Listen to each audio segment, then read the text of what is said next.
Hello and welcome back to another Thursday night here on Digital Era Entertainment. I'm Joel, he's RJ, and we are here for some justice.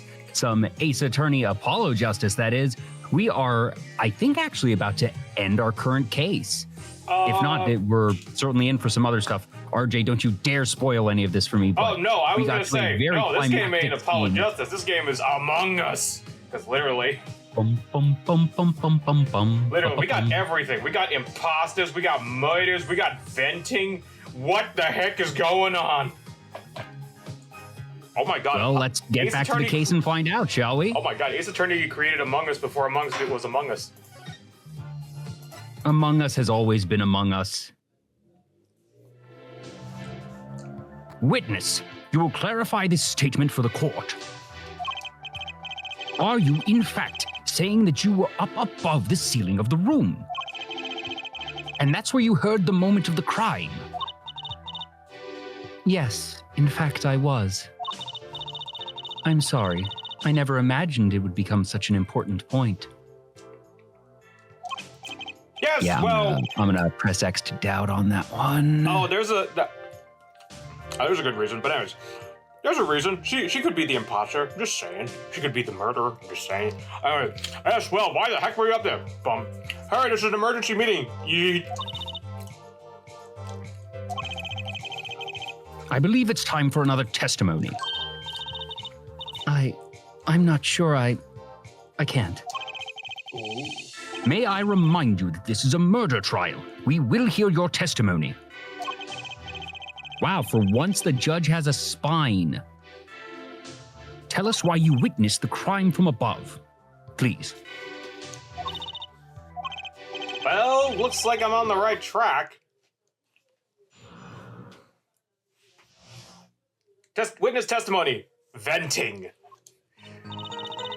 Yes, I was above the ceiling when I heard the voice. Oh. That's a very tall, very big vent. You should not be able to stand up even that much. Anyway, I had heard there was a small window there before. I mean, like I said, venting. I was in the middle of my performance. I had no time to report what I had heard. You were in the middle of your performance? Yes, like I said, remember, second act. It happened during the second act, not the third. Oh, yes, because the vent is how she went from one part of the stage to the other. That's part of the magic trick. And that's why Mr. Magic Man, whose name I am blanking on, said that he was the key to the case. Valant? Valant, yes. As to why I was there, I cannot say. Yeah, it's pretty obvious. I am bound to secrecy on this matter because Valant said, magician never reveals her secrets. Bound to secrecy? In my line of work, one has many obligations to uphold. But you say you were in the middle of your performance. So this did happen during the second set. I did not witness the crime, you must understand. I only know what I heard. Yes, but you must tell us what you were doing in detail. That's what the cross-examination is for, forehead. Our mission in this court is to discern the truth. No obligation, no binding pact may hinder that mission. Very well. Mr. Justice, you may begin the cross-examination. What are you going to do, Apollo? I'm going to find the truth. She's above that ceiling for a reason. I just have to get it out of her. We have to figure out how sus she was. I know what to do. I think I know what to do here.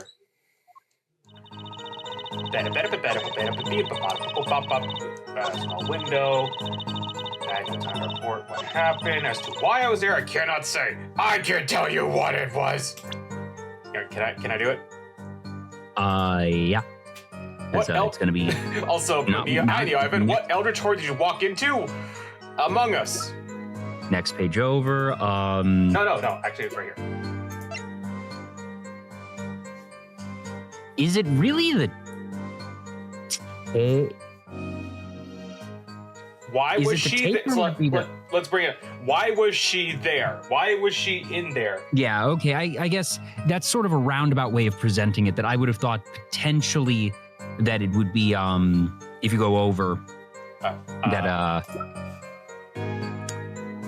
well, no, because it wouldn't be presented by that, no. So I guess, yeah, it's the tape. It feels like a really weird way to do it, but I see where that's coming from, yeah. So that's probably it. Objection. Now, truth be told, the reason for your presence above that ceiling is quite clear, especially when you consider what happened during your performance. What happened? Yes, it's right here on this video. We can't even watch the video, but still.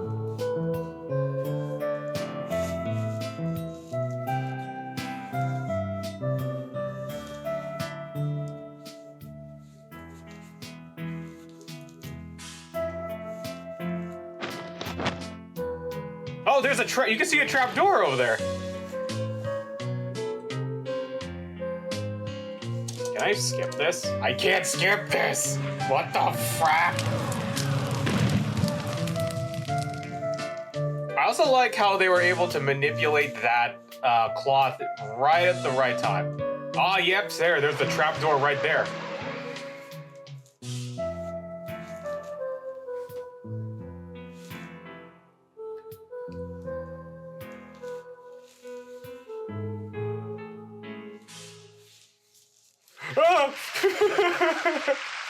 I can just see it. It's just funny to still see him go, my guitar! As we can see, Amor was clearly not on stage for her entire performance. So it saddens me to be so realistic. Amor is actually capable of vanishing, let alone teleportation. So the only explanation is that she was hidden from view. And during that time, she moved to the back of the forum. Apollo! What? It's not nice to reveal a magician's secrets, and it's against the rules. I'm sorry, but someone died here. But I'm a lawyer. I'm not supposed to be nice. Oh, okay. This is all very fascinating. But how is it possible?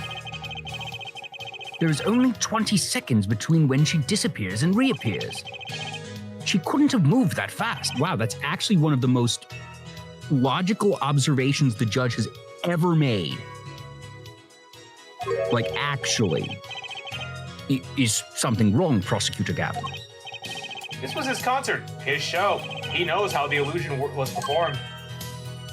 He's just realizing his own oversight. Look at the cross-section diagram again. Here we can trace her out through the ceiling, goes through stage, through the back of the rear of the forum. And recall, well, I feel like even 20 seconds to get through that is kind of cutting it close. Yeah. Speed of sound. Get it? Anyways, recall Amor's testimony from yesterday.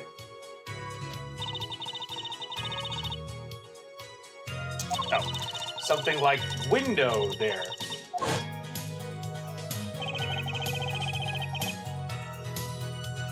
She went from the stage to the backstage exit.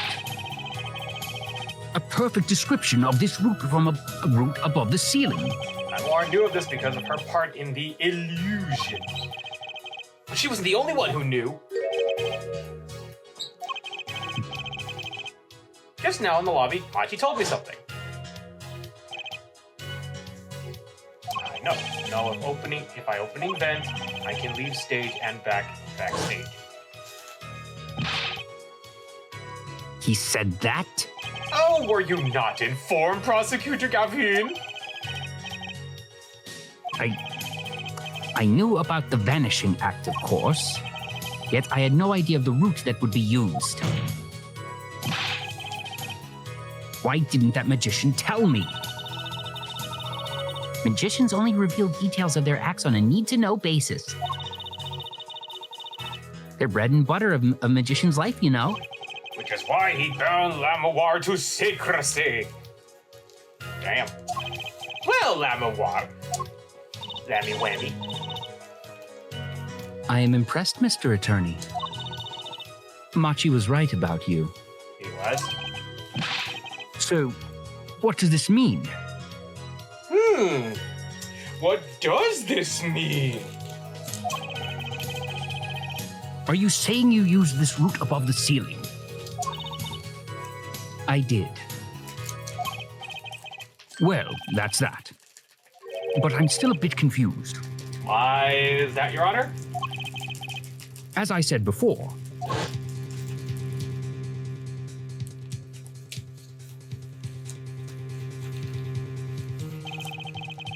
there was very little time between when she disappeared and when she reappeared. 20 seconds tops. How could she do it so fast? Especially if she stopped to hear the shooter's voice.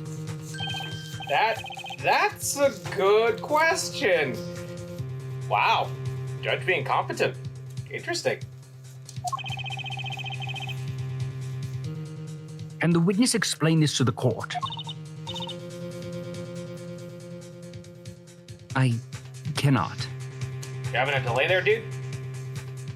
No, I'm good. Okay. Very well. Mr. Justice, Yes? it's all up to you. Do your thing. What thing, Your Honor? You need to explain how La Mirage was able to teleport like she did. Or I'm throwing your case out with the bathwater. We have bathwater here? Gamer girl bathwater? Why do we have that? Question, why do we have bathwater? Why do I get picked on? Isn't Lamar the one who's going along with the program here? And what is with the bathwater? As I've stated before, I'm not at liberty to speak on the illusion that night in detail. Then you'll just have to tell us what you can. Don't lie.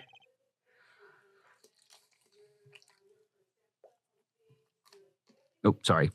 We'll hear your testimony on this. Mr. Justice, it will be your job to wring the truth out of her. So am I good cop or bad cop? Yes. Yes, if you would, please. Right. I feel like a student before the finals. I hate that feeling. Good luck, Apollo. Weren't you just scolding me? The big illusion. I think that's fine. Oh, no, this is actually a legitimate... Oh, this is testimony right now. We're not doing cross-examination yet. Oh, okay. Oh, sorry. There's an emergency exit in the backstage where a stagehand waited. From there, one can enter the forum on the opposite side from the stage. The plan was for me to move there in 2 minutes. I was on my way when I heard the voice. 2 minutes? 2 minutes? 2 minutes, you say? The mystery deepens. I suppose it was too much to hope that the judge would come up with something. As does my curiosity. Take it away, Mr. Justice. Right, Your Honor. All I have to do is find the contradiction between what she's saying and what we can say plainly in the video. I figured it out already. I am a magician after all. Well, tell me. Not a chance. I can't reveal another magician's secrets. Come on. Hey, you're supposed to be on my side here. Oh, well, technically it's your uncle, but still. Isn't the 2 minutes part something that we can directly contradict with the video? I was gonna say. Oh, but we need to get something with that. No. I want to... We can do another thing. Hold it! 2 minutes? Yes, it can be done in 1 minute if you are running. Running? As in that cramped, dark tunnel above the ceiling? Mr. Attorney, have you forgotten? Dark or lit, it makes no difference to me. Right. That's true, but... So you're saying that on the night of the concert, you made the trip in 2 minutes? Yes, though I nearly didn't make it in time. You see, I stopped halfway. Lamar disappears on the video for 20 seconds, but she says she made a trip in 2 minutes. How? If you want my professional opinion, I'll bet the answer's right there in that video. Well, Mr. Justice, perhaps you have some evidence for us. Something that can explain the discrepancy between the video and her testimony. Ooh, there is one. Evidence explaining the discrepancy. There is. Sure. Let me try and think of this one. All right, you want to go ahead and think of this one? Well, Well, do you know what it is? Because you've remembered a lot about this case. Well, this one, I'm starting to piece the puzzle slowly now. That's just me, and it's not me remembering the case entirely because I only remember the big details. The little details are slowly figuring it out. So let's look at this right here. So 2 minutes, but you got back for 20 seconds. Something caused by, but what was the discrepancy? What caused that? Yeah, well, what explains the discrepancy between the video and the testimony? Yeah, I'm just showing the map of like what could it be? Like what is the discrepancy between the distance between here and here? That's all I'm saying. I am actually knowing what it is. Do you know what it is? Oh my god, did she take a freaking motorcycle? What? Did she use a motorcycle to get there in a faster time? Nope. That's impossible. You can't fit a motorcycle in that dang thing. I didn't think so. I was hoping, but hey, it's Ace Attorney. I mean, that'd be cool. That would be cool. But also, considering it's a soft song, wouldn't you hear a motorcycle below you? Well, there's a lot of layers there, concrete and whatnot. I'd frankly be much more worried about the motorcycle not fitting or being too heavy for the vent. Yeah, and also a lot of carbon dioxide, monoxide on there. Well, assuming you're not leaving it running idle for a long time, it's not going to do that. If you're just going forward, it's fine. And, if it's only actually being used for 20 seconds, but that's beside the point. Anyways, let me see the next page again. What's in the envelope? Autopsy. Oh, no. God dang, updated autopsy. Explains the discrepancy between the video and the testimony. I'm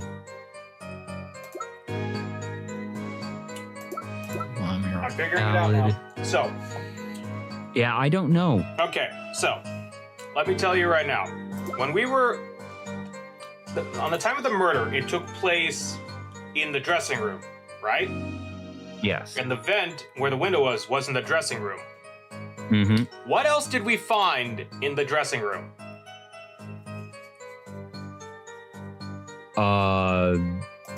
The switch? Oh.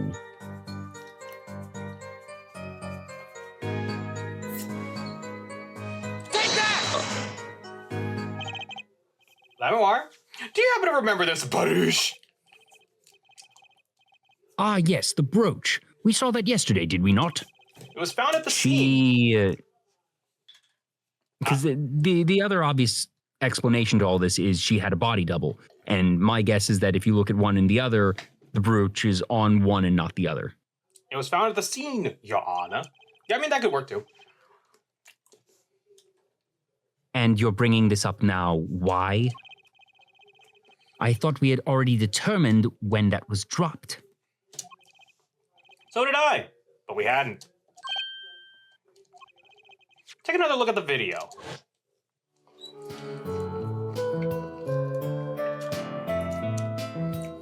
Has the brooch. Oh God, we have to watch this again. Yeah, seriously, this is... Here you can see she's wearing the brooch. So she is. Let's look a bit later. Oh God, thank God they're fast forwarding now. Goodness.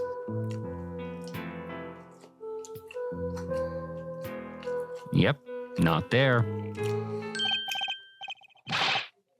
What? The brooch, it's gone. What? Yes. The brooch disappeared in the short space of 20 seconds. Fun fact, you watched the movie The Untouchables, right? No. Oh, wow. Okay. I don't even know what that is. The Untouchables? It was literally a movie about the four guys who got Al Capone sent to prison. Oh, neat. Sean Connery was in that. There was a scene that my English teacher actually pointed out that every time they cuts back, like there was this talking scene. You could tell there's like a little funny thing that they noticed that every time it cuts you can tell back it's different takes because there's probably something different either in their outfit or their hair. Yeah, you see that sometimes. The thing was closed shirt, open shirt, closed shirt, open shirt. Yeah, it's like a little detail, but it's just funny to find when you find it. It's just funny to notice. So it's kind of like that. But yeah, also I recommend watching The Untouchables. This is not a sponsored stream, and it takes a full minute to run from the stage to the backstage, which means there can only be one explanation. The Lamar we see before the Vanishing and the Lamar we see after are two different people! Yep. What? The brooch was found on the floor at the crime scene, and not just the floor, but on the floor directly beneath the air vent. Lamar, tell me, did you drop the brooch on your way from the stage to the backstage at the very moment you witnessed the crime? Yes, I think I did. Prosecutor Gavin, from your expression, I gather you had no idea this was the case, Judge. I, of course, knew about it. What? Don't get me wrong, I wasn't hiding it. It just never occurred to me that the switch and the shooting took place at the same time. So I was right? There was a switch? There was. Just before the stage's tower rose, La Mirage was replaced. While we're on the subject, just who was this replacement La Mirage? Why, the man behind the illusion, Valant Gramarye. It was Gramarye? That, like the illusion, but I still don't get one thing. Yes? The switch happened before the tower rose, correct? So you weren't on the stage. That's right. But this fake Lamar is still singing. She's pretty good. That's true. Dude. I mean, we have multiple potential explanations here, but yeah. Ever heard of lip singing, recording, and also the fact that we have the headset, and also the fact that her mouth is covered by a veil. A veil, yeah. So it wouldn't matter. Come on, Apollo, that's an easy one. They were just playing a recording.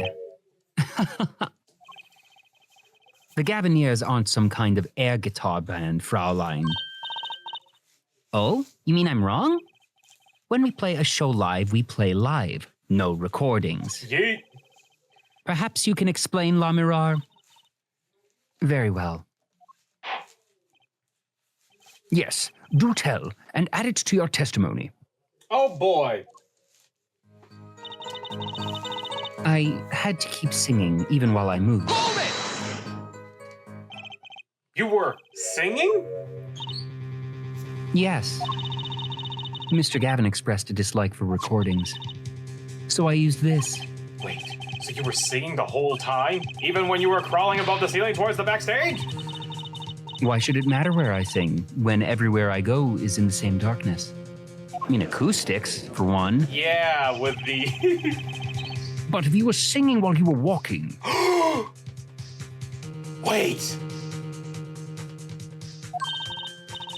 Now I remember something! That's right. Wouldn't the shooter and victim have heard?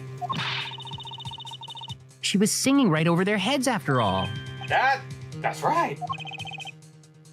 Are you sure? because they have the speaker downstairs that's playing from the stage anyway, so they would not, in all likelihood, hear any difference if it was above them. You have to be pretty hard of hearing to miss someone singing in the ceiling. Once again, we come back to the state of the scene of the crime. What state? That, I know what he means. That old speaker, Apollo. The speaker? Ah, the speaker that was playing at the time of the murder. Yeah. Real-time feed music, blah, blah, blah, blah, blah. No That's delay. why it's called a monitor. Satisfied? The dressing room was fitted with a large speaker playing a direct feed from the stage. At my request, actually. So Lamar singing in the ceiling sounded just like Lamar singing over the speaker.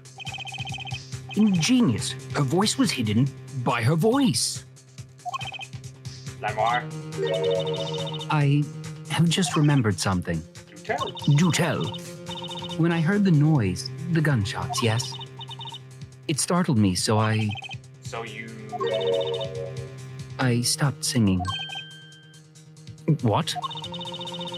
I forgot the words I was supposed to sing. The song stopped. Thankfully, it was at the very beginning of the second verse, so not many would notice. Forehead, that mixing board I lent you, where is it? You gave us an entire mixing board? I did. The mixing, huh? That machine, Apollo, the one that breaks music into tracks. Oh, this! Lugs an entire mixing board out of his pocket. Schrodinger's mixing board. Let's take a listen.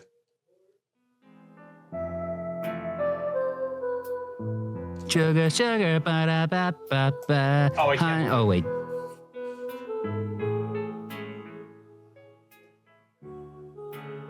All right, so we're about to reach the second part. Number 2 is very silent.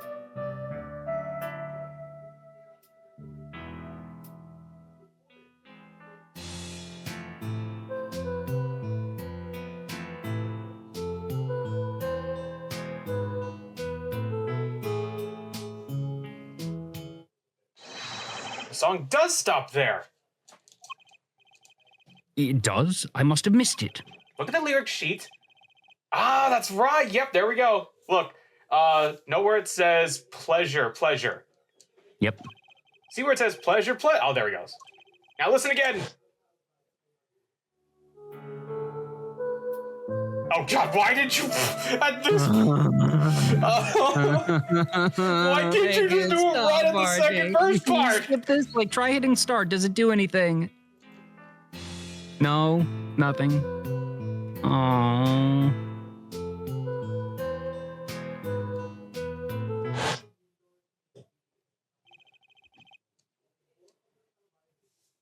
This is evidence indeed. I believe we are guilty of making a terrible mistake. The crime didn't happen as you during are the third. basically every trial, judgy. It happened during the second, during Lamoir's blood. If that is true, then no one on stage during the second set could have been the shooter. Which means that Darian Curzon could have done it.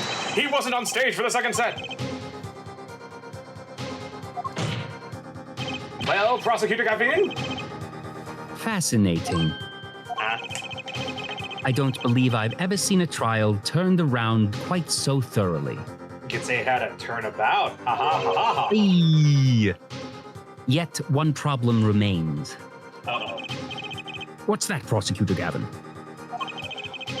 Air Forehead's theory does have a certain kind of logic to it. Yet it is entirely based upon Lamira's testimony. Yes, is there a problem with this? Well, it's quite simple, though it pains me to say it. What if she is lying to protect the defendant? Joy. Objection! Objection! But you have no proof. All I'm saying is that the truth is as yet unclear. Until we hear directly from the man himself. The man you don't mean. Yes. Though he is a friend and band member, Darian Crescent must take the stand. I see no other way. As someone with a new perspective on the case. As a suspect, to be frank.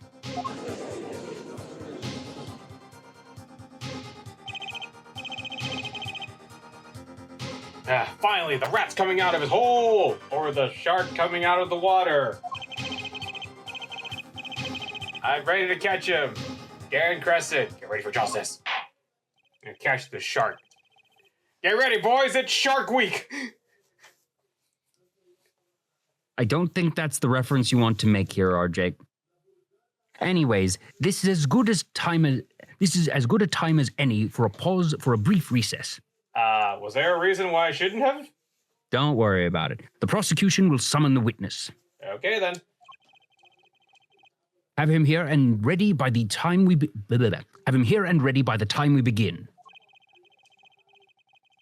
I'm the last man who needs to be reminded of what his duties are. Very well. Court is adjourned for a 15-minute recess.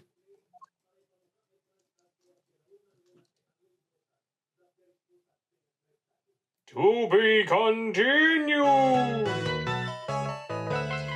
Of course we're gonna save. What the heck do you think it's been?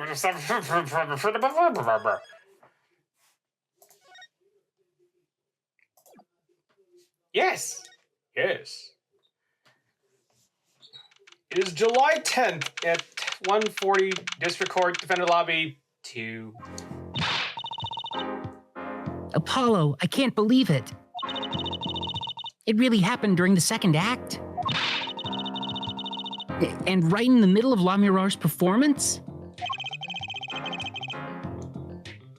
And the reason why she was in that air vent, and that switch, and the flaming guitar.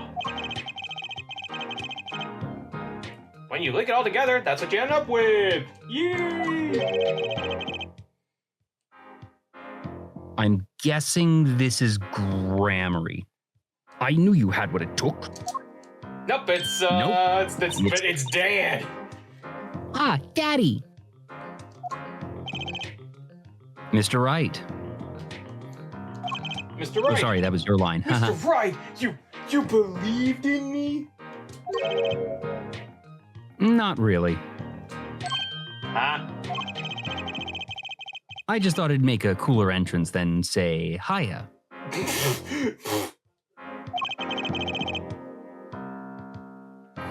Why do I bother hoping? Where have you been lately, Daddy? You haven't been coming to the office at all. Ah, sorry about that, Trucy. I'm on a secret mission. Secret?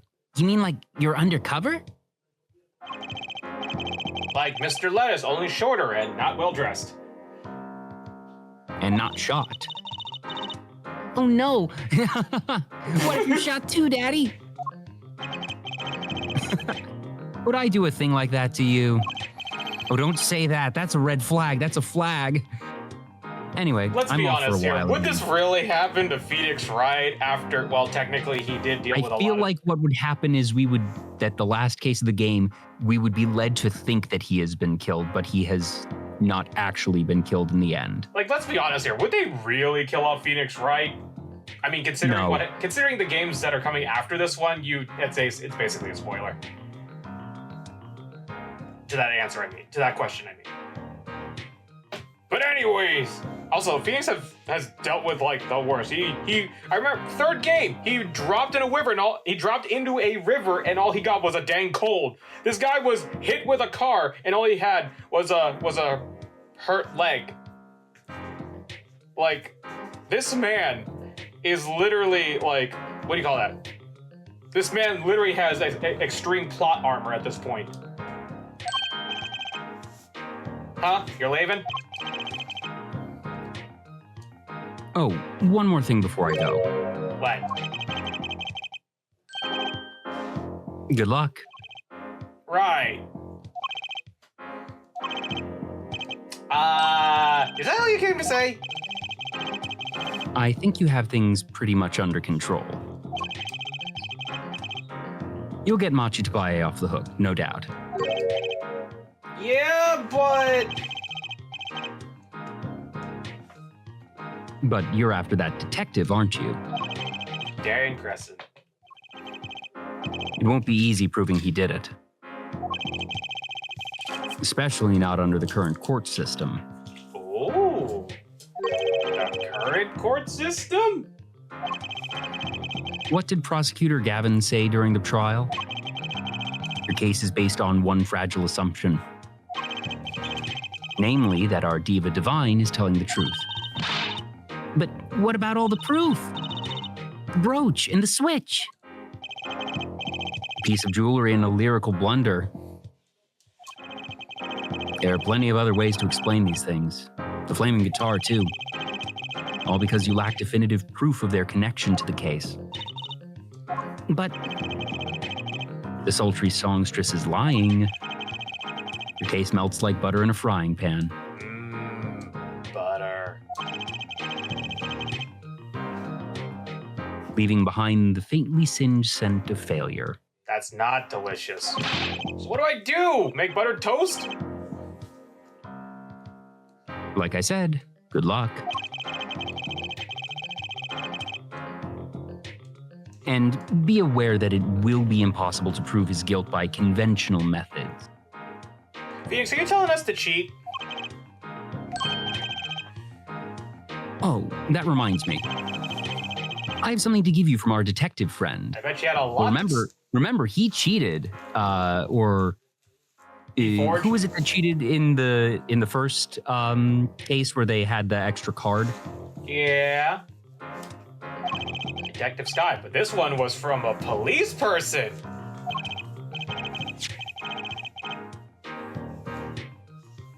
Let's see. This bag of snacks here was meant for me. Ah, here it is. What are those, Daddy? They don't look like very good snacking material. They were found at the scene. Analysis of the fragments revealed traces of gunpowder. Gunpowder? Probably a firecracker or something similar like the ones kids are into these days. These fragments were found under the sofa at the scene of the crime, actually. Why do you have that, Phoenix? Well, because Emma found it, remember? She was still doing... Oh, that's right, yes, okay. Under the sofa. Hey, Apollo. That's where we found that little device thingy. Right, this. Oh, finally some evidence that makes sense. Third fragment. Uh-oh. That's all from me, I suppose. Not yet. Let's go look at this stuff. What is this? Huh. It looks like... Look, this looks like the head of something, and it's attached to this. Let me see that again. Yeah, see? You can Yeah, it just looks like a dynamite stick. It does look like a dynamite stick, actually. Huh. Oh well, let's look at it. So, you think this was some kind of firecracker? Yeah, or those noisemakers like you shoot off at New Year's. Did you know that in China they use firecrackers on New Year's to scare off evil? So it's kind of the same thing. Really? I had no idea. Well, cool. If you see a ghost, shoot firecrackers! Well, did you know this? It takes more than 500 peanuts to make one 12-ounce jar of peanut butter. At least my useless fact had something to do with the evidence. In before that actually ends up being relevant. Can't wait for the peanut butter evidence. It's going to be great.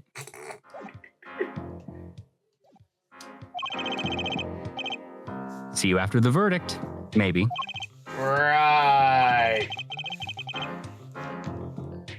Every man has an igniter inside him. Pulls out igniter from pocket. You mean this? Excuse me. Find Darian Crescent's igniter and set it off. And he walked out the door, just like a magician, normally. What does he want us to do?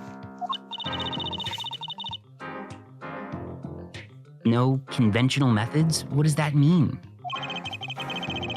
Guess we'll have to take his advice and hope it makes sense when the time comes. Yeah, it's gonna come. I suppose, or I guess. We're almost at the finish line. Hang in there, Juicy. We can make it. We'll finish this case tonight. Even though it's 1:55 over there. Rabble, rabble, rabble, rabble, rabble. Court is now back in session. Prosecutor Gavin, where is Detective Crescent?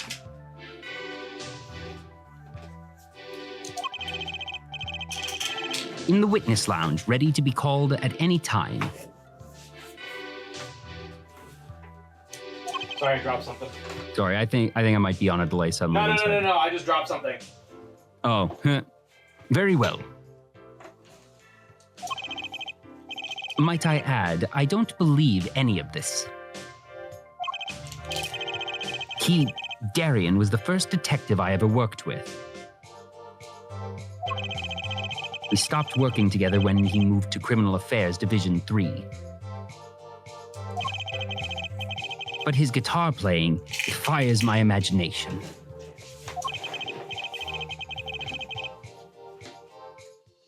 All right, give me a second. Be right back. Please stand by.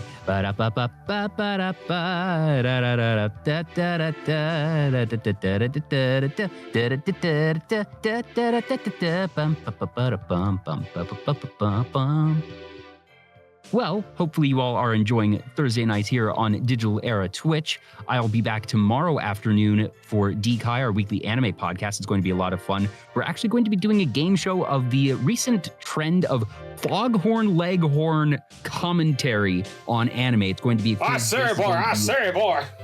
I say, you need to get in the robot, Shinji. You need to get over your mama issues. Anyway, are you back?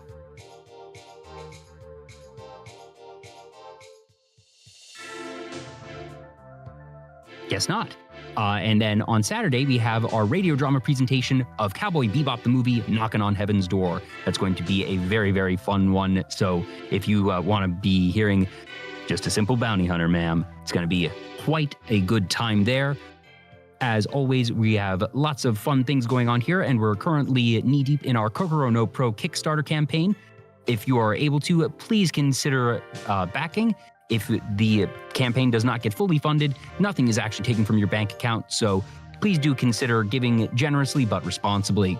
We have lots of fantastic rewards there, so check that out. You can see the trailer on our YouTube page and play the demo on itch.io. RJ? Nope. Guess not. Just posting the links that you just mentioned. Oh, cool. Great. Also, man, I really got to figure out how to make my milkshakes better. Apparently, my first one was too liquidy, and the other one was... Apparently, they didn't bring the boys to the yard. How disappointing. Huh? I said, apparently, they didn't bring the boys to the yard. How disappointing. Yeah, mine was too liquidy. Apparently, I put too much milk in it.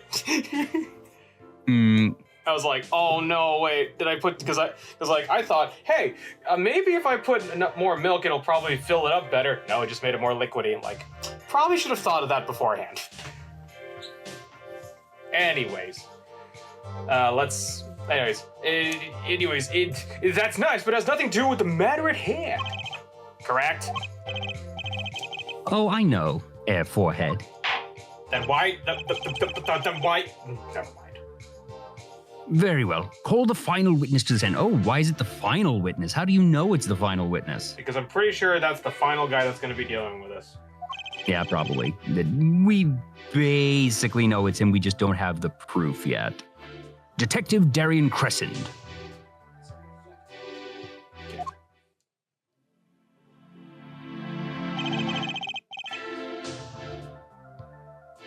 Name and occupation, please. Darian Crescent, Detective, Criminal Affairs, Division 3. That's the International Affairs Division, for those of you who didn't know. So you Interpol? And I'm a guitarist for the Gavineers. Maybe you've heard of us. We're literally in the same room as the singer, and whose name is basically the band based off. Sarcastic.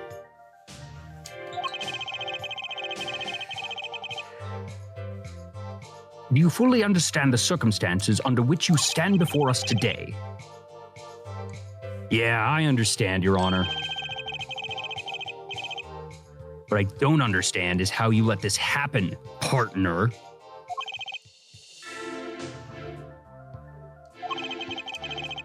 You gave me your word I wouldn't be standing here.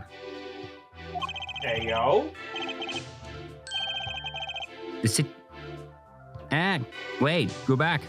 I only pressed it once. You didn't even press it. The situation's changed, Darian, and don't call me partner. Ooh.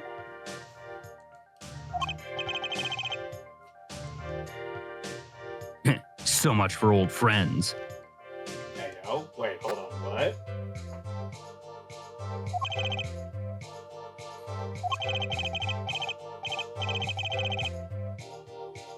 I see what you're doing, Darren. You're pressing the card. You're pressing the prosecution.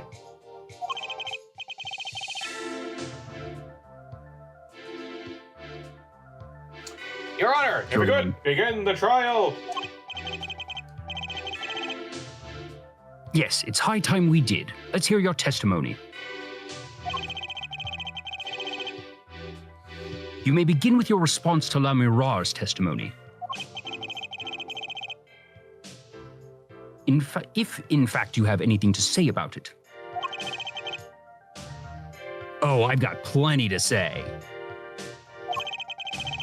Lying must be a national pastime in Virginia. Ooh.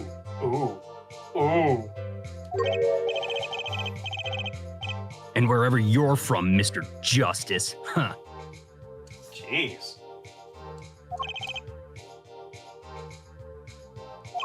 Conventional methods are out the window, huh? Here goes nothing. Here comes justice.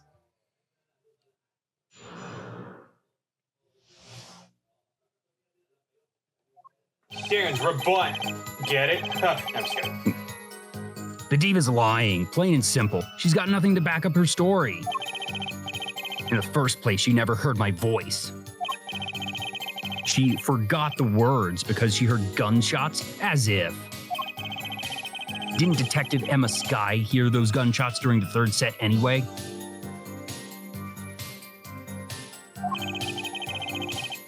The shooting took place when I was on stage, man. So you claim La Mirage's testimony was a lie?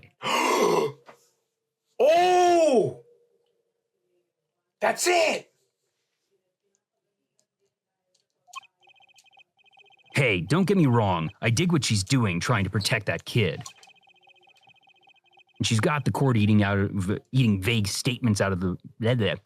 And she's got the court eating vague statements out of her hand just because she's blind. You go too far, Darian. Look, all I'm saying is you've got a reliable witness. Why not listen to the detective? Detective Skye? I see. Mr. Justice, you may begin the cross-examination. You didn't want to waste time finding our weak spot. I can't do this without Lamara's testimony alone. I have to find some other way to prove the shooting took place. Oh, I know what it is now.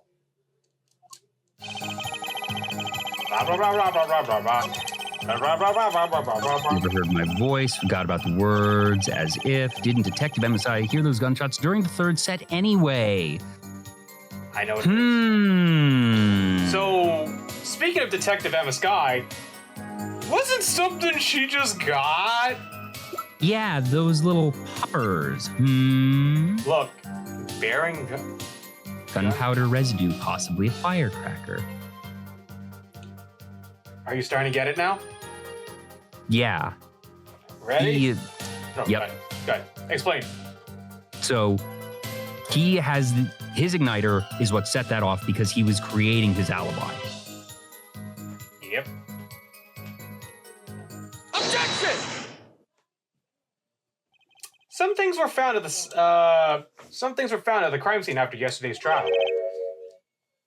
What things? Also, why would you hide it under the sofa? You'd think the police would actually check under the sofa. He's a detective. You think he would realize this wouldn't work? Oh, that's The right. first was this small device. First there was the first small device. That's right. That was your line. No, that's right, because he was barred from the whole thing. Despite being a detective, because he was a suspect, he couldn't get the evidence out in time. Because he was barred from the arena. Mm-hmm. Ah, well, that's his fault. Never mind. That's the remote triggered igniter. Correct. And one more thing. What are those? The remains of something burnt? Not another guitar, I hope. Well, it'd be the world's smallest guitar, I'd say. Traces of gunpowder were found on these fragments. We have a report that it was something like a firecracker. Yeah, how did Gavin know about this? What, do you think Detective Sky works for you? I received the report this morning before coming here. What? Why didn't you? Never mind.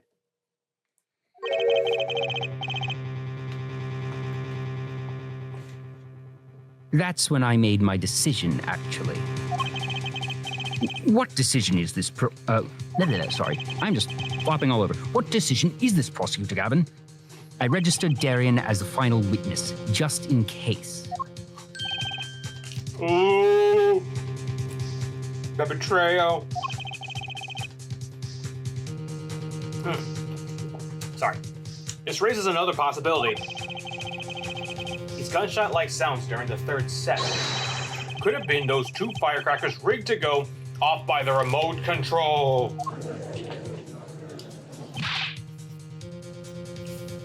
Huh. You got an active imagination, don't you? But you shouldn't say every little thing you think. Your explanation there seems a bit too convenient for me. How so? So you're saying these crackers just happened to go off? Right when two witnesses came walking by? Ha! Yes, it is. Hey, Joel. Hmm. Do you remember when we were doing the sound mixing, right? Yep. And Darian was the one that was off? Yep. You starting to get where we're going here? Yep. Oh boy, it's all coming together. Oh yeah, it's all coming together.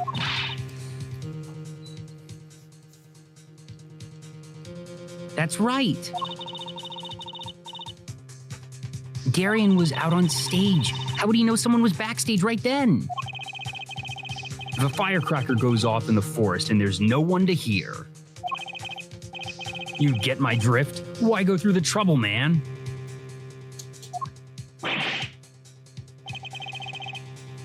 How do I explain this?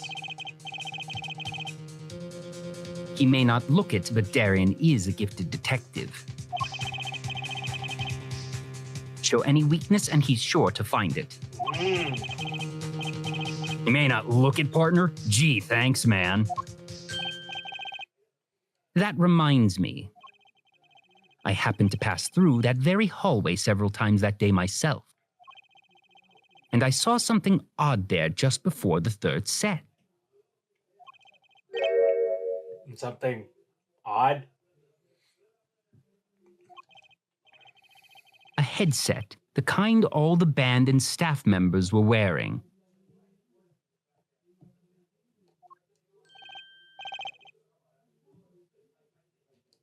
That's right! Everything all right, RJ? Yeah, sorry. We picked this up in front of the door of that dressing room. What if that headset wasn't dropped but placed? And what if it was turned on? You could hear what was going on in that hallway.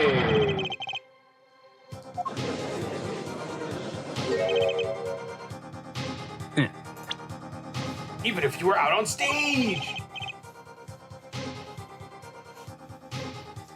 Whose side are you on, Gavin? The side of justice. Listen to me, Darian. There are no sides in a court of law.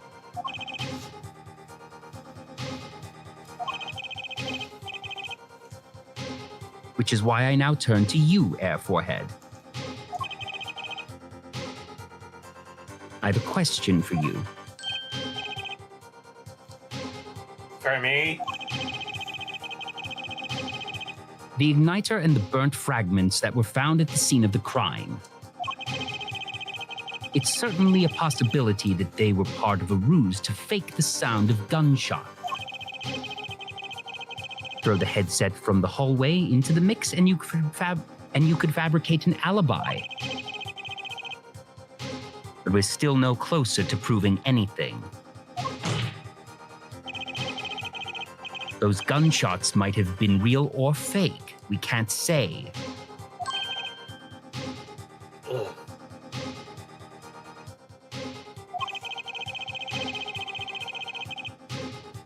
You've raised the possibility that the shots heard during the third set were fake. Now you need to prove the other half of this case. The other half? Look, I'll just tell him.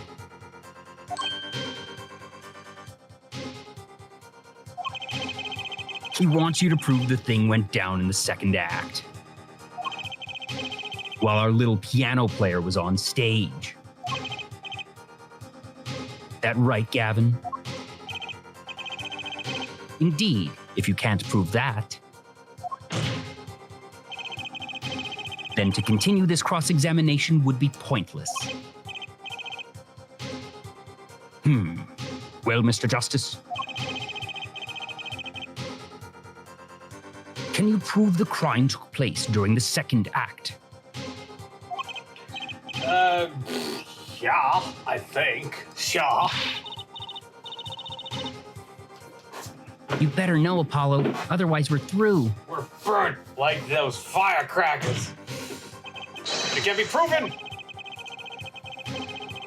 You make it sound like someone else is going to come along and do it for you.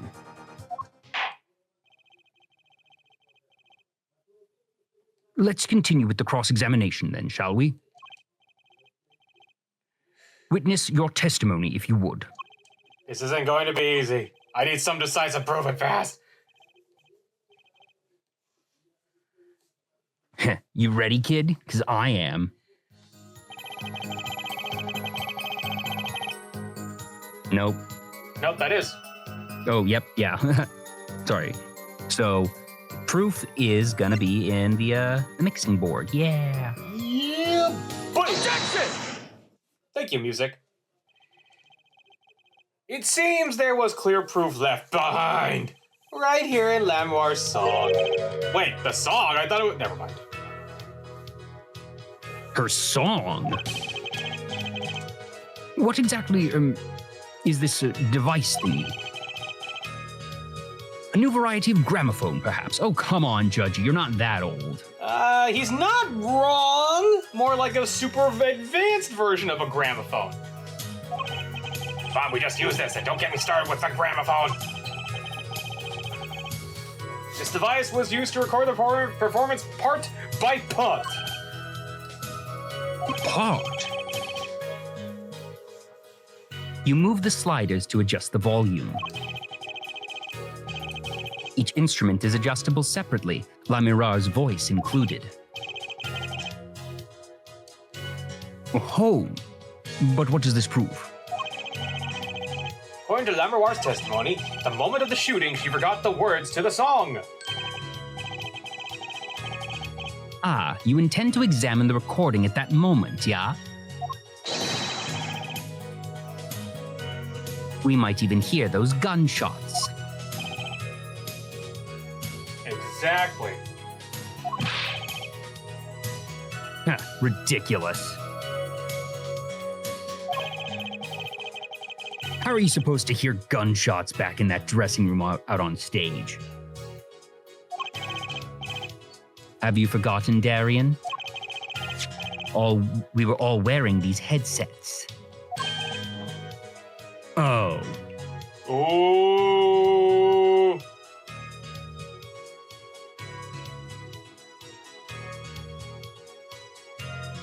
Ooh, I actually like this now. We were all deeply involved in our performance. But Lamira's headset would have picked up what she heard all the same. Then let's get to analyzing that recording. Right now. Chop, chop. Alright, Lamira stopped singing when she heard the shots fired. Find that spot, and I'll find the gunshots. Alright, so...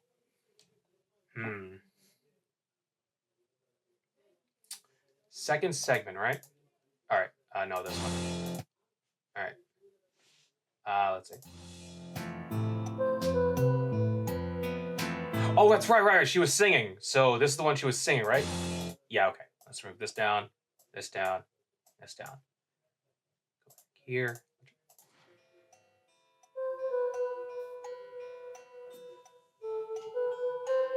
Wait, let me try that again. Nope. Okay, maybe it's...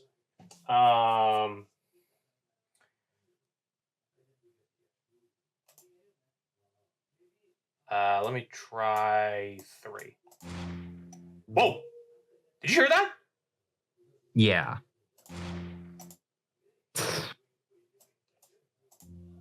Okay, no. Never mind.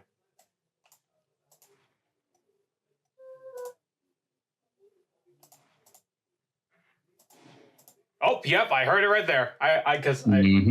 There you go. All right, let's go. So it was number 1. All right, so let's present that one. Take that! Jeez. Your Honor, listen closely to this part. This is the track where here's the part of her singing.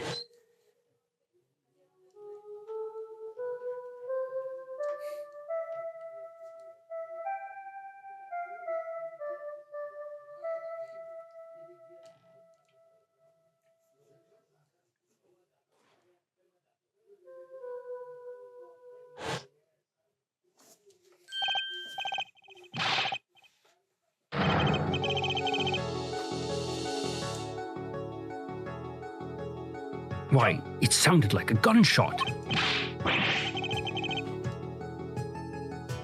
What? That has to be some kind of mistake. Dude, your thing's flopping. Don't do that.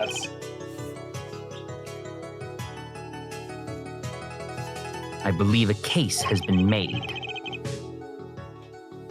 Gunshots were heard during the second set, which means Lamira's testimony was true.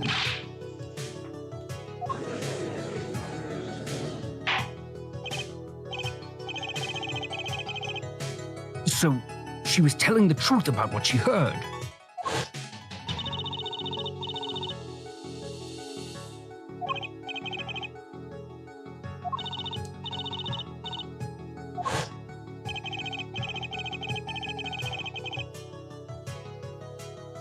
Just after that, there was a gunshot, and then the guitar got fire!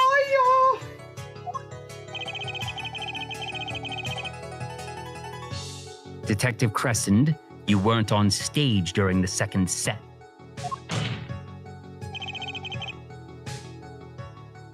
You could have done it. But why did we only hear one gunshot on the recording? Weren't 2 bullets fired from this weapon?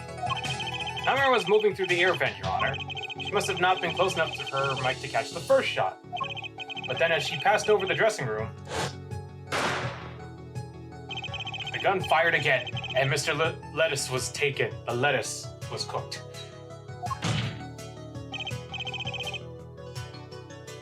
Well, Detective Christine.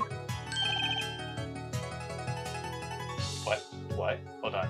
Did you try to keep his... Oh, there you go. Ah, okay. Your hairspray is not waterproof. Got it.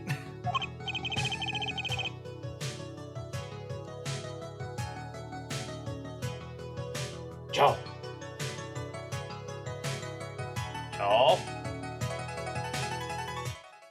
Sorry, I had to cough, so I muted and forgot to unmute. It's okay. Once again, I am reminded of something. Huh? Our performance that day. Your performance. Seeing the mixing board jogged my memory. You were there too, Air Forehead. Oh yeah, that thing with the guitar's burned, someone's dead, performance. Part is off. Who is this? It was you! Yep.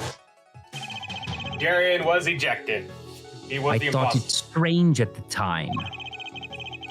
How could you miss such a simple cue? I know you. I know how you play. You're better than that. Yeah, well, You what? And Prosecutor Gavin, what are you getting at? I'm talking about the murder weapon, Mr. Latusse's .45 caliber hand cannon. As we have learned, even the shooter doesn't go unscarred with a revolver that size.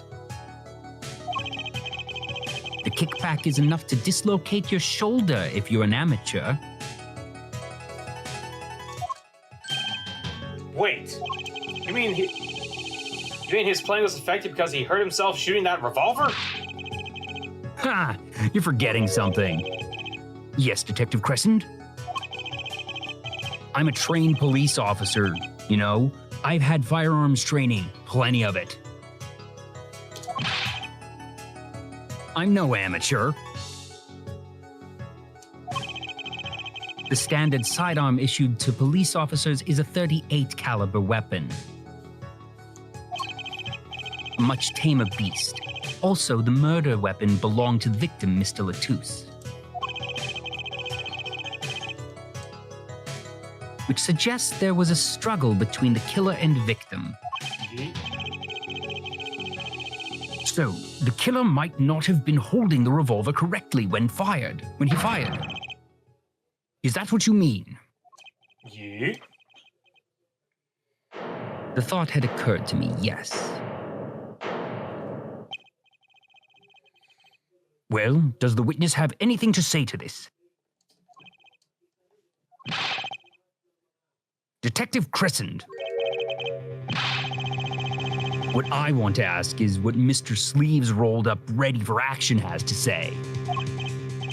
Hey, you, attorney. Me? Exactly which piece of your evidence is decisive again? You got a little noise on a tape that could be anything. And you have an alleged guitar cue miss due to a .45 caliber kickback. I weep for this case, Gavin. I really do.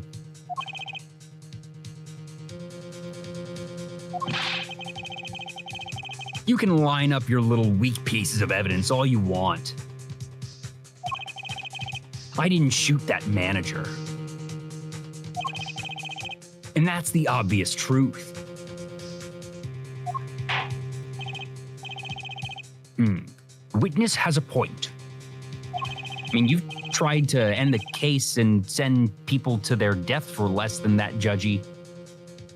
The defendant's arguments, while persuasive, are not decisive, like many of the things that you have frequently tried to send people to death for, Judgy. I believe we should hear what the witness has to say in response to the case so far, as you've never allowed the witness to do without us needing to actually kick and beg you, Judgy.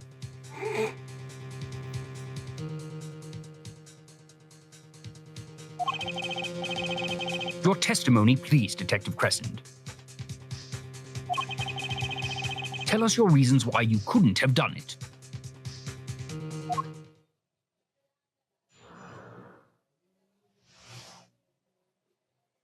Proof! The point of interest, POI, whatever. Come on, why would I even want to kill that manager? You want a reason? Easy. I've got no motive, man. This was that diva's first trip to this country, right? How could I possibly know her manager? If I didn't know him, why would I want to kill him? I mean, I feel like there's multiple contradictions here. A simple reason indeed. Prosecutor Gavin, is it the case that Mr. Latouche had not been to our country before? According to our records, yes, not even once. I see. Very well. Mr. Justice, you may begin the cross-examination. So, the two pieces that stick out to me are he said he had no way of knowing him. The contradiction there is that Latouche was an Interpol officer, so they may have known each other that way. I'm not sure if that's necessarily enough to actually cause the contradiction. Let me look at this. Why would I even want to kill that but we're manager? You want to read? Oh, I know this one right here. Yeah. You know what it is? He obviously has a motive. Because it's related to the egg thingy. Yes, the cocoon. Incuritis. Yeah. Objection! Your Honor, take a look at this. Get a load of this.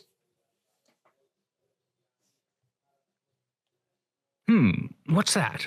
Looks like candy. Yeah, something that Momo Susan. No, never mind. Let's not talk about that situation. No, bad RJ. No, it's not. Don't lick it, please.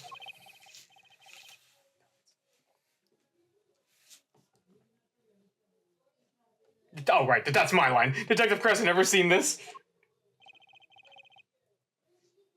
Looks like a piece of candy. What is evidence? Don't lick it before you try it.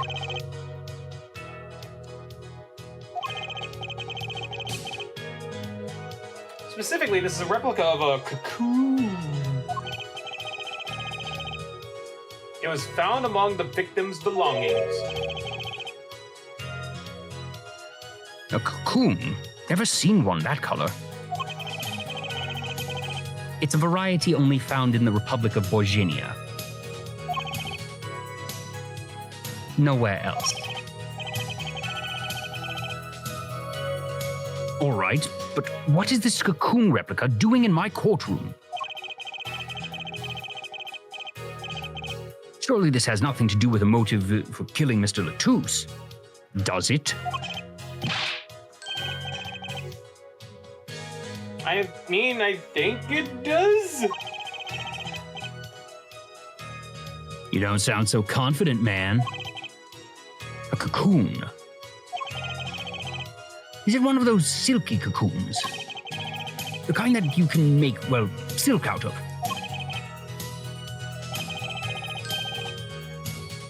Not this one. This cocoon makes a powerful curative. A curative? For what? Apparently, it is most efficacious at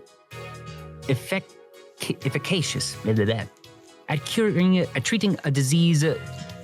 Sorry, I'm just completely off of it tonight. Apparently, it is most efficacious at treating a disease thought incurable. It is the only medicine of its kind. However, it is illegal to take one of these healing cocoons out of Borginia. Whatever for? If it's such a miracle cure, why not share it with the world? So my guess is that it is also the cause of the disease. Yeah, that's what I've been wondering. We looked into the matter at some length. Apparently, it isn't difficult at all to manufacture the remedy from the cocoon. Yet, if you change the process only slightly, you can easily make a large quantity of something else entirely. A deadly poison, in fact. What? Yep, gotta love pharmaceuticals. There was an incident several years ago when some of these got out onto the black market. It caused quite the commotion in the global community, though the media was kept largely unaware. Intriguing. All this has led to a strict ban on the cocoon's export. One rigidly enforced by Interpol, among others. Interpol? Right. The victim, Roman Lettuce, was an Interpol agent. Mix them all up like a salad. Anyways, Detective Crescent, you insist on referring to him as a manager, but that is misleading. Roman Lettuce wasn't killed as a manager. You turned him as a salad because he was an undercover agent. You just forgot the tomatoes. So I was trying to smuggle this gumball into the country? That what you're trying to say? I'm saying that we could well have a motive for murder. Oh, so I was going to sell it on the black market, make myself a pretty penny. Ridiculous. I mean, totally unthinkable. I'm just looking at you. I'm just looking at it like a unimpressed, disappointed look, saying like, "Dude, you're a cop." But then again, I shouldn't be surprised because, well, cop. Anyways, unthinkable. You say why? Oh, right. I forgot to say that. Perhaps it is time for another testimony about this smuggling of cocoons business. I mean, even I don't think that it's smuggling, not at least that simply. If he wanted to make money, there's many other ways he could do so. Even if he was, prone to doing something illegally, there's so many easier ways, I would think. I would hope that his motive is not so simple. My guess is that he wanted the cocoon to be able to cure either someone he knows or the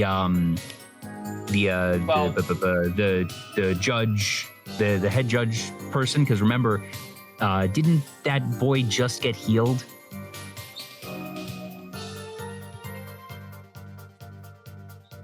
Am I right? That the chief justice's son. First off, let's continue with let's continue. International Affairs got a memo about these cocoons. Interpol's hot and bothered around them. Can't sell them on the black market. Too dangerous. Yeah, cocoon smuggling ain't exactly lucrative anymore. Man, I'm in International Affairs. I know the deal. Okay, so you know 3 and 4 were something, right? Remember what you just said a few seconds ago? Yeah. Indeed. Interpol wanted these cocoons bad enough to send Mr. Latouche undercover. You kids think up the craziest things. Aren't you just as young as us? But no way am I gonna risk life and limb just to get my hands on some dirty cocoon money. Not the most noble of statements, but duly noted. According to reports, these cocoons top Interpol's list. Selling them to an underground organization would be risky. Very well. You may begin the cross-examination. This is the only motive I got. He was up to something. Yeah.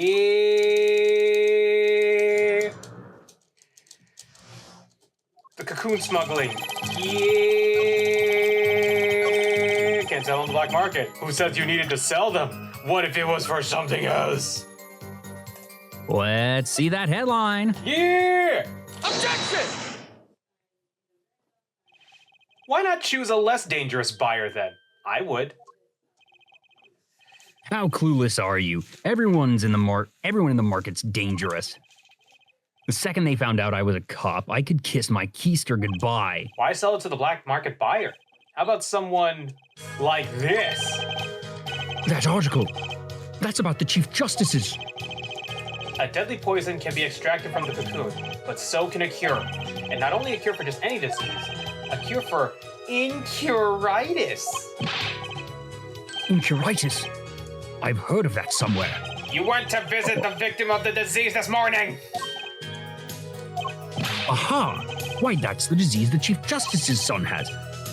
You aren't saying. Our witness is a detective. He wouldn't have... he would have contact with the Chief Justice. You are saying the Chief Justice would never deal in contraband. Not even to save his own son's life? But even if the deal went through, why, it'd be an international scandal. That's Detective Crescen's insurance. If But word the ever thing I got don't out, get, didn't they say that export of the cure was easy? yeah, if the word ever got out, the one with his neck on the line would be the Chief Justice. Wow, what is it with Chief Justices being corrupt, man? No, but didn't they say that the cure was, distributed, that people could get it? No, only in Virginia. Even the cure can't be exported? Apparently not, because it was They said the cocoon couldn't be exported, but I thought they said that the cure was easy to make and that it was readily available. Again, only in Virginia. They The couldn't. cure too? Yeah, but I'm surprised they actually haven't done that with the cure. That doesn't make sense because all right, I can understand raw material can't be exported, but once it's processed into the cure. Yeah, that's weird. That's just dumb writing, sorry. Detective Crescent, is this true? First I'm a murderer, now I'm a smuggler? How many crimes are you trying to pin on me anyway? Distasteful as it is to think about, if the Chief Justice were the buyer, why, a seller couldn't hope for a better deal. A very cowardly seller.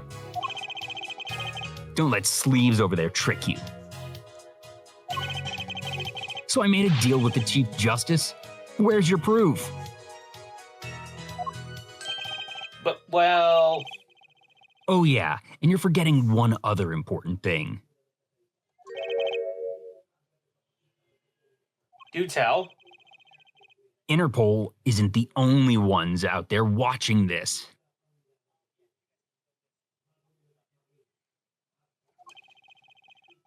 Virginian Customs barely sleeps. They're so worried about cocoons getting out.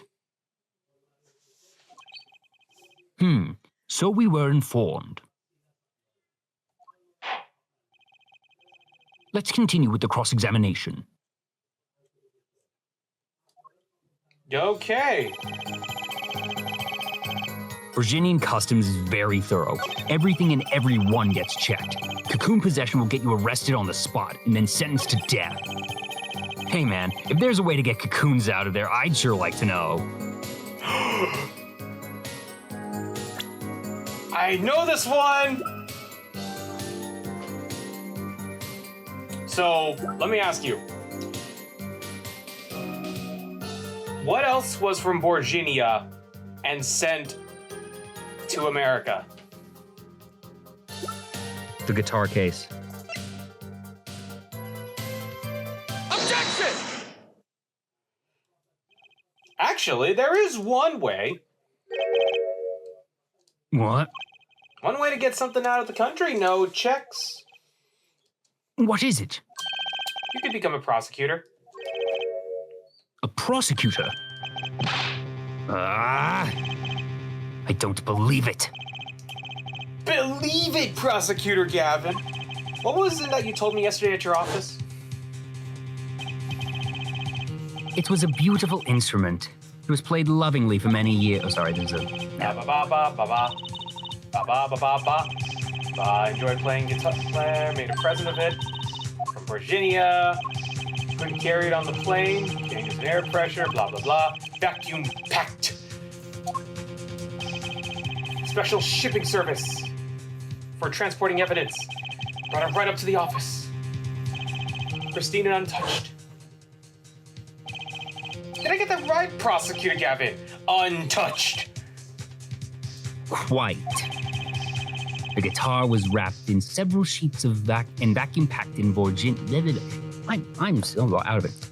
The guitar was wrapped in several sheets and vacuum packed in Virginia.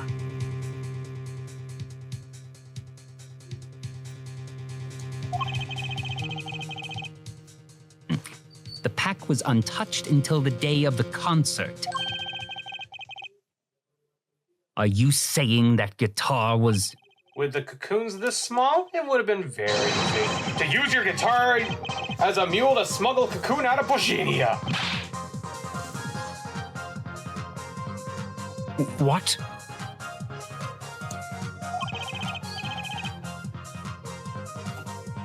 Which reminds me, Prosecutor Gabin, the guitar had some work done on it recently, right?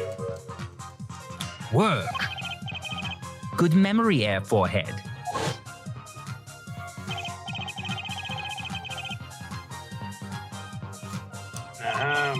The sound hole.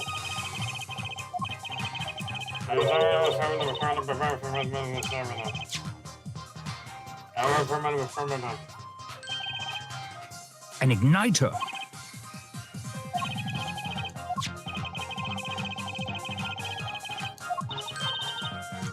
You mean... He means this, of course.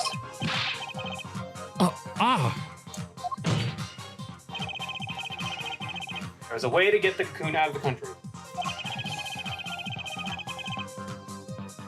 They could use They could use Picky Prosecutor's Gavin's privileged guitar as a meal. Wow.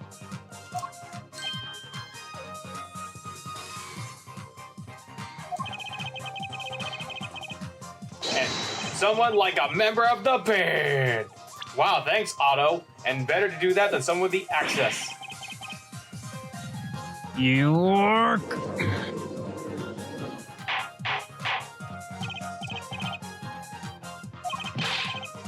So the igniter was placed in there for a clear reason, it seems.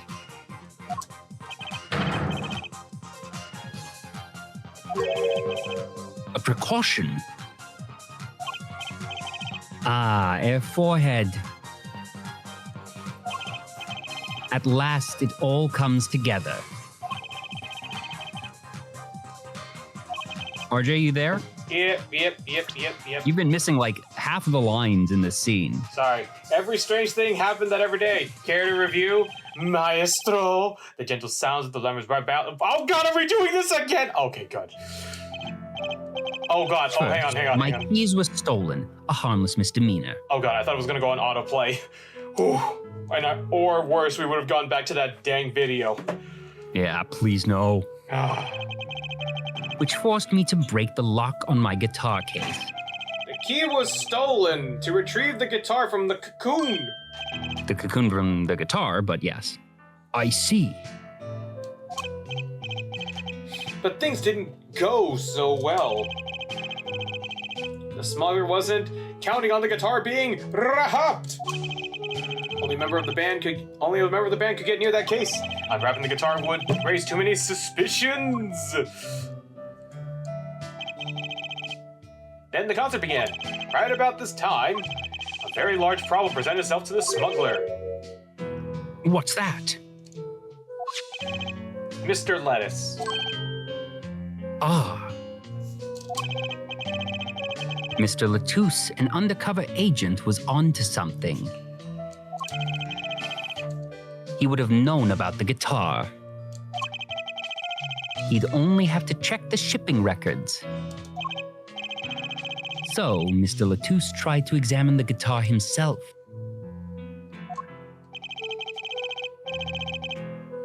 If the cocoon were confiscated, the gig would be up.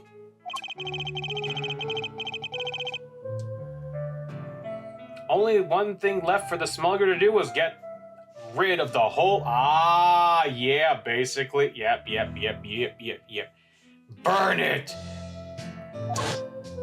Be like Seth Rollins, burn it down. It's over. Press the switch. No! The car burst into flames, and the cocoon was lost. Oh! Because he couldn't get it, he had to burn it. Then... bam! Mr. Lettuce died. With La Mirage there to witness it. That's your case.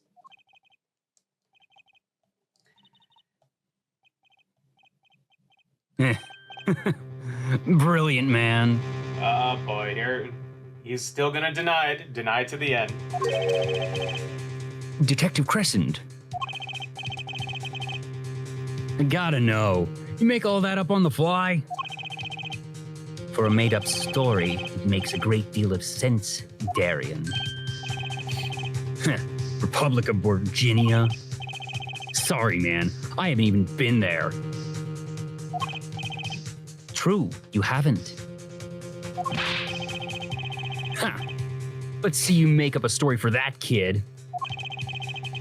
How'd I hide the cocoon in the first place, huh?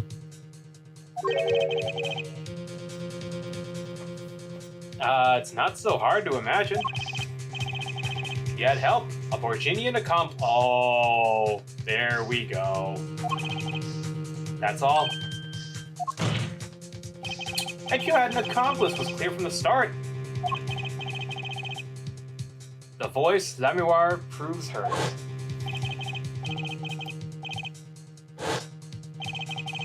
You made this transmission backstage. While your co-conspirator was on stage. But who was it? Is it the coup de grace? Coup de grace. I know, but it's a thing that in wrestling that some people in wrestling just call it, mispronounce it just for fun, because that's also Finn Balor's finisher. Eh. There's only one person who could have helped him. Let's hear what Mr. Justice has to say then. But be warned. With a great accusation comes great responsibility, like power. Make up your answer on the fly, as it were, and you'll be harshly penalized. Are you ready, Mr. Justice? Time Stone? No, I know what this is. Yeah, okay. So, Who was the smuggler's accomplice? okay, so Well, there's only... So, narrowing it down, let's go logically. this is literally our only people. Is we have because 1, 2, we know that it was 3 from every person in. Yeah, so here's the thing. We know it was someone on stage. Of this list, the only people on stage at the time were Gavin, Lamiroir, and Machi. That's it. So it can only be one of those three. We know it is not Gavin. I do not think that he was actually the co-conspirator in this case. Therefore, it is Lamiroir or Machi, and we know that Lamiroir was not, in fact, on the stage because she was under the stage. Therefore, there is only one potential left, and it is Machi. Yep, that was it. You ready? Yep. There's only one person who meets all the requirements of the accomplice, and that person is the defendant, Much to buy. But Mr. Justice, he's your client. A defense attorney accusing his client? That's a new one. I assure you, no one is more unhappy about this than I. I'm here to defend him in the murder of Mr. Lettuce, and I stand by my statement earlier that he is innocent of that particular crime. Indeed, the defendant is Borginian. He does meet the basic requirements to be the accomplice. But what if it was, in fact, Lamiroir? Couldn't have been. And I'm saying that not even because it's the line. Yeah, couldn't have been. Well, you seem sure of yourself.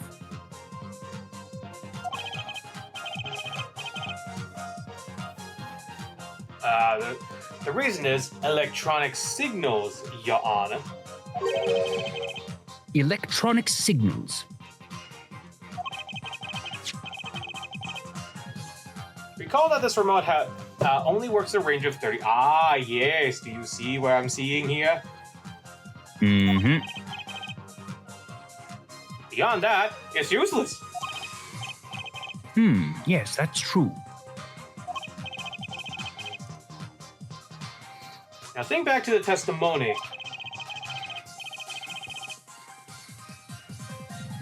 When the shooter made his transmission, Lamiroir is out in the air vent. Right above the dressing room where the shooter stood. Let's look at the stage diagram. This is the area that the remote could reach from the air vent. Well, looking at this, it seems that La Mirar still could have done the deed. Nope, because the platform... Yeah, no. When the shooter made that transmission, the stage was slightly different shown than here. It was in the middle of the guitar serenade.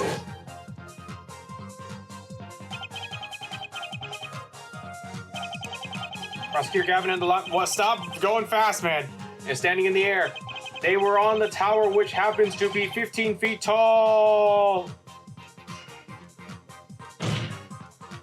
In other words, the remote couldn't have worked for Lamarwar's position in the air vent. Ah.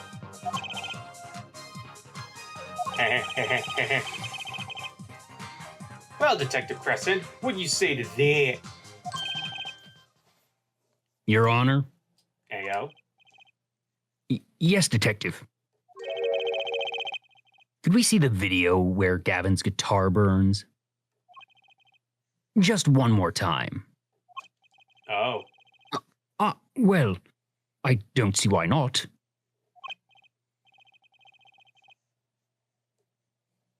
The body double. What? Don't tell me there's a way out of there. No.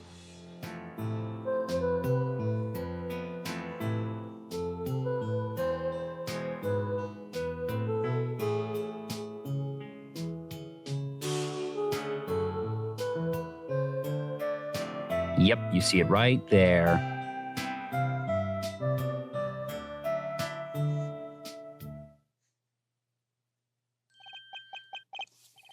Ha! Too bad, so sad. Punk. Punk? Yeah, as in CM. First you were sleeves, then kid, now punk. You're losing rank fast, Apollo. Unless I'm in wrestling, I'm totally doing fine. What exactly were we supposed to see in this video? The problem isn't in what we see, correct, Darian? Right, it's what you hear. We are musicians after all. Care to explain for us non-musicians? Sure thing, punk. Let me get your yarn straight first. You're saying I ordered the wee pianist to set off that igniter. That right? Yes? Well, in order to do that, he'd have to press a switch. Am I right? Okay. Well, take another listen. Pay attention to the piano. Piano.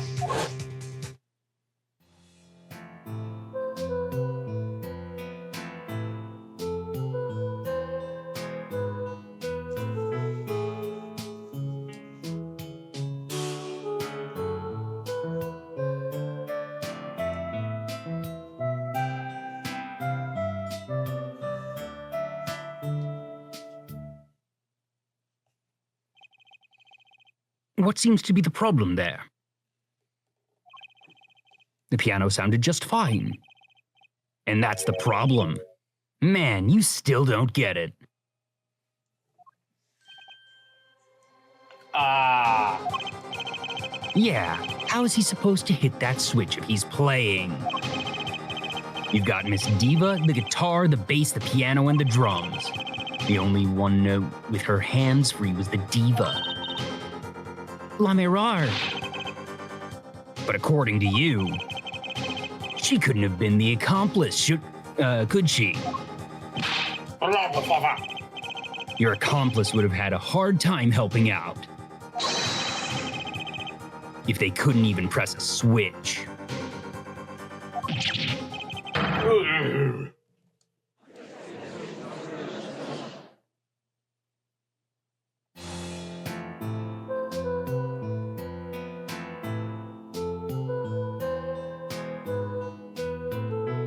Alright.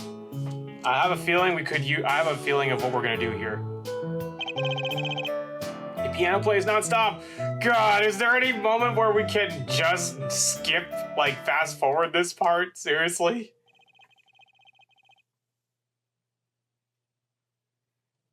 But yes, he could have, because where did we find the switch? The piano does seem to be playing when the guitar catches fire. Well. It's okay. We all make mistakes sometimes. Apollo, were you wrong? Can't be wrong. Everything makes perfect sense. How could it all just... Why did I turn into that machine from the Sonic?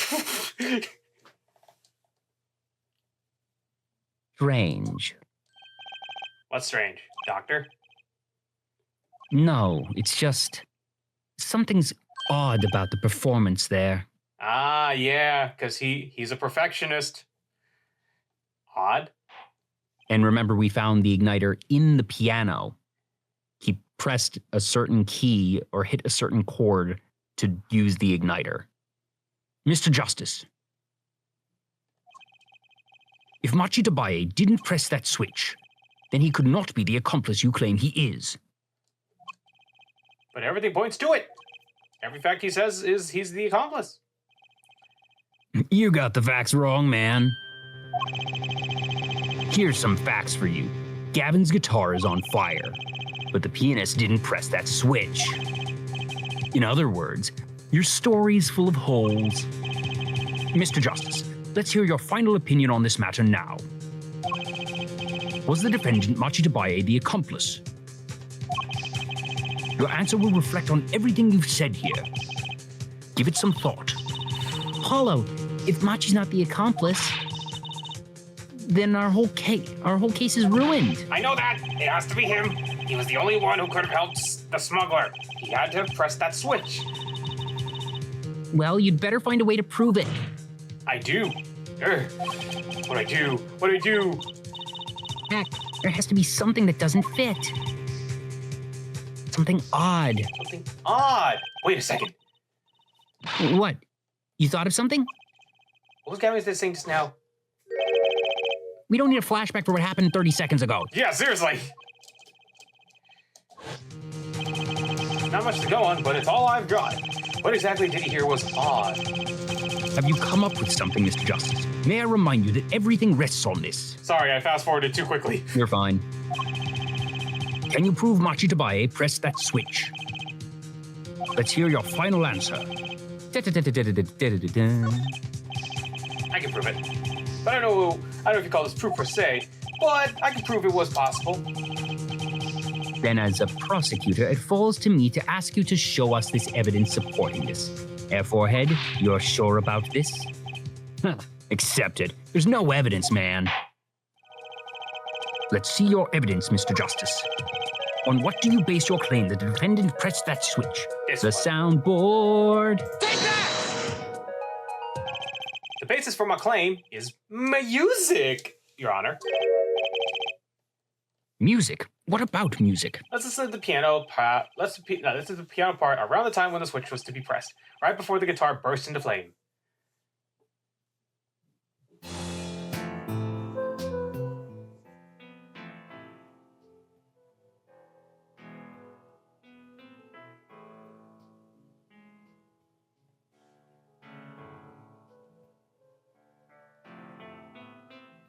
Oh, yeah, you didn't really need much with that. I hear a piano being played. But, doesn't it sound kind of simple? Simple? Ah, I think I know what he's suggesting. You think Machi could have played that part with one hand? One hand? He only needed one hand to press the switch. He could play the piano with the other. Ah. What, so you're some kind of piano savant? Actually, no. Then what do you know? You can't play a part like that with one hand. Maybe I don't know what I'm talking about here. Wait, I know. No, wait, hey, I know. Oh, hey, Juicy. Sorry. Yeah, you got something? Mr. Wright, your father, he's a pianist. Could he... Oh, Daddy? Could he... He couldn't play a part like that, even if he had 3 hands. so sorry. So sad for you. No, not really.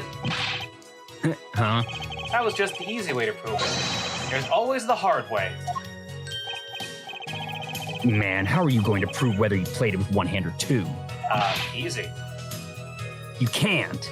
Yeah, just literally call him in and ask him to play the thing. I admit it will be rather difficult to prove, but it's highly likely he was playing with one hand. How do you know that? The clue is what Prosecutor Gravit described as sounding odd. What sounded odd? I bet we can tell by listening to a certain part of the song. No. No way. Well, it seems we've come to the moment of truth at last. Let's hear what Mr. Justice has to say for himself. Show us the part that proves the defendant was playing with one hand. Right before the guitar burst into flame. Machi was definitely playing one-handed before the guitar caught fire. One section of the song proves it. So, which one was the part again? 2. Was it 2? Let me see. Let's mute everything else and see if it was 2.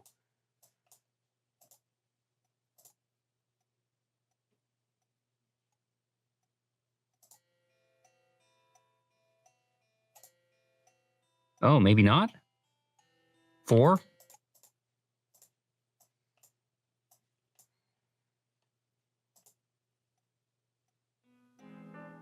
There we go.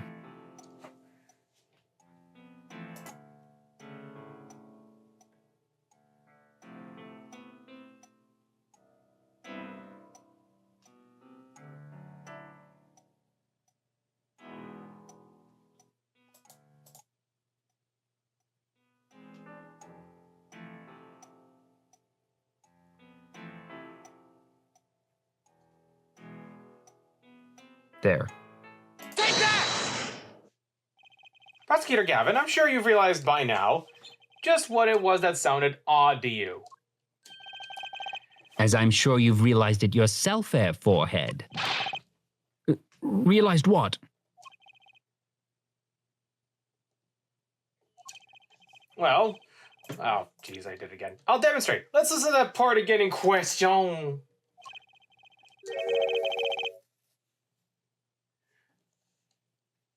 Pay particular attention to but a fleeting melody part.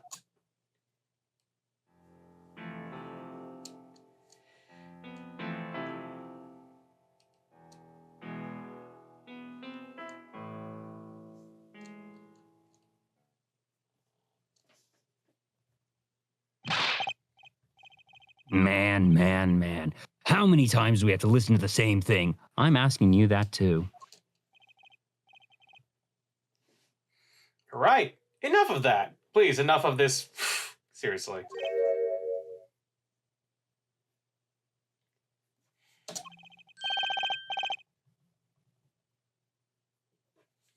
Let's listen to another section, shall we? Another section? RJ? Yep. The guitar bursts into flame at the end of the second verse. Same as the first.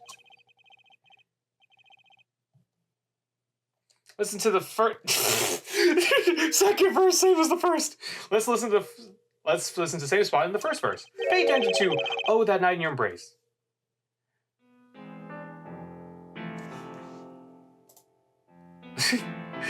Neil Ivan says, "Suddenly, Guitar Hero."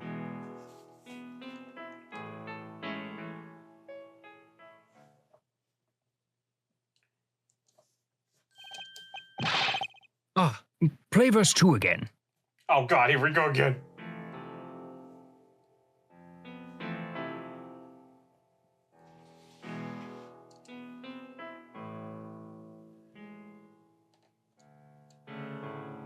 There, did you hear that? Yup. They feel the same, true. But they're very clearly different. What? Well put, Your Honor. The phase in verse 2 is quite simple. But the same verse, the same as the first, has high and low notes. You'd have to use 2 hands to play for that chore. Ah. What's that prove? I think you'd know that by now. This is why I hate dealing with amateurs, man. So the 2 verses had different arrangements. Happens all the time. Actually, it does. Not this time, Darian. There's no point in changing an arrangement if you can't hear it clearly. And that wasn't the point. I had him play specifically so that the piano would stay in the background. Oh. Boy. That was what I noticed. Why should the same phrase sound slightly different, I asked myself.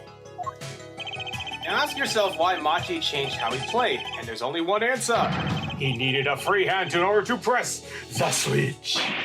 Nork. Why Newark? Nork Shork? Oh, okay, sure.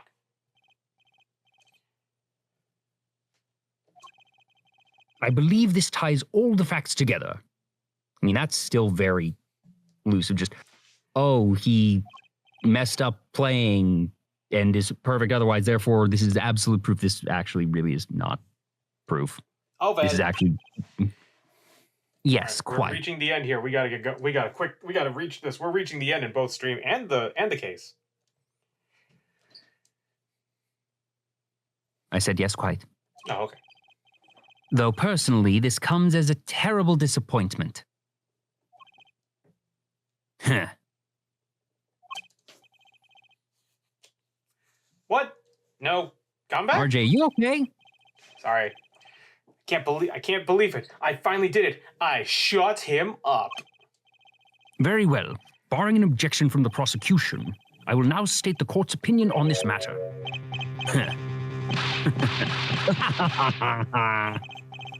Good show, Sleeves. No, great show.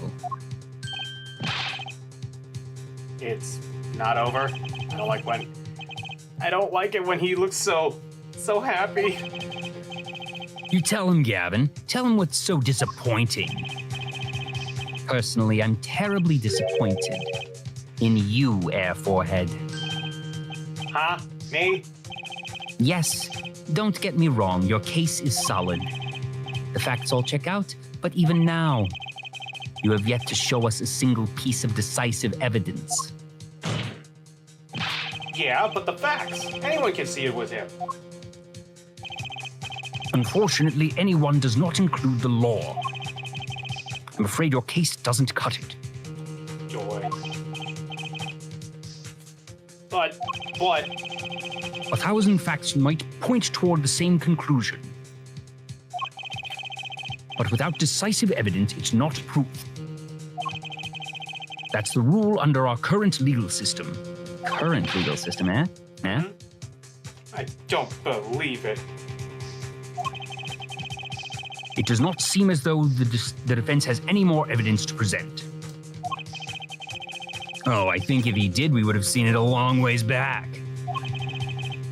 It is unfortunate, but at present, this court is unable to acknowledge your accusation. Oh, come on. You would have sent away our clients, our defendants, dozens of times over with the same level of proof, Judgy. The truth is staring us all right in the face. Why can't they see it?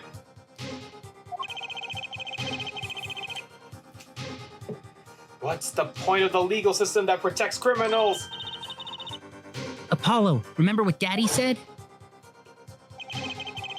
Blah, blah, blah, blah. Especially not under the current court system. What do I do? Like I said, good luck. Be aware that it's impossible to prove his guilt by conventional methods. Every man has an igniter. Find the igniter. Burn it down. I wonder what he meant by every man's igniter. I think he just meant weak spot. The kind of thing that a single spark could turn into a wildfire emotion. I won't be able to press him further by conventional means. I've got to find a weak spot in this guy. Something fatal. something fatal So- in his fury. Can I get back to work now or what? It may look like I got a lot of time on my hands, but I got no more time to play pretend with this deadweight attorney. Well, Mr. Justice, you've come this far without decisive evidence. This witness won't be coming back to the stand once we let him go. I mean, that's also not how the justice system works, but... Oh, so wait, what does it say here? Arson. Thanks, Neo Ivan. Arson, yay! Arson. That'll solve everything. Didn't you say the better the guitar, the brighter it burns, Prosecutor Gavin? Ah, yes. Good guitars are kept dry is why. That provides the best sound. Even a small spark could cause irreparable damage. Your plan has an igniter in it too, Detective. It was there from the very beginning. What? Fighting time, Justice. If you blow this one, he'll be out of your hands for good. Go for it, Apollo. What? And this igniter's supposed to come burn me up? It's gonna burn it down. That's almost poetic there, Mr. Attorney. All the better. I'm rather fond of poetry. And I intend to hear this one through to the very end. Forehead, you are accusing this man, Darian Crescent, of 2 crimes. The murder of Mr. Latouche and the smuggling of a Borginian cocoon. This is your last chance to prove your case. This trial has already run on for far too long. Mr. Justice, this will be my last warning. The moment this igniter of yours turns out to be a dud is the moment this cross-examination ends. Understood?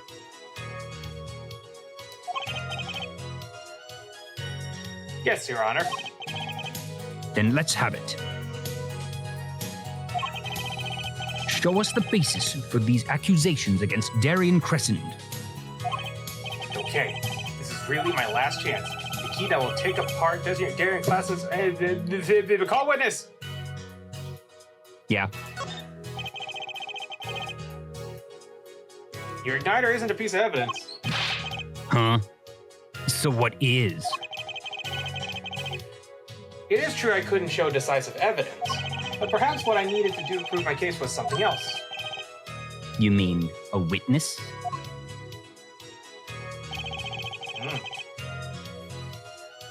Proving his guilt is a tall order, but I've got just the person to do it. Very well, Mr. Justice. Who is this person who can prove Darian Crescent's guilt? Wait, how old is he? 24, 18, 33, 24, 35, 40. Okay, let's go. So, sorry, your stream is like glitching out on me. Oh, do you want to wait? Or do you want me to restart the stream? I've got it back, hopefully. Okay, ready? No, it's blipping a lot. Stop and restart it for me. Okay, quick. Technical difficulties, everybody. Let's get going. There we go. Hopefully a little better. There we go. It's Grammary. No, it's not. Oh, because it.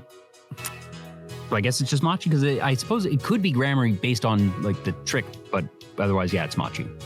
No, it's just on the trick. That's all he did. But who's the person who can actually do all the things that he just said he did?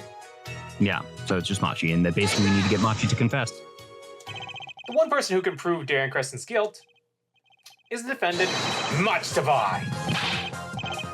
Your client again?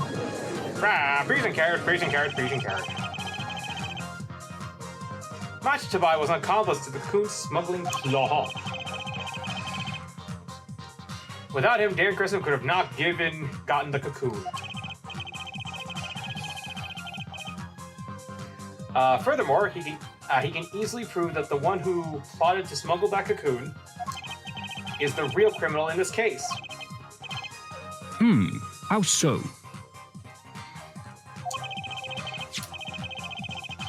it would require just one of the very cocoons Mr. Lettuce was looking for. With the cooperation of the Republic of Virginia, we could burn a cocoon. The burnt cocoon would leave a particular residue that would no doubt also find the inside of a burnt guitar. Aha, very scientific of you. Thus, if Machi acknowledges agreement with Darren Crescent concerning the attempted smuggling of a Virginia cocoon, the case is solved.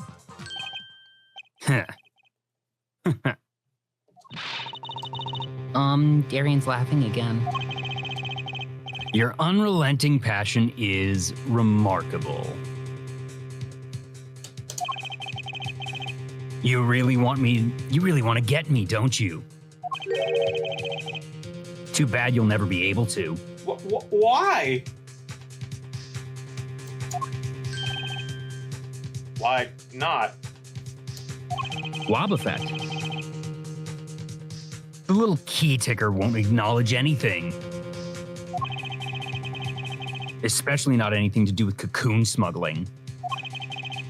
What's this all about?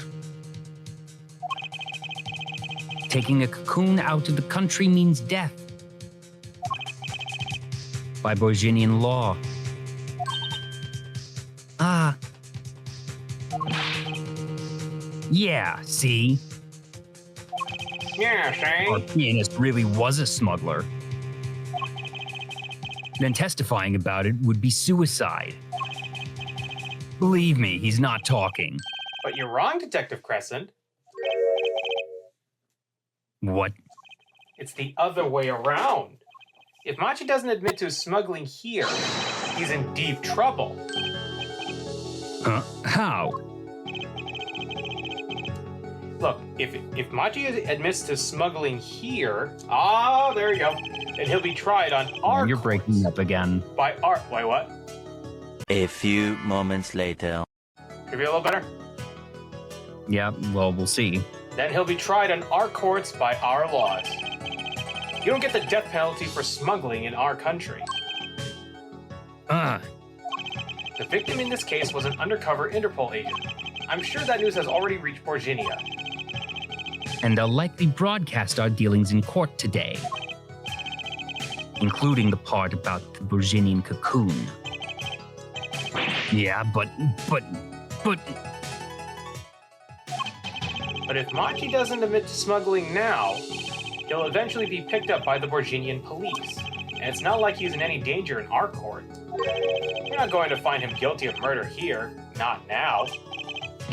Yeah, but you can't do this. You can't. You can't accuse me. Maybe the law doesn't allow it. But who's going to think you're really innocent after hearing this trial? The same goes for Machi Tabai. The cocoon smuggling, your entire plan, Machi Tabai knows everything. There's only one way out of it for him, and that's to acknowledge his own crime, the crime of cocoon smuggling. The thing is, at that point, isn't that just another testimony? It's not actual tangible proof. Wait. Don't worry there. I'll get you out of the country. Set you up someplace. A hidden mansion, real nice. You want a house made out of cookies, or no? A house made out of pianos? Come on.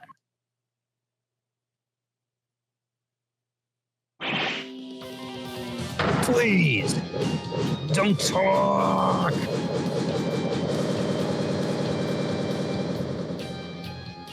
Don't talk.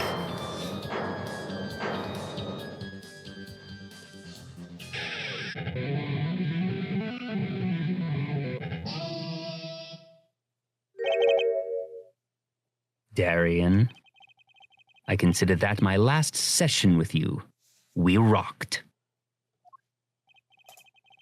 Is this the breakdown scene? Of course it's the breakdown scene. Breakdown. Quite a breakdown. I guess we can treat that outburst as a confession.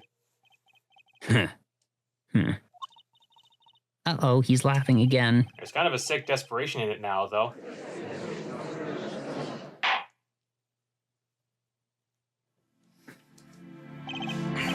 Well, have you been listening to today's trial? Yes. And you'll tell this court everything. I didn't want it to turn out this way, but I'm not the kind of lawyer that can overlook a crime. Today's trial was all for your benefit, you know. I see no reason why you should hesitate now. I knew. From beginning, I knew. Machi? Situation I cannot explain, but money I needed. Weren't you part of... Yeah, he should be set. Well, but then again, you know, record companies and probably, I don't know. Maybe some celebrities don't earn as much as they do because, you know, that thing with But still, it's like, who bought this for you? I The find record that... company. I hope they give a really good reason why. Like, maybe it's okay, Lamirar can get a surgery and it just costs just a huge fortune and he was trying to get the money this way. We'll see. But even so, I don't know. Very much money. Today's trial raises a delicate issue with our legal system. Yeah, hold a second. Neon says, cocaine is hell of a drug. What is drugs? The only thing definite in law is evidence. Yep. This is the golden rule. However... And also, it looks like it does that. It did that auto-scroll thing for you. It has become apparent that not all things can be tried by this standard. Should another case of this sort surface, we may have to consider an alternate system by which to administer justice. Anyway, Mr. Machi. Yes? Yeah, stream's chugging on my end again. I promise you will receive a fair trial by the laws of our country. And with regards to the current charges for the murder of Mr. Latouche, this court is prepared to announce a verdict. I thank you. Wow. So that's what he looks like without the glasses. I only lie, but you see truth. You find truth. That's our job. Very well. This court finds the defendant, Machi not guilty. Yeah, we did it! It's over! We finally did it! Do you actually want to go to the end of the chapter now, since even though we're kind of a little bit over time? Sure, we might as well. Court's adjourned! Yeah, we out of here! We did it! Yeah, the stream quality is absolutely chugging. I'm pretty sure there's something fritzing on your end. We can check it after the stream. That's weird. I'm gonna have to look into it. My internet's been fine though. Weird. I'll have to look into it very quickly. Soon. After the stream, though. Let's do it later. I wonder what'll happen to Machi. Well, did smuggle a coon out of Virginia. I guess there'll be another trial here. All's well that ends well. There you are. Daddy! I owe you both my thanks. Oh, there's New Ivan with the air horn. Beep, beep, beep. Beep, beep, beep, beep. Never work. My, is something wrong? I'm sorry. Machi was your partner on stage, your friend. Yes, I thought of him as my own son. Even now I do, yet something got a hold of him. Something evil. I see that. And he must pay for what he has done. Is that not how it should be? I'm still sorry. Do not be sorry. You have given me courage. Courage? I am considering an eye operation. It was my suggestion, actually. You mean you'll be able to see again? It's funny, I have always been afraid of the light. Light seems so harsh, so unforgiving. According to the doctor, Amirar's lost her sight due to some kind of accident. accident? As you know, I suffer from amnesia. I feared that if I could see, perhaps it would open my eyes to the truth I have been running from. Oh, I symbolism. was scared. I said I was scared. You know what changed your mind? Hearing your defense in there today. You could feel your gaze, unwavering, always looking straight at the truth. If the light returns to my eyes, I think I will take up painting. Or, you know, you could be a singer that can see. Just saying. Yeah. Painting? That's right. She's the landscape painter in sound, after all. But legit, you could still be a singer. Well, I guess she didn't say that she was going to quit singing. Whatever. They aren't mutually exclusive, so yes, she could take up painting. I will paint the two of you, I promise. Woohoo! I can't wait, La Mirar. I owe you my thanks too, Apollo.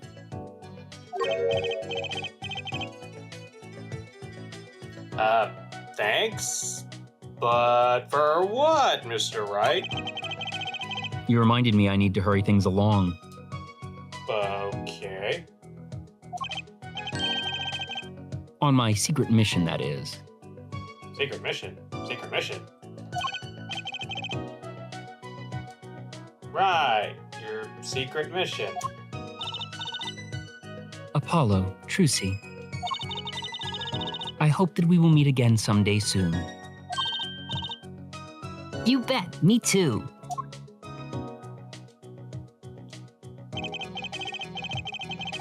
And so, like that ballad flowed on, and the trial flowed on until it came to the end. Thanks to the trial, the guitar serenade was a huge hit.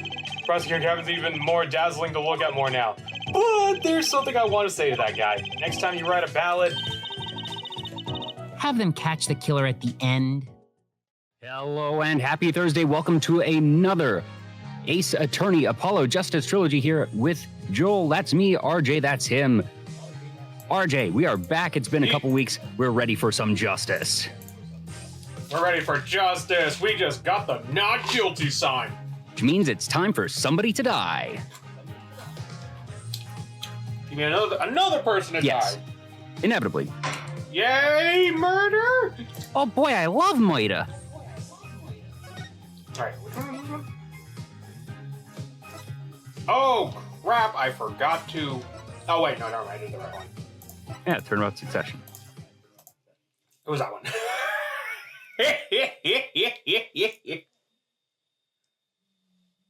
Yeehaw! And that's the whole truth of this case. Mason system. Oh! Ah, yes, back in 2007, okay. This is what we thought the future was. This was Code Lyoko.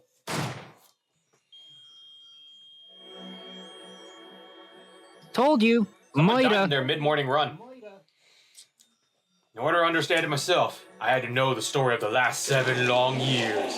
What?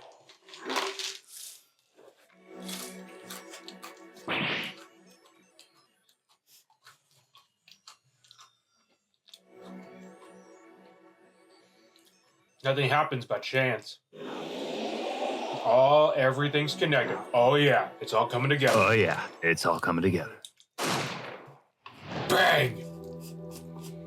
Ugh!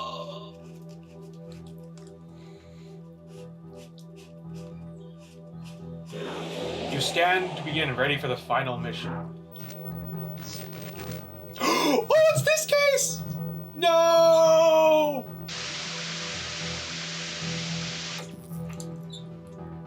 Oh, this was one of my... Will the defendant be found guilty or innocent? It's actually guilty or not guilty. Wow, we're in this one already? October Don't forget to 7th. interact with the plant. Yes, the wow. Hey, Apollo, look on TV. Look. Yeah, kind of busy. Whoa, look at that. He's the last Grammary, all right. Amazing. Technically, aren't you? Never. Apollo, you should be watching this. Funimation. You should be watching. If you got that, you're old. Yeah. Good times. Good times. Also, my back. Anyways, I was writing our last case in my journal. Lawyers are supposed to write things in records, Apollo, not journals. And why now? That case was 3 months ago. Gotta love Long convenient story. timeline exposition. Hey, it's a long story. I did a lot, you know. I want to vacuum pack to feel the moment for later. Right now, I'm wowing the crowd by figuring out how Lamoir disappeared. That's right. I did that illusion too. But you're missing him on TV right now. We're just getting to the good part. I guess I'll watch a little TV with her. After all, her father's expecting me to look after her while he's away. What you're seeing now is a rehearsal for the greatest magic show on Earth. Happening right here at our very own Sunshine Coliseum. Sunshine Coliseum? Hey, that's where the Gavineers concert was. Only 3 more days until miracles happen here, right before your unbelieving eyes. The legendary Troupe Grammary is performing for the first time in 7 years.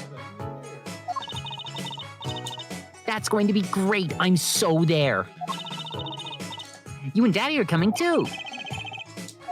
Legendary Grammar. Trucy's real father was still alive. He'd be on that stage performing miracles. I've got the tickets and everything. Here's yours, Apollo. Magic Show ticket received! Sweet. The heck? $70? That's cheap. Wow, that's cheap. Now go there. Yeah. Oh. Are you ready, Apollo? Ready? For what? Ready to rumble! Ba, ba, ba, ba, ba, ba, ba. Sorry, that's not right. For what? For the Troupe Grammary Grand Magic Show.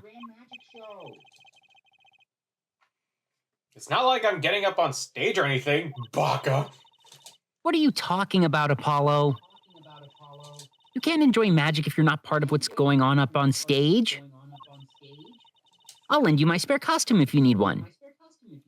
Oh, joy. Huh? You mean I can't go in this? No. Doesn't get any more straightforward than that. So... Okay. Alright, squeak. Ah, you're here. Working hard or hardly working? Oh, that's... Hey, how have you been? Hi there, stranger. Not exactly the kind of greeting I'd want to hear from my own kid. Though he has been gone a long time. How goes it, Trucy? Here, I got a present for you. Yay! Yay, pudding. I love pudding. Oh, it's farm fresh. And not just one pudding, but 3 whole cups. I'll have to pace myself. Well, I'm beat. That's right, Daddy. You're on a top secret mission. You've got to take it easy with the secrets, you know. How right you are. So you still can't tell us what your mission is? maybe it is time. It has something to do with you anyway. Huh? With me? Ooh, maybe you're getting a top secret mission too. Maybe you can be one of those guys. A spy. Can't I just be a defense attorney? To be honest, telling you about the mission was my whole reason for coming here today. What? Tell me, you've heard of the jurist system, yes? Jurist system. That's right, the new legal system everyone's talking about. Have you heard of it, Apollo? Huh? Maybe? Maybe not as many people are talking about it as I thought. The jury system, huh? Hold on. Yep.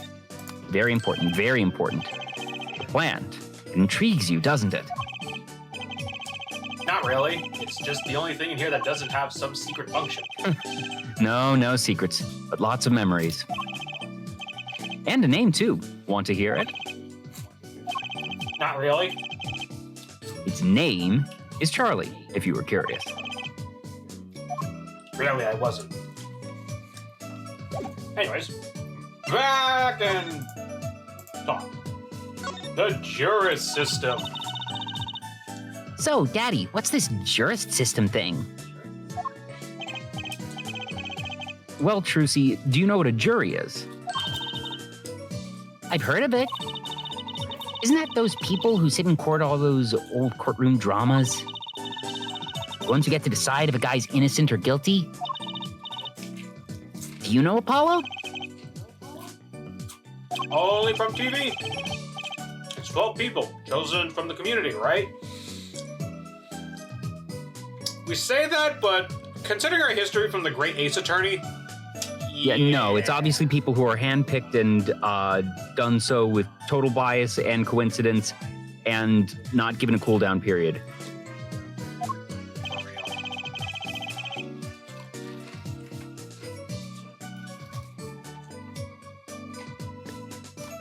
Sorry, Discord just decided to not... Oh, that's lovely. Here we go. Well, they're thinking about reviving that system. They're calling it the new system, the jurist system. No more doing whatever you like, Your Honor. Not quite that harsh. The jurists cooperate with the judge. They help analyze the case from different angles. There will only be 6 of them under the current proposal, right? Wow, you know your stuff, Apollo. Yeah, because they couldn't program in 12 and that would just be a bit too hectic for a game setup, so 6 was sort of a balance. Anyways, their findings directly affect the verdict. Hopefully, people will start taking the courts a little more seriously now. I feel like I'm on some kind of educational TV show. And then you'll find out you're on jury duty! Yay! Starring Dr. Wright. Dr. Wright, his assistant, Trucy, and mascot Apollo, the perfect team. Mascot, hey! The secret mission. So, what is this secret mission? The jurist system is my mission, more or less. Hey, yo, he just wants to bring back the jury system? How come we never mind. I'm not speaking any further on this. Anyway, keep in mind that new ideas like this system are always risky, Apollo. Hold on. My keyboard. Too true. Everyone's got an opinion, and they just talk and nothing gets decided. Kind of like you, Apollo. Or, other things that are going on in life. Being fake booking for a reason. I'm not that bad, am I? In any case, we're going to give it a shot. A test, if you will. I don't like tests. Druzy, do better. You're a magician. Can't you just make grades appear out of nowhere? We'll take a case as a sample and choose 6 jurists. I'll be the one helping with that process, incidentally. Helping how? Well, for one, I'll be the chair of the Jurist System Simulated Court Committee. The chair constructs the ideal situation, choosing the case, the jurist candidates, even the judge in the courtroom. Oh, so basically he's the one in control of the whole thing. Wow! It's like you have a real job! I was never that good at the piano, to be honest. Once a lawyer, always a lawyer, I guess. The trial's tomorrow, by the way. Don't miss it. The trial simulation, that is. Simulation, huh? Sounds interesting. So what kind of case is the trial simulation about? Well, since it is the first run-through of a new system, I wanted something simple, like murder.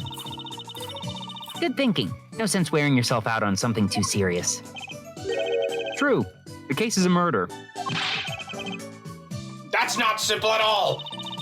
By simple, did you mean that the defendant is... Guilty, yes, most likely. So good luck, Apollo. With what? With the trial tomorrow. You're defending, of course. Recall that I said it had something to do with you. Go for it, Apollo. It's just a test case anyways, no sweat. Yeah, but there's still a verdict to be decided. And a potentially serious sentence. The most serious sentence in a worst case scenario. I mean, the verdict's real? That's not a test trial. That's a real trial. All the forms have been filed. There's no turning back now. The trial begins tomorrow at 10 a.m. Hope you can make room in your schedule. But why am I only hearing about this now? Yes, there was a change this morning. I picked a new case. Huh? Something that happened last night. Let's talk about something fun to talk about. Hey, Apollo, I know you're all excited about that secret mission. But what about this? The Troop Grammary Grand Magic Show. Huh? Oh, right. Card tricks. They're not card tricks. They're grand illusions, miracles, the apocalypse, heaven and earth.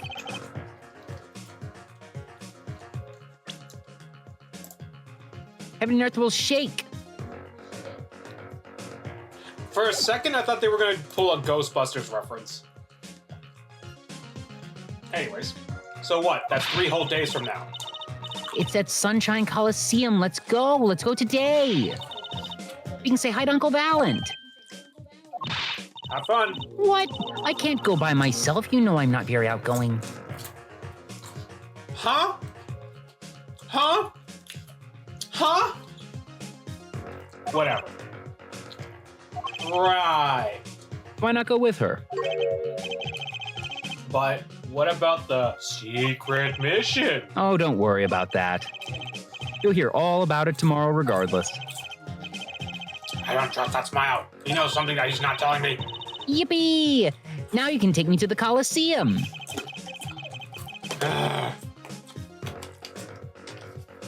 When supposed to kill me to pop over there. Grammary. That reminds me. Oh, we have a pass, don't we? What's this, Daddy? Isn't that silk hat the Grammary seal? Consider it a birthday present, Trucy. Thanks, it's great. But today isn't my birthday. Good point. What day is it today, Apollo? Huh? Today? But for me, today it was is... Tuesday. It's recycle your plastics. Hang on, what's... let me actually remember now. What is actually today? Today is also National Foodies Day. Well, we'll have to look up what date is in game, though. We'll get that in the next scene, though. I can do that easy. But anyways. Yeah, okay. Then it's a recycle your plastics present. Wait.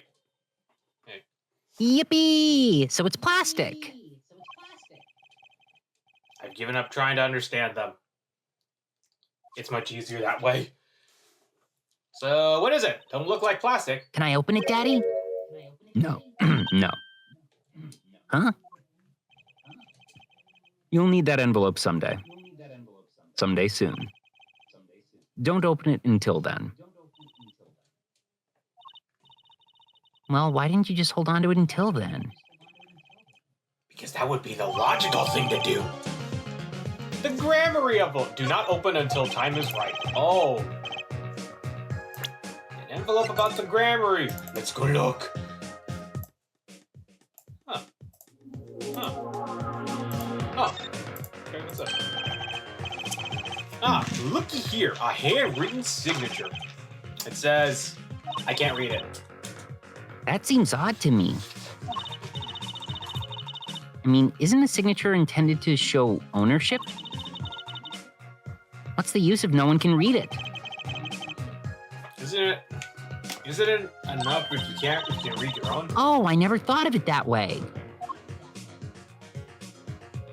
Oh, I don't remember this at all, but I'm probably assuming this is something related to Trucy's dad. Yeah, that's what I'm guessing. I'm telling you right now, this is really pure this is completely guesswork. I have not remembered everything about this thing. The only thing I remember is the girl that you saw that fell in there. She's adorable, and she must be protected. Anyways. An envelope about your family. The family grammar. There's trial simulation. Alright, so what case are you going to use? You really want to know, don't you? Of course I do. I mean, I'm going to be defending, aren't I? If all goes well, then yes.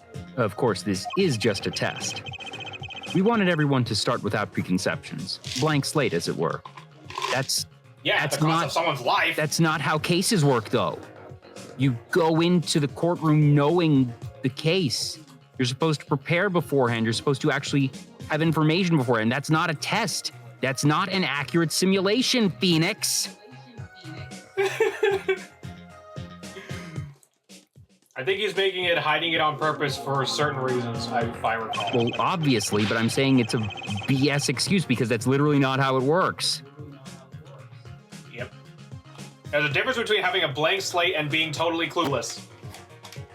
It's really fun having these like straight-man people figuring out the flaws of this stuff. Ain't it grand?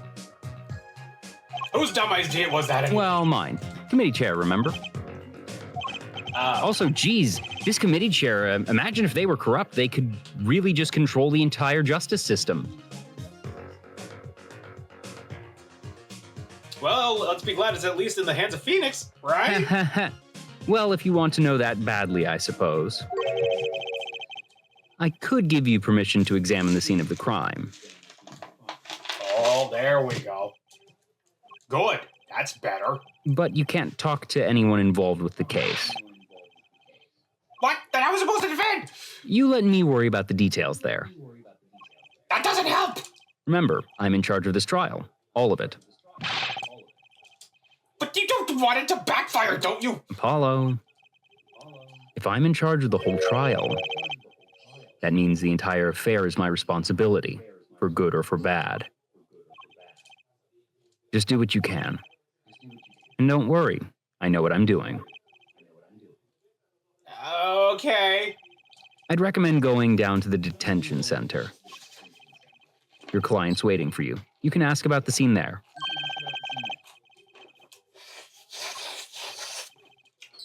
Oh, you can talk to your client. If you can get her to talk. Well, time's a-wasting.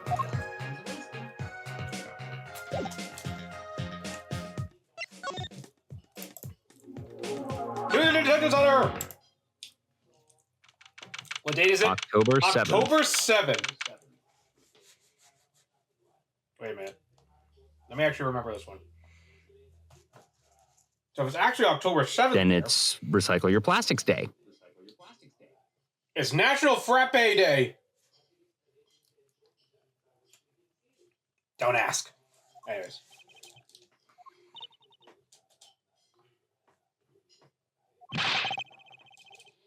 That's 20 minutes we've been waiting here. Maybe I should complain? I'm sure that guard has better things to do than stand there pretending he doesn't see us. I don't care. I don't want to see you. You know, the minute we get angry, the client will show. It always works that way. Like shouting, "Oh, waiter," and they're standing right behind you. Oh, guard.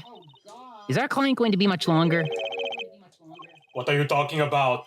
Haven't you already started meeting yet? Huh? There she is! Ah! What? Where'd you come from? Well, anyways, please have a seat. Aww.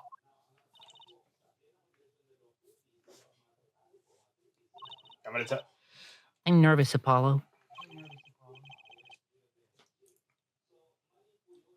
It's the silence. It builds suspense. Suspense is terrible. Oh, that's Hope last. right. Hang on. We might actually get a Comey moment, actually. Come on. Yep. Next line. I'm just saying, we might actually have a Comey moment, if you know what I'm talking about. I guess. You'll see in a second. Why'd you do something, Juicy? You're a magician, aren't you? That's right. Okay.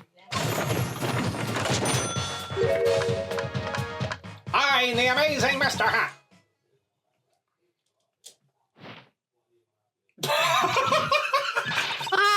She passed out. Miss Magic Underwear might have been a better bet. That's magic panties, Apollo.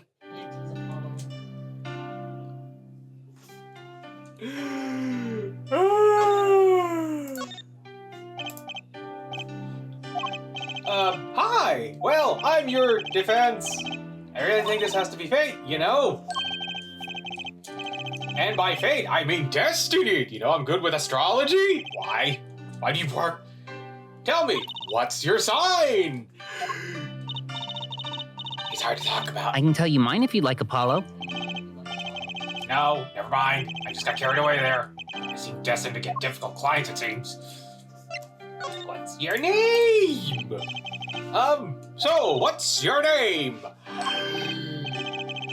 Oh, right, I'm supposed to introduce myself first. Okay, I'm Apollo. Apollo Justice. And I'm Trucy Wright. I know, this is getting nowhere fast. Hey, I know, maybe you can tell us what happened. I'm your defense attorney, after all. Anything out of the ordinary happened lately? Well, the other day, this tourist from out of town stopped to ask me directions.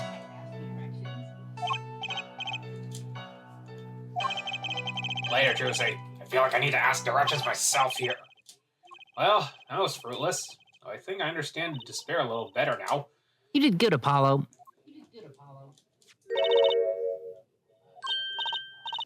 Look, she's doing her nails. What? Are nails more important than defense? That's it? Is that it? Oh, that's right. Okay, now it's piecing a little together. Don't But I'll say find it for her. anything. I'm not saying anything. All I'm telling you is that, hey, it's gonna go piece by piece, and I'm basically going the same pace as you're doing. Don't say anything though. That the pieces that you get, RJ, be quiet about. Oh wait. You want to voice her? Yep. Could you read this?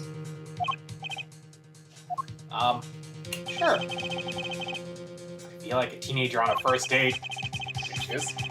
And this is the love letter. This is the love letter we passed from desk to desk at school. Stop looking so wistful and read it, Apollo. It's a business card with a name and address. The name is Vera Mishim. The address is for Drew Studio. And you're giving me this card because, yep, that's her. Well, looks like we were finished here. I wonder if Drew's studio is the scene of the crime. Well, let's go find out. Let me introduce you to Vera Mishim. She's adorable and must be protected. October 7th, welcome to Drew's Studio. What's that painting behind this shelf there? Wow, this looks like a studio. It's like life It's like life imitating art. Or maybe it's the other way around. But the tape on the ground there, it's a bit jarring. Yeah, looks like we found our crime scene. Apollo, look at all those paintings. Hey, don't touch those. It's okay, I'm just looking. Ooh. You can tell someone actually did art for these things. That's not finished. Huh. Apollo, look at this one. Looks half finished. You can still see the rough sketch underneath. But that's odd. The rough part doesn't look like the rest of the painting at all. That's the point, Josie! Yeah, good point. That's odd. The paintings! All the paintings have a really different style, too. Ah, I thought I might find you two here. Oh, nope, wrong one. Emma, long time no see! Oh? Seems like I run into you far too often. I'll bet you know why I'm here, too. You know about the trial simulation tomorrow? I've heard about it, sure. So Mr. Wright chose you, huh? Don't even know what the case is about. Well, he was killed. The artist who owns the studio, that is. Mr. Drew Measham. I don't know. You can tell why he's named Drew. Because he draws. Yes. The Measham will come later. Measham. And his daughter was put under arrest. Yeah, we just saw her at the detention center. It was funny, though. She seemed more like a victim than the kind of person who could commit murder. You don't say. Not even by poisoning? That's how it was done, you know. Poisoning's a common way to get the job done when the murderer is a woman. Wow. Poisoning? Anyway, Mr. Wright told me you'd be coming. Feel free to take a look around. I'll just be over here with my snackoos. Can't talk to anyone related to the case this time around, which means we better find as much as we can here. Or else. I mean, it's not like we can talk to the person. Ha ha ha. So, this, Drew Measham was some kind of artist? Apparently. Did a lot of illustrations for books, I hear. Had a lot of female fans, too, for what it's worth. Oh? Well, I guess his stuff is kind of pretty. Like that oil painting over there, for instance. Yeah. That wasn't one of his illustrations, actually. Huh? So it's a standalone painting or something, or is that what she means? He was an odd bird, Measham. Hadn't shown his face to anyone until the end. Huh. What do you mean to anyone? He was always locked up in here. He was always locked up here in his studio, apparently. His only connection to the outside world was through letters he had put in that letterbox there. Letters? Do people still write letters? What do you mean, Apollo? I mean, when was the last time you wrote a real letter? Don't most people use email and stuff these days? Do you not have phones? Not Mr. Measham. Couldn't stand technology, it seems. He did everything by mail. Maybe he thought that way was more artistic, you know? Letterbox! Contact with the outside world. It's empty. In any case, the only person beside him allowed in here. Oh, you can do all three of them. Oh, what? Oh, okay. Well, I'm not doing that one. Oh, okay, you can't, it's just literally there. Okay. Wait, can you actually do anything weird? No, okay, no. All right, go. Was his daughter, Vera. Oh, you mean the killer? How dare you, Juicy? The suspect, please. We took some fingerprints, of course. The only ones found in the room were Mr. Measham and Vera's, basically. Basically? Actually, last night, Mr. Measham gave an interview to a reporter for the first time. It happened during the interview, apparently. His first interview ever? Could you tell us a bit more about what happened of the night of the murder? What happened in the June of the 6th? So this woman, Vera, she Mr. Measham's daughter, yep, right? A real sickly girl ever since she was little. Hardly ever went outside. She did kind of give off a withdrawn sort of aura. I mean, she's never talked to other people before, so... She was homeschooled by her father, apparently. It was quite a scene when they took her to the detention center. She was screaming about how she'd die if they took her outside. That does sound like a scene. In the end, she agreed to leave if she was allowed her good luck charm for company. Her good luck charm? Apparently, she has this charm that magically gives her the courage to go outside. Why can't I ever get a normal client? But why would a shut-in daughter kill her own dad? Don't look at me. So about the poison, it was found in his coffee. No, right? not precisely. Not precisely? What does that mean? It means see for yourself, I think. Hit the night of the crime. Like I said, last night was the first time someone from the outside came into this studio. I guess mysterious painters who never go outside make for good articles. It just so happened that he died on the night of his first interview. Why didn't you just arrest the interviewer? Oh, there we go. At around 9 p.m. every night, Vera always made him a cup of coffee. Last night, he drank his usual coffee and suddenly became violently ill. And died? And She poisoned him on the night of his interview? Wouldn't the reporter see? He wasn't near Mr. Measham when she brought her father his coffee. He was checking out what some the equipment in the heck back is of the this? room.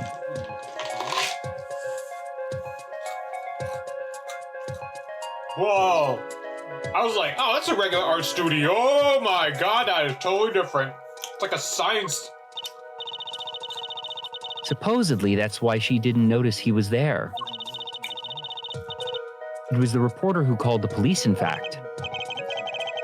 Wait, why is she the suspect? Everyone's suspicious is the reporter. Yet the reporter never got near Mr. Measham's coffee. Even Vera acknowledges that. Carlos, I want to know more about this reporter. I swear, if it's a lot of heart, I will blow a gasket. Anyways, I want to look at this one. Starry Night, what are you doing here? Hey! There's a painting hidden back here. Hey, you're right. What if it's embarrassing somehow and he didn't want anyone to see it? Certainly seem pleased by the possibility. Huh, it's so normal. That's hardly something to get mad about. Huh? What is it, Apollo? Now, doesn't this painting look like never? Oh. I mean, it's pretty obvious. You know what it is? The other painting. Yeah. Actually, hang on a second. I wonder if there is actually anything in this. Apollo, look at this painting. You can see the rough sketch. Oh, Oh, it looks like it was only half completed. that's funny. Do the rough sketch and the finished painting look totally different to you too? They do, actually. What's that all about? Oh, can you actually examine this one? No? Huh? Oh. By the way, do you know what this painting is? Well, the top part looks like Van Gogh's Starry Night. No, the scene here. Momotaro. Where the Japanese... Yeah, I was gonna say. There you go. Hey, Apollo, this painting, I know it. Huh? Really? It's that story where the old woman is doing the wash in the river, and this giant peach comes a-floating on down. That might possibly be the strangest thing I've ever heard. So I'm glad you actually got that. Alright, anyways, let's go look at that one-ass coffee mug that was used as the murder weapon. Ah, that's the victim's coffee mug. Aha! So the poison wasn't here. Hey, look, there's a blue spot there. This is my first time seeing a real poison mug of coffee. And I would hope so. Poison coffee? Not exactly, actually. What do you mean? No traces of poison were found in the coffee. What? You'll have to figure out the rest for yourself. I'm officially not on your side after all. That's not how that works, Yep. for sure. Hold on a second. I don't know. What if it wasn't? What if it wasn't? Oh, yeah. Mishi. What if it's not? What if it's small bombs? For those who played Omineko, that's the reference. Hey, look there. That stain doesn't look so healthy, Apollo. That must be the Blue Mountain stuff we've been hearing about. Something tells me that even Blue Mountain copy isn't this blue. No, this stain is probably... better ask Emma. Anything else? Nope. Nope. Okay. Present. Oh. Wait, let me just do it just for this one. See if there's anything. I wouldn't mind taking a closer look at those paintings. Oh. I just love oils. You know how they're so thick? Is that the word? These paints are all dry. I'm just surprised at how different these all are. Yeah, and what's going on with this half-finished one? Must have been a work in progress. You can still see the rough sketch. That's what's so weird. The sketch part really doesn't fit the finished parts. It's not like we haven't said this 2 times before already. It seems to be very important. Yeah, anyways. Present. Here. Past, future. Emma, about this mug. There's a pale blue residue on the rim. Eh? Ah, that. Yes, well, it's just a rumor. But I've heard there's a kind of coffee called Blue Mountain. Pretty sure it isn't actually blue, Emma. Ah, right. Okay, you got me. That's over from my testing spray. Forensic science! I knew your hobby was behind this somehow, Emma. It's not a hobby. It's not a phase, Mom. So, what kind of scientific stuff are you up to? This spray's that's what. It turns blue when it touches poison.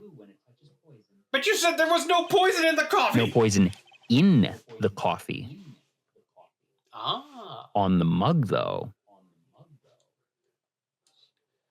So the poison that killed this victim was on this mug. That's right. See? It wasn't in the coffee. The killer applied it to the rim of the mug itself. Wow, science is amazing. It certainly is helpful and kind of scary. Maybe Emma would be willing to help us out a bit more. You should try buttering her up, Apollo. They say that flattery will get you everywhere. Certainly worth talking to her a bit more. Yep, there you go. I bet Emma could help us out here. Don't forget, flattery will get you everywhere with her, Apollo. Huh? You just What said are you that. two whispering about? Well, I was thinking. I mean, what is it we always do when we run into you at a crime scene? What is it we always do? Scientifically? Ah, you know me too well. Okay. Okay, meaning we can get to scientificness now? Oh, I suppose. Just this once. Bring me anything you find suspicious and we'll check it out. You've got to be kidding me. You've got to be kidding me. We got to do it again? This. Emma. Pale blue. Thing.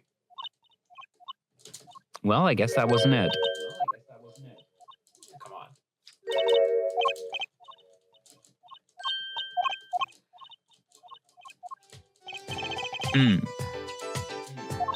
About the poison analysis. I feel like that was a bug. They should have just gone straight to this. Doesn't make sense to redo that. Bad flow. I was afraid you were going to ask about that. See, this solution is used to test for atroquinine. Atroquinine? 1 second.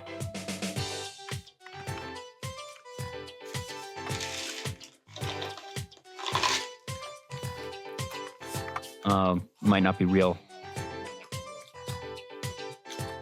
Okay, because it's a play on anthraquinone, which is a poison, so it's antro or something. Atro, huh? Yeah, atroquinine versus anthraquinone. That's interesting. Atroquinine, the deadly poison found in the autopsy. Oh, uh-oh. I know that spark in her eyes. She's getting excited. Best tread lightly. It's one of the most virulent poisons, but absorbed into the body astonishingly slowly.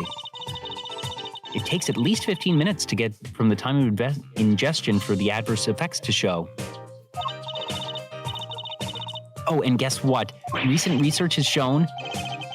That's fine. We don't really need to know all the gory details. I think I get it. You just spray this stuff on something you want to test, right?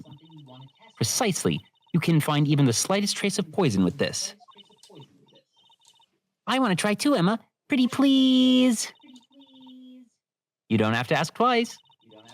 I already used it on everything suspicious, of course. Yay! Let's give it a whirl, Apollo.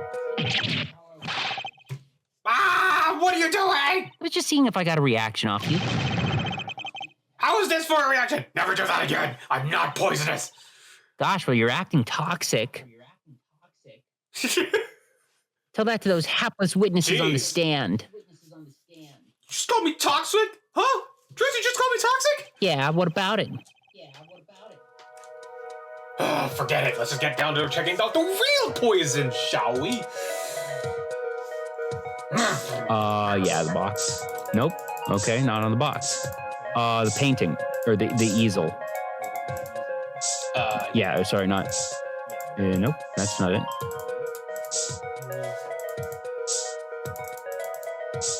Teacup. Teacup. Everything. I'm gonna spray everything. Nope.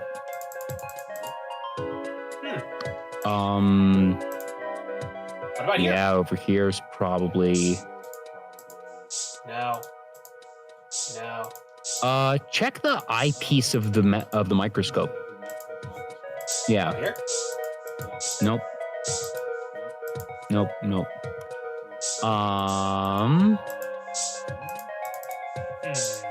about here? What about here? Weird. This is into Door handle? Yeah, nope. Brush? This is... The hidden painting? Chair. Hidden painting? Nope. No, like bottom part of the chair. I think I see something. Nope. Nope, sorry, that's just shading. What the heck? Back. Too bad, no reaction there. Sure, we check out all the likely spots. Wait a second. What is it, Apollo? We just checked here. We did. Sprayed that. I don't think so. The spray probably can't reach that far, you know. Let's check it out just to be sure. What? Yes, boo. Boo. Ooh. Oh. Oh. No. Oh. Well, it's the little thingy thing. This one?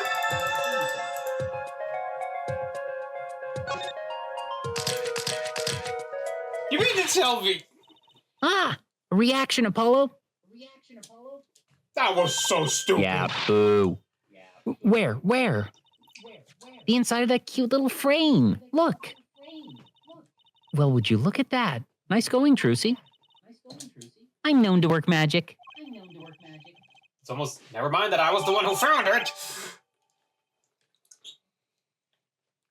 Measuring 2 by 2 bears traces of deadly poison. Why would the inside of that frame have poison? Looks like we found the only other place that was poisoned in any case.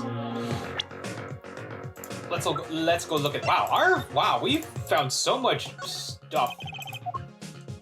No clues here. Oh, what? Oh, okay. Looks like you have to take this back part to put the photo inside. It'd have to be a really small photo to fit in there. And that pale bluish stain. Why would there be poison in something like this? Well, there's one obvious reason. Whoever put poison in the coffee rubbed a bit on here too. Not very obvious, Jersey.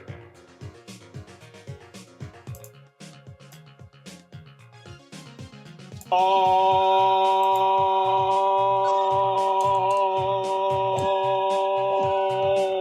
Brain blast. Not telling you anything. All right, what do we do here? Present the thingy to her? Wait, we actually haven't examined this plate. Since it's here, let's examine this plate. Let's take a closer look at that desk. Oh, really? Hey, what's that? Why is there? It's an open envelope. This envelope has opened and resealed. Ooh, I know how to do that. Take a pot of boiling water and hold the envelope up to the steam. The glue melts and it opens. Cool, huh? Whoever did this wasn't so delicate. You're right. Looks like they just ripped it open and stuck it back together. Huh? The postmark on this letter is from 7 years ago. Why would someone open a letter and seal it again? Better hang on to this.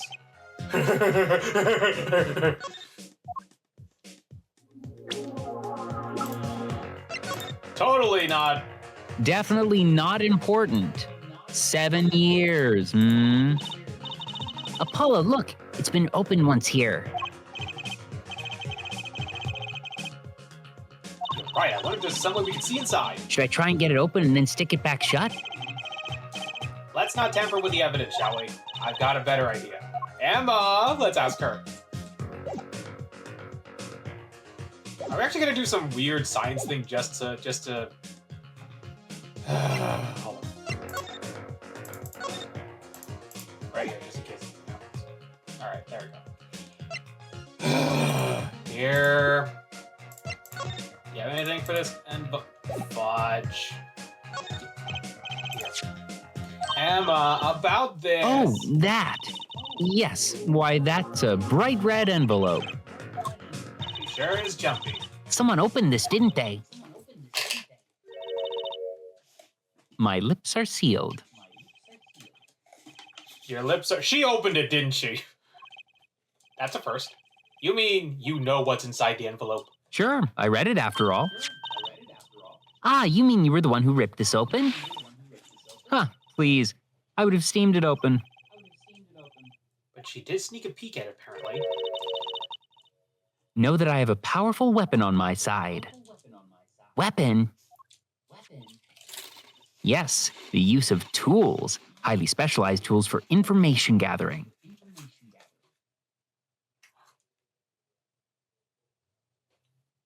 That looks big and heavy. How did you carry that around? Don't worry about it. Tools I wouldn't mind getting my hands on. You should try flattering her, Apollo. They say a little praise can open big doors. Never heard that one, but it's a good advice. Let's try talking to her some more. About that envelope we found. I was wondering if you could help us out with the tool you were mentioning. You want to know more about my tool, do you? It's called an X-ray analyzer. X-ray? Like the X-rays you get at the dentist? That's right. At least that's what I call it. Huh? It has a real name, but it's much more complicated. The X-ray spectralization. Something. How am I supposed to remember all that? So basically, it lets you see inside things like envelopes. That's right. You're sharp, Trucy. But it's a bit more complicated than that in practice, of course.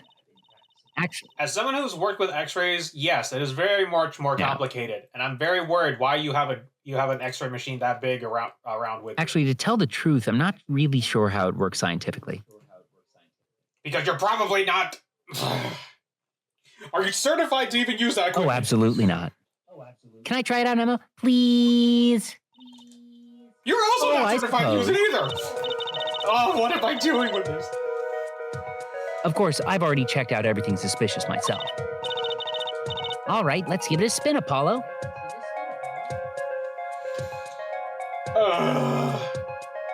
As someone who's worked in the medical field, this is very worrisome. Without proper use of X-ray machines. Yeah, what are you doing? Oh, just seeing if I could see through your hair, but it's like lead. No, that's not how that works. Point that thing at me and it might fall out. Yes, exactly. Dude, an X-ray, a regular X-ray shot is worth at least 3 years worth of direct sunlight. It is that bit dangerous. then I wouldn't need an X-ray machine to see through it. Let's just get down to business, shall we? Let's be a man. Right, let's test it on a sample first. It just so happens that I have a lottery ticket here. Oh.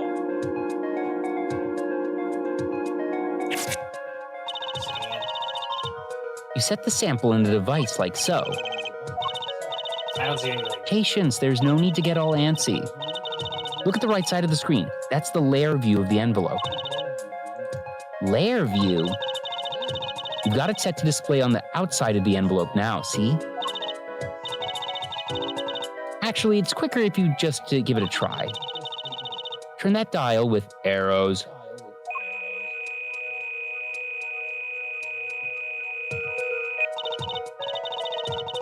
That's right. That's how you choose what depth you want to scan.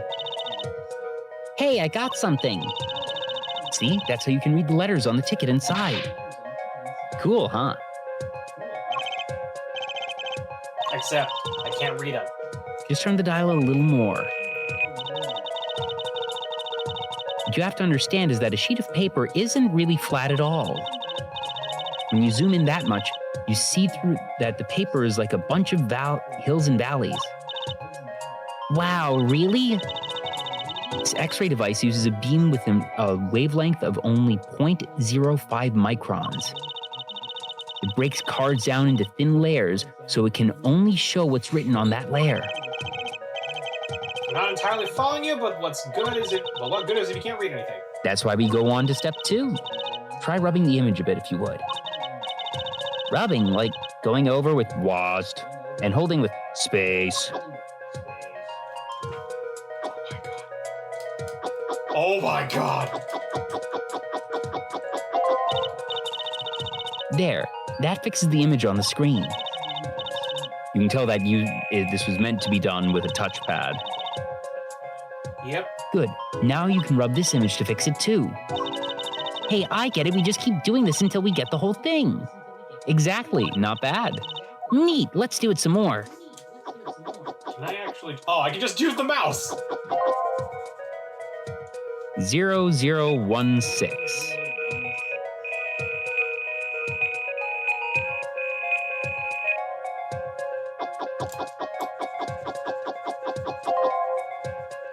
Try again!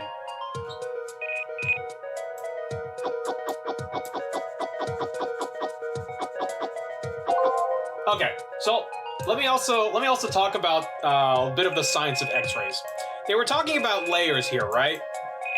It's the same thing how with regular X-ray work, like what goes through the. Let's say, for example, right here, this one is the upper one is the skin, the other one's the meat, the other right here is the bone. In order to actually access, yes, yes. But basically, in order to actually access all the way through the meat and bones, you need a really high wattage in order to do that.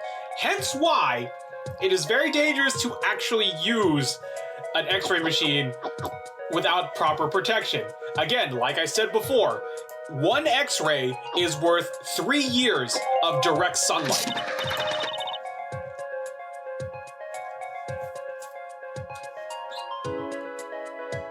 Emma. Sorry. Okay, let's print this one out. That's such clear quality. Does this mean I have to buy another one to win? Well, it's Emma's ticket. Let her buy another one. It's okay, there's no need. But see, this is the true hidden power of my weapon. Neat, huh? Now let's try it out on the real thing, shall we? Yeah, anyways. There you go. And also, it depends on what angle is. So be very glad that this thing is just on a flat surface. If we actually had to do like a complete actual if you have to do like a complete body, oh my god, I would have to do so much talk about that, the nuances and everything, including angling, how much positionings and all that jazz. Man, being working in the medical field is very interesting, rewarding, and confusing, and sometimes kind of sad.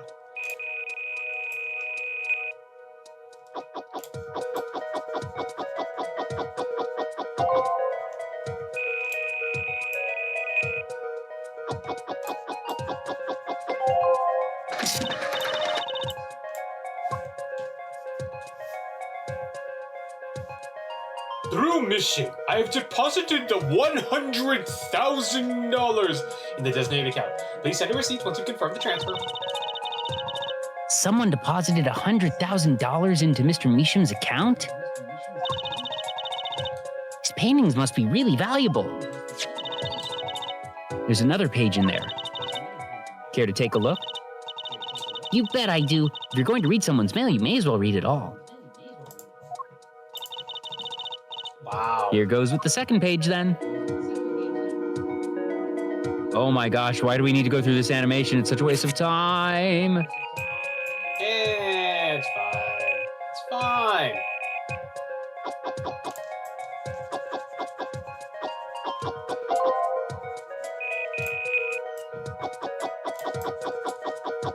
At least the process is fairly easy. Sign this paper and send the enclosed envelope with the enclosed stamp within 3 days. I need not remind you to speak of this to no one. But you just reminded them.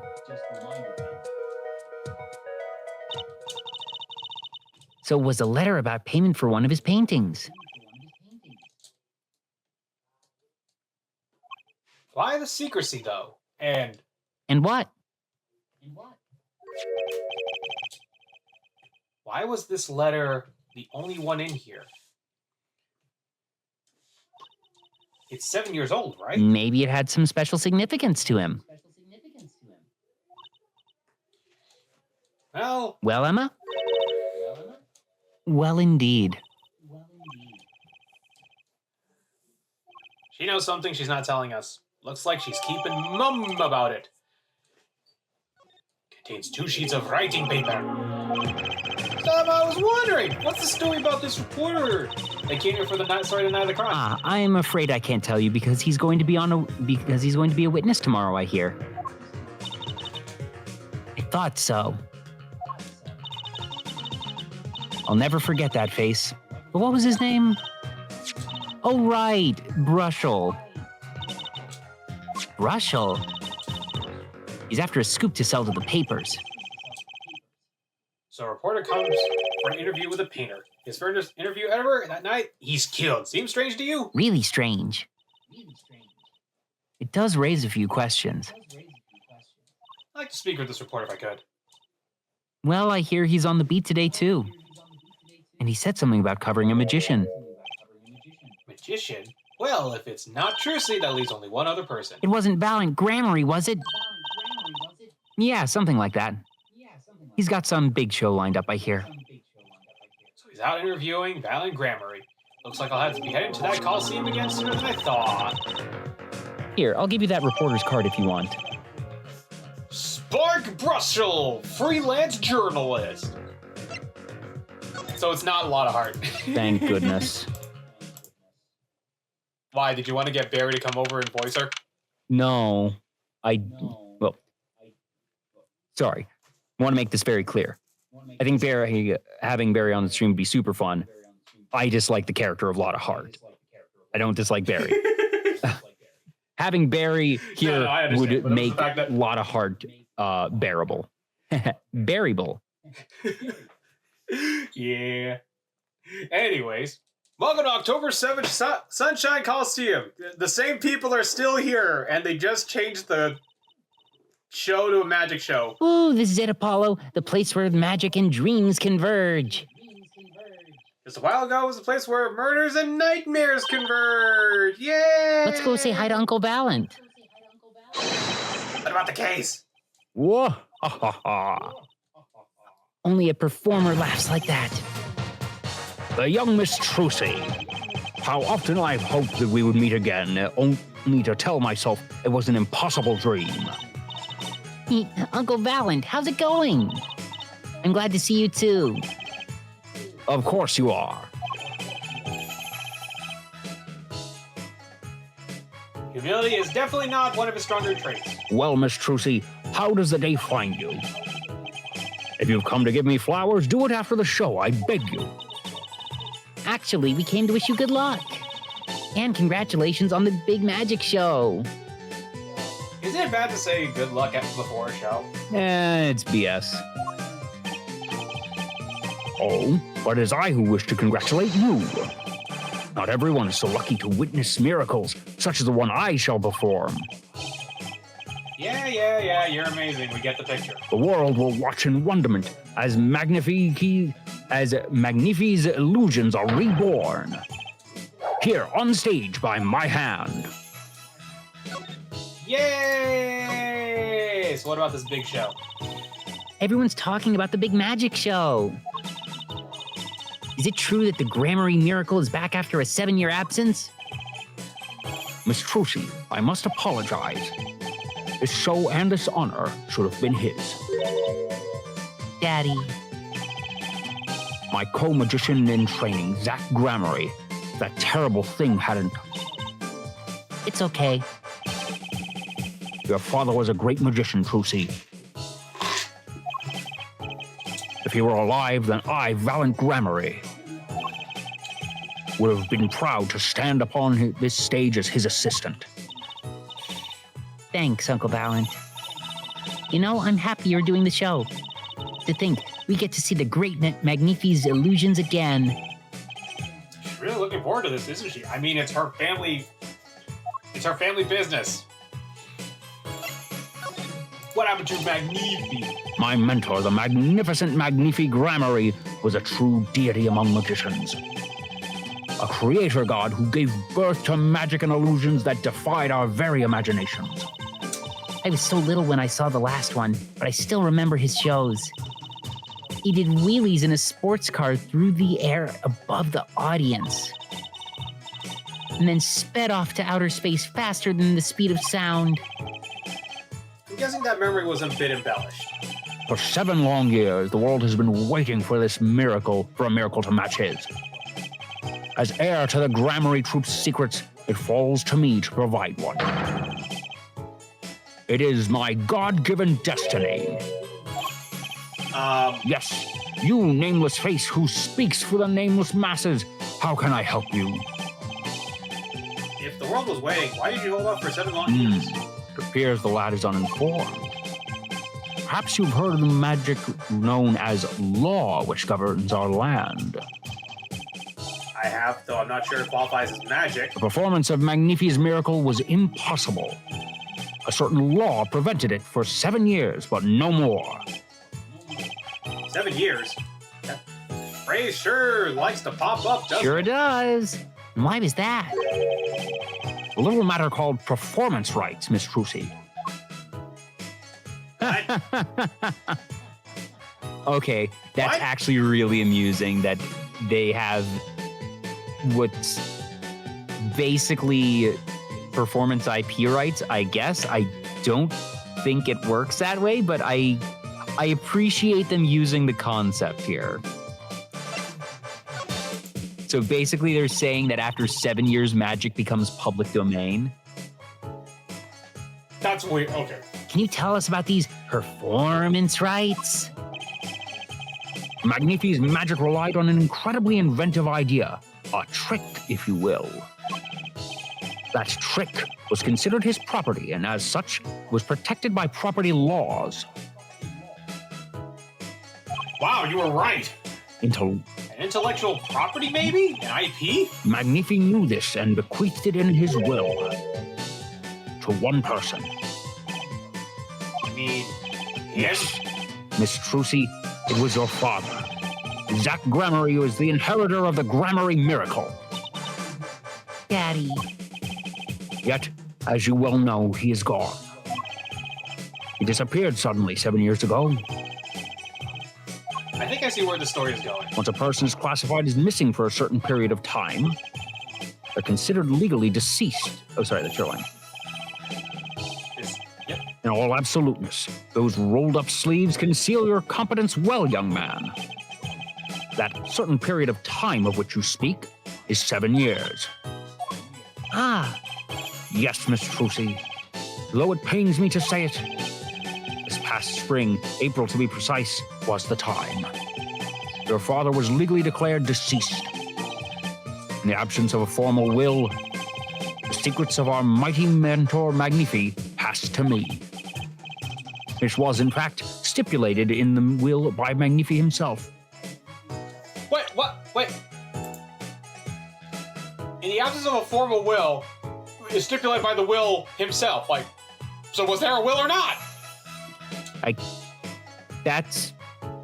can't tell if that's a contradiction or if it's a translation error. is that how it works, Apollo? Yeah, it's called a death in absentia. Declared missing permanently. Daddy. Jeez, the frick. Oh, I think I know what to do. This thing. Right? I was wondering if you could tell me about this. Ah, why that bears the Grammary seal. Uncle Valent, is something wrong? Trucy, where did you get this? Wow, that's new. Daddy gave it to me? Your daddy? My partner's at Grammary. No, my other daddy, Phoenix Wright. Why now? Why would your Lord Daddy?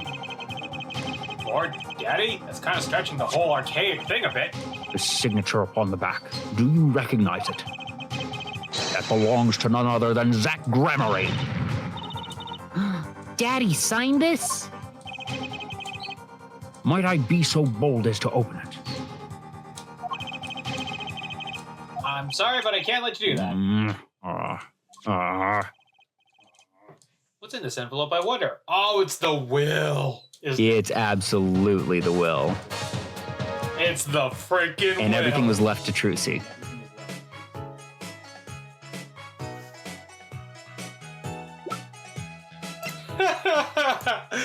Funny. Also, it's incredibly obvious that Valent either killed, kidnapped, or otherwise is responsible for Zach Grammary's disappearance. Oh, that'd be so sad to see when I think about it. Yeah, it sure would be an emotional gut punch, wouldn't it? Yeah. Especially considering it's Trucy's own family. Yep. Anyways, so a journalist was here for a story? All eyes in the universe are upon my stage. All pens seek to commit its mysteries to paper. His name was Brushel. Russell. Think he remembers him. Doesn't look too happy. He doesn't look too happy about it. Russell. That cloying smell of mint when he smiles, yes. Could you tell us more about him? What did he want? Oh, we gotta do that, yeah. There you go. A man by that name called on me just now. Just now? Valent's vision is always toward tomorrow. Valent feet always step always forward. That is all. That's all very confusing. I am to perform a big magic show, yes? I wanted someone to cover it. Yet, he had only ears for that incident. In any case, I requested that the rapacious reporter remove himself. So a painter has died. What of it? It is but a footnote in the footlights compared to the magic of Grammary. Uncle Valent, do you know where the reporter went? I recommended he visit a place popular with penalized perpetrators. The detention center. He was a rude individual. Might I see that card? Sure. He would tear apart my respectability. I will tear apart him. Ooh, here it comes, Apollo. Uncle Valen's big magic trick. You gotta fix the card. Not sure that qualifies as a big magic trick. What happened to the big magic? Ah, it is not. Is it not more miraculous for it to stay ripped? You must have really not liked this journalist. Now, the time has come when I must return to make my prestidigitation preparations. By your leave, Miss Trucy. Thanks, Uncle Valent. 3 days from now, make ready for a miracle.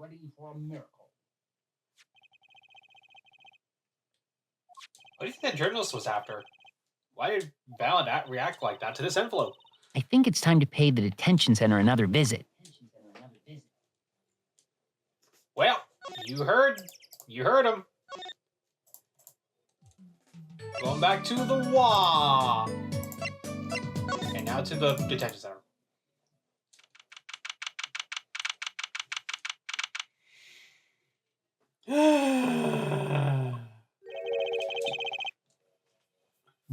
I think I hear what you're saying. We're all doing it for the money. And end quote. Oh God.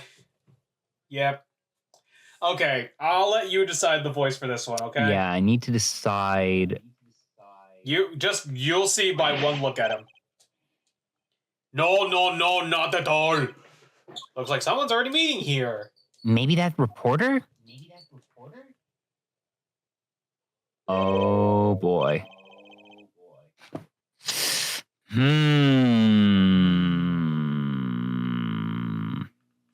How do I want to do this?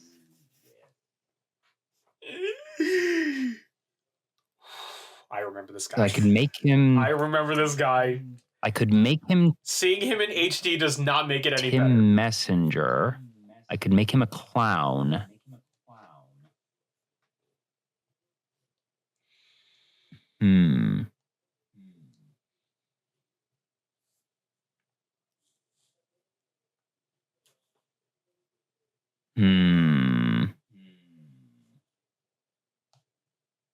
Hey there, how you doing? Who might you be? Oh my God. Sorry, we didn't know someone was already here. I'm Apollo Justice, attorney at law. Talk about a nervous monkey. You're Justice, you? You know me? Do I know you? Of course I know you. Stares down witnesses on stand till they spill beans, end quote. That's not true. What's he writing? Are you a reporter by any chance? Woo, you're Trucy. Eh? Am I famous? Oh, yeah. Trucy Wright hates carrying a bag. Puts everything she owns in her panties, end quote. Hey, that's so not true. Just hold on to your breeches there. I'll wrap this up this interview in a jiffy. Interview? So, God, I think you know what's going on here. Guarding rooms in my life. What else could I possibly need? End quote. No! How many times do I have to tell you this? Look, I've got work to do. You deal with it. Did you come here to interview the guard? Ooh, what a pickle. Accused wouldn't talk. Had to interview someone or go plumb crazy, end quote. Huh? I should have guessed. The dang man scared her. What the frick, man? How dare you? Where's my manners? Name's Brushel. Spark Brushel. I'm not picky. Journalist just closes eyes. Right. End quote. What's that nauseating strong milk every time he grins? Until you've been interviewed by me, you don't know what thrilling is. Wild run through crossroads of mayhem, madness. End quote. I can see that. He's writing something again on his arm. Don't you have a notepad or something? Now, if he's a party, maybe he knows something.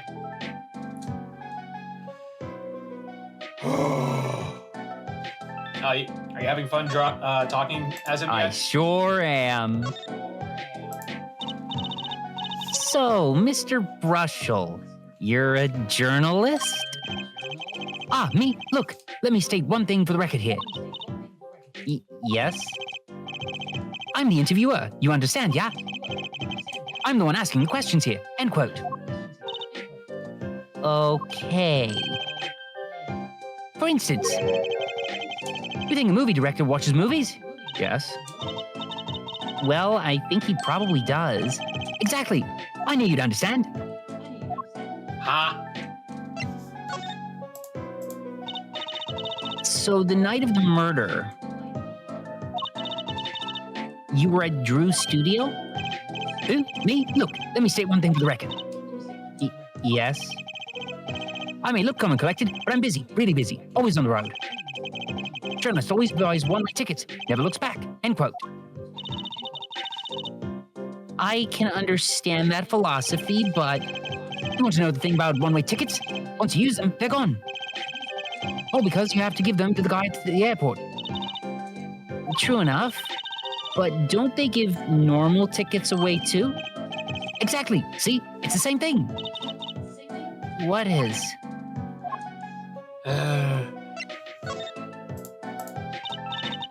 So you went to do a story on Drew Misha, and he never had a story done about him before. That's right. Look, let me say one thing for the record here. What? I'm sure you're going to want to know about my source.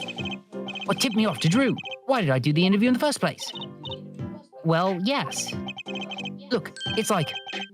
Oh, I've got it. Say there's this burger joint with famous ketchup. You think the burger guy's going to tell me where he got it? At the supermarket, maybe? Exactly. See? That's what I'm talking about. I think I may have actually understood that one. Well, there's nothing I can talk about, really. Walls have eyes, ears, especially with glass walls and speakers. End quote. Right, I guess we'll leave that. But since you're here, might as well tell you a tidbit of news I saw, just out of the heck of it. Sure, tell us. Just for the heck of it. I remember like it was yesterday. I'd seen a movie on a trip and wandered into this burger place with amazing ketchup, when an article in the tabloid caught my eye. Famous oil paintings stolen from art dealer's gallery. End quote, I believe it was. Oil painting? Happens every day, right? What? I thought I'd seen that painting somewhere before. A painting of a giant peach floating down a river. You saw that, right? Yes. Someone stole an oil painting of a giant peach. Journalists can sell scoop better than burgers. End quote. Well, Do we just present? do we present? Dang it. One day you won't actually look at it. Right. Let me go on the record here. Yes? I know what you're going to say. Russell, take this. Write brilliant column. End quote. I don't think so. Look, buddy, I write brilliant columns about one thing. And that's food. Try to understand. What could he possibly be writing? He didn't listen to a word I said. Oh, so it doesn't count. Wait, okay. go So I guess back the to only thing present we can do again. is... I want to see one page over. That one. Right. Let me go on the record here. Yes? I know what you're going to say. Russell, take this. Write brilliant column. Yeah, okay. I don't think so.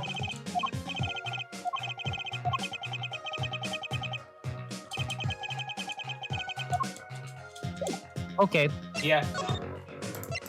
Back to the studio.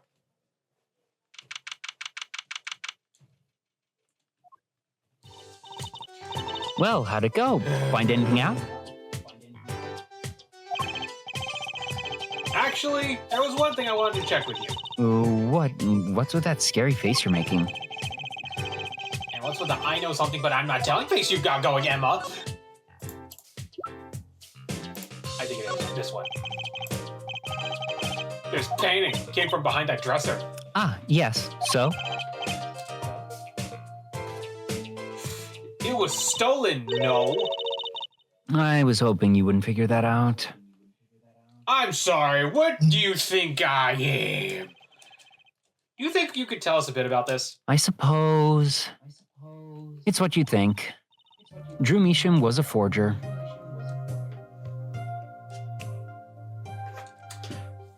So, do you understand why his last name is Measham? Miss him? Nope. Take out the me part Sham. and replace Yeah. and put me Yeah. and put it as a Yeah. sentence. Drew. You drew me. Yeah, Drew Measham. Yep. There you go. That's your pun for the day. Boo. A forger? Like Lloyd and Anya? No, that's the good kind of forger. Let's see.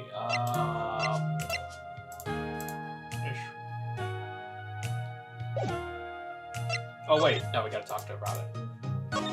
Oh, there you go. Forger. So what exactly is a forger? Well, basically, it's someone who makes forgeries. Duh. Fakes, in other words. I found you, faker. Fakes. Copies of an original. Exact copies, so precise you can't tell them apart.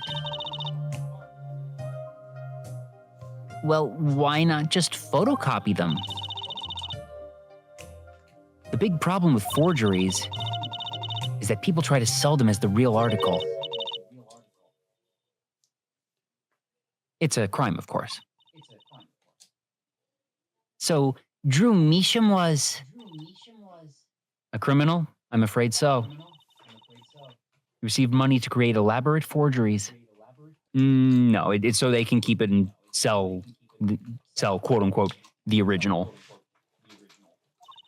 Got it. To supplement his work in illustration, I guess. I see. Actually, that's why I brought this here in the first place. What do you mean? When you're trying to determine if a painting is a forgery, the rough sketch underneath can be a valuable clue. So we get to see what's under the thing. So the rough sketch is like the practice for the real thing. Like doing a magic trick in front of a mirror before you go on stage. But not in the case of a forgery. Not necessarily, anyway. You know what the finished product is going to look like after all. Oh yeah, I guess you would. That's why I brought this. I'm going to use it to see what's under the painting of the finished pieces. I get it now. Not that I really needed to go to such lengths, seeing as how one of the paintings was only half finished anyway. Still, it'd be neat to see Mr. Measham's rough sketches. Kind of like what he was drawing when he thought no one was looking. True, that would be interesting, and maybe valuable for the case. You should try buttering her up, Apollo. Flattery will get you everywhere, they say. Maybe I should ask Emma to help us out.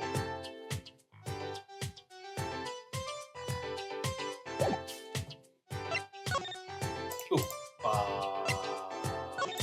this one. I kind of wanted to see the rough sketch under this painting, and I was wondering if your tool there might do the trick. Oh, fine. Just this time, though. Let's check it out. All right.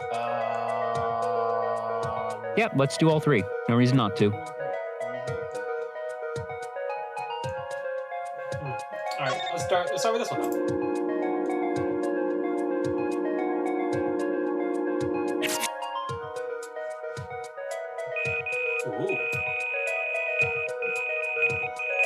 Ooh. There we go.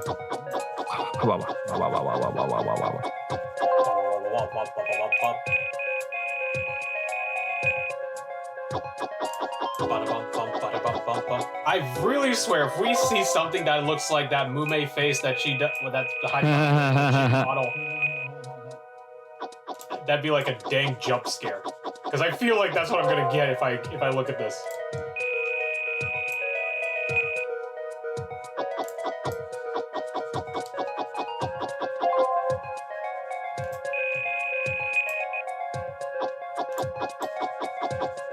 Oh my god! It's not scary, but Dun, dun, dun. whoa! Wait a second. Okay, let's print this out. Huh? Poker. He also. What the heck? Wow, he really blows. Finished painting isn't anything like the rough. Devices like mine didn't exist until recently. He probably thought he could draw any sort of thing he wanted for the rough. What do you mean? Well, in the past you could only analyze the composition from a rough sketch. Composition? In other words, the traces of charcoal between the paint and canvas. So you could tell if there had been a rough sketch, but not what it looked like. I think I follow you. So in essence, it wouldn't matter what was underneath the finished painting. The pros would actually paint out a rough sketch entirely. Then do a completely new painting on top of that. So Mr. Measham was drawing whatever he wanted to before the painting over them? Possibly. Is there a problem with that? Not particularly, but there's something about the sketch itself that's kind of odd. You're awfully silent all of a sudden, Apollo. Did you even check out the other paintings? Well, sure. You like this detection stuff, don't you? This way. So did you notice how odd the first one was? Well, yeah, it was a poker scene. Yeah. Did you know what else had a poker scene? Yeah.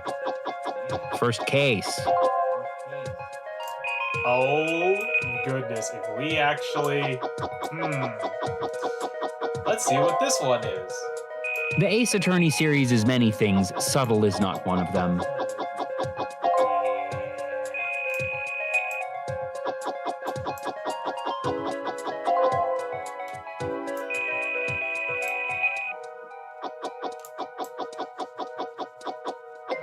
Uh-oh.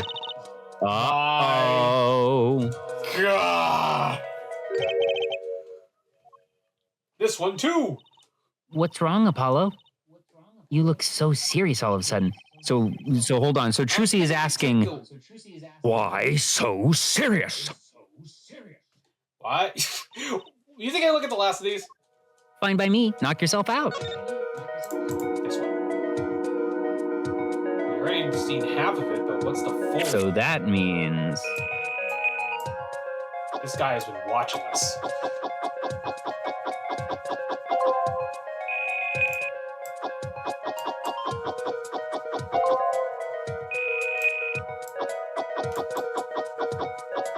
Yep, now we're looking at the dressing room. Or yeah, the concert. Yeah, it's a concert. Hi, Gavin. You look great in art. Oop, I guess you missed a layer. Oh, there it is. Back. Nope, yep, there it is. Wow.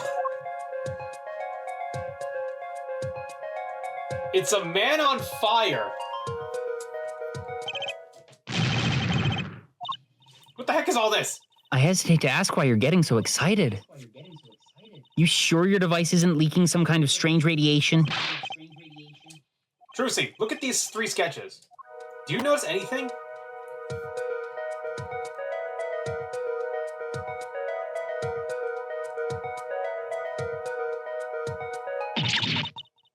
Ah! There. Now you're both white as sheets. What's going on? The sketches are 3 cases I worked on. What? The murder in the poker room at the Borscht Bowl Club. The dead man pulling the noodle stand. And then... the events that transpired during the Gavineers concert. What could it mean? How could he have drawn those things? And why?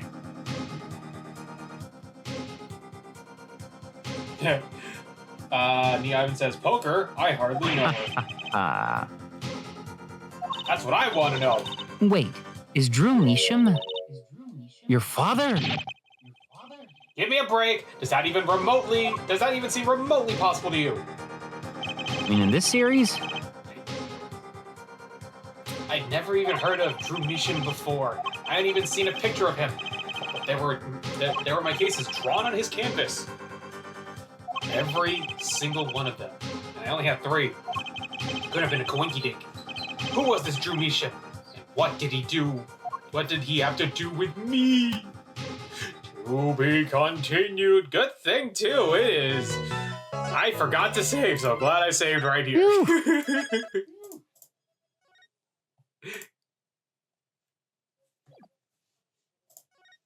Let's go to the next chapter. Great. October 8th. 9:48 a.m. Oh, man. What's that? Oh. Mm-hmm. National Pierogi Day. Or National Salmon Day. You choose. Salmon is much more deserving than pierogies. Sorry. Good morning! Are you going to speak, please? Vera can't communicate. So, you're Vera, right? I'm Trucy. Trucy Wright. That's right with a W, but not right? We're on your side. You can tell us anything, please. Good morning. Oh, she speaks. Not bad. But I think you'd do better with a little smile, you know? You're so pretty, you need to sell yourself, you know? Josie, let's take it easy for starters. Oh, this is a Comey situation. Yeah! Thank you for taking my call. Told ya. Remember, this is why she's like the only character I remember from this case at all, because she is adorable and needs to be protected. Wait a minute. Oh no. Oh no. You know what Mario always says? What? Die for Comey. But don't die for Comey, but die for Comey. Don't actually die for Comey. Don't stop it. Okay, well I guess that's a start, I guess. And here she goes with the nail polish again. That's great. Really, it's so cultured. Also, Nia Ivan says, please don't die for Coney.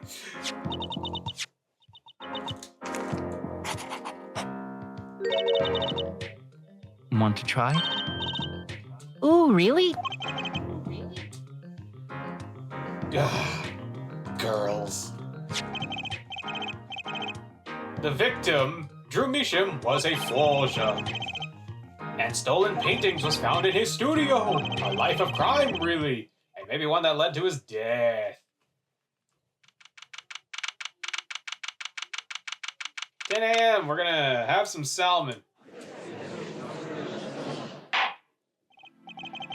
Well, we will now begin the trial of the Vera Measham. Is the judge okay? His voice is all raspy and he's looking around all nervous like. The repercussions of today's trial will most likely be felt for a long time, and may indeed alter our legal system forever. Today is a test of the jurist system, and the first step toward a new order in our courts. Daddy's secret mission. The jurists will function like a jury. It is hoped that their inclusion will help keep the courts to better reflect the people's will. Why aren't there any jurists in the courtroom? 3 closed-circuit cameras watch this courtroom at all times. Ah, and it saves on animations, too. The jurists have access to everything that transpires. Jurists judge well and judge cool. Now see here, Prosecutor Gavin. I was going to say that. My apologies there, Judge. Juris, today, judge today's trial coolly, if you would be so kind. The jurists are unbound by the letter of the law. They don't affect the trial with evidence, but by their Feelings. And we're about to find out just what they're going to have. Very well, Prosecutor Gavin. The details of the case, if you would. The victim is the painter Drew Measham. He was killed in his own studio. His coffee was poisoned by whom, you ask? By none other than the defendant, Vera Measham. Objection! There wasn't any poison in the coffee! Achtung, someone has been doing their homework. Indeed, poison was not present in the coffee, but on the mug itself. The mug. Residue was found on the rim, I see. The autopsy report describes the manner of our victim's death. The court accepts this as evidence. Yay! According to this report, the victim's death was caused by atroquinine poisoning, A chemical compound that does not occur naturally. Lethal dosage is a mere 0.002 milligrams. The touch of atroquine in the body is the touch of the Reaper's sight. Very well, Prosecutor Gavin. You may present your witness. I have for you today a simple man for a simple case. A man who witnessed the murder in its entirety. Oh boy, the journalist. Are you ready, Joel? Yes, I am. The witness will state his name and occupation. Right. Well, for starters, my name's Spark Russell. My job is a lone observer of the world. In other words, a freelance journalist, right? If you don't mind, I'd like to state something here for the record. Yes, Mr. Brushell. I dislike conclusions, specifically the aspect of jumping to conclusions. Preconceptions make Park Sandbox of endless desert waste, end quote. But you are a journalist. You said so yourself yesterday. Well, that's true, yes. But you must understand, I stand before you today a man with a dream. I'm offering you my testimony in exchange for exclusive rights to the story. Scoop turns Mr. Brushell into that Mr. Brushell, end quote. Let's hear your testimony then, shall we? Simple case, eh, Gavin? For me, the jury is still out. Hey.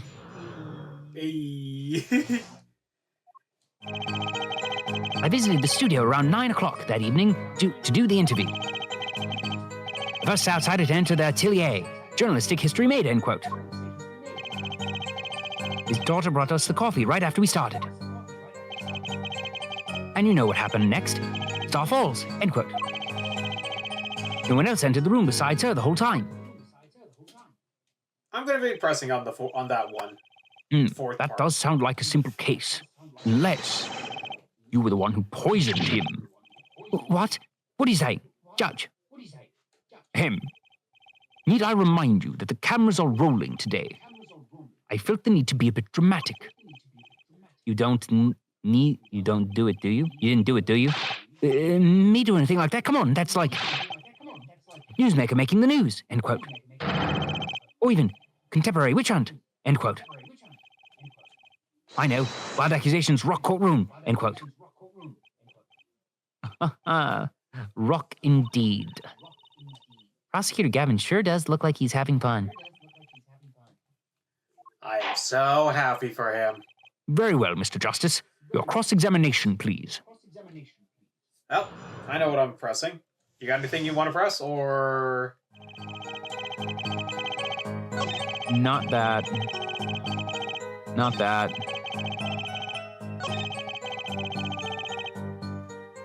This one's mine. Sure. What is this about a star falling? Star falls, huh? It's like an old telegram. Send money over. Zowie. You don't know? Yeah, didn't you actually teach me about that? About what? You taught me about how telegrams work because they pay per word, right?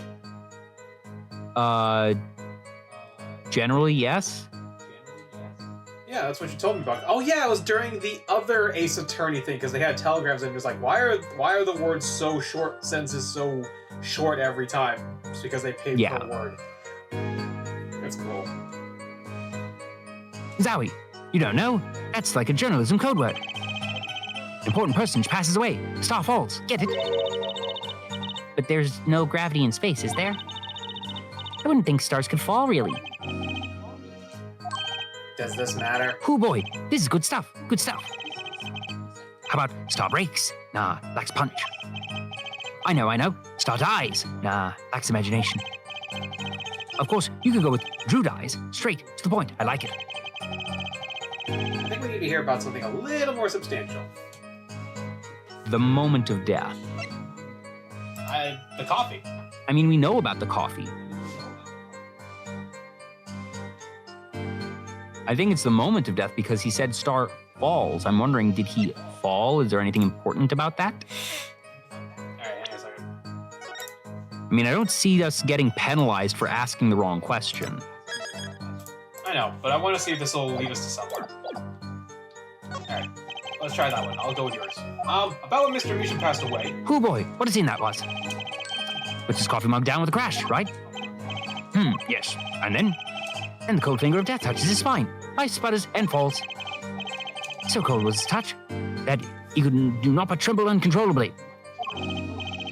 Actually, life's flame is a little tired.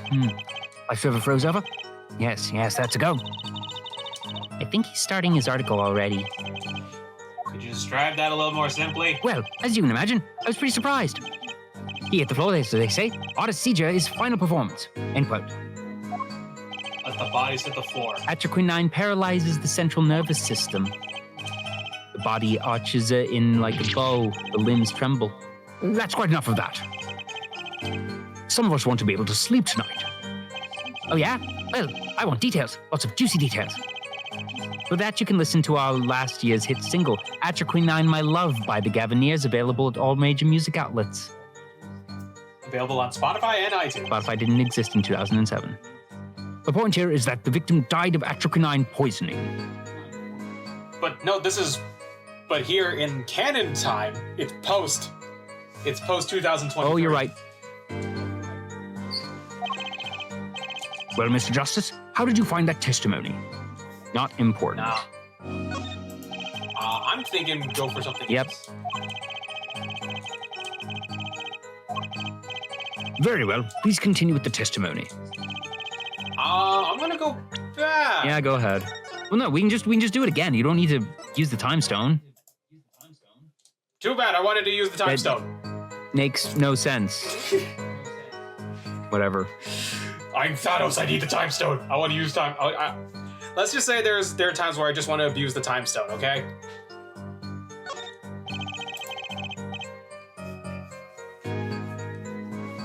You say Mr. Mishin had the coffee too, but did you actually see him drink the coffee? Of course. He who sees it wins, but he who says it wins bigger, ends quote. Living a man sees a dog eat dog and writes about it well, yet. Yeah? I guess I can't say I saw him drink it, really. He had one so-called sip, if that. Man puts lips to mug, drinks. Question mark, end quote. That poison is quite virulent, I hear. My stomach did a so-called somersault. Since I'd gulped down the coffee without as much as a second glance at it. Wait, maybe something's there. Some kind of so-called trick. Anyone want to venture a guess, for the record? Does this guy have a pause button? Well, Mr. Justice, did you find that testimony valuable? Actually, yes. Victim drank his coffee, immediately fell over. Oh, yes. You can go press with that one. Your Honor, this vital information. Add to the testimony. Very well. The witness will add this to his testimony. Vital, right. Did one sip, if that. Next moment, he was on the floor. Yeah, no. No. Objection! You know what I have a problem with? A particular property of poison used. Atraquinine. Oh, Prosecutor Gavin was quite clear about the poison. A lethal dosage of 0.002 milligrams paralyzes the central nervous system. If you drank that, even you, Mr. Justice, would be reduced to a quivering pile. Why are you using me as an example? Unfortunately, we weren't told everything. There was a vital omission in Prosecutor Gavin's information. An omission? Atropine is virulent, as he says. But death doesn't come upon ingestion, not immediately. That's because atropine is slow-acting. Slow-acting? Or what? According to one forensic scientist, one of them 15 minutes ingestion. If we suppose that the moment of Mr. Meacham sipped the coffee was when he sealed his fate, then he would have still have had time to left to enjoy his last cup of joe. Order! What is the meaning of this? If what the defense says is correct, why, that contradicts the entire testimony we've just heard. Now, Mr. Bretchel, anything to say on the record? Slow acting. SLOWACT. It was virulent, all right. Even then, it had already begun digging its claws into the journalist. He's working on his scoop. Objection! It's Brushel, yeah? Brushel, let's take a trip back down memory lane. Huh?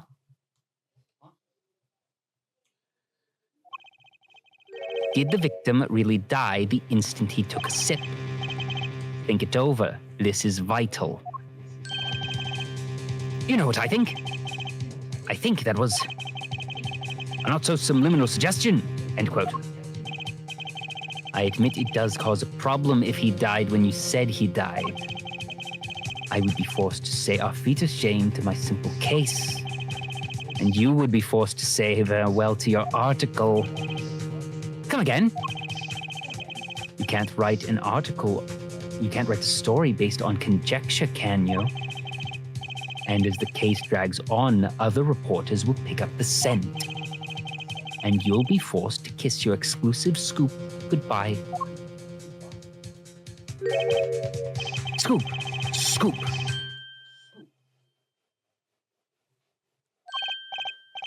Look, wait. Just wait a second. Just 1 second. We're waiting. Out with it. Get on with it. I think I just recalled a so-called important detail. A revival of recollection, end quote. A story survival, end quote. Attorney utterly confused, end quote. Actually, I did notice something when I visited the studio. I'd heard of poison that it takes its sweet time, I see. But not what I've been saying for the last few minutes, apparently. Mr. Brushel, are you saying you noticed something that explains what happened? You bet I am. The antidote for a poisonous contradiction. End quote, you might say. Or, I still have no idea what you're talking about, end quote, I might say. I figured it out, but only after an in-depth interview. See, thanks to my journalism skills, I know who poisoned that coffee.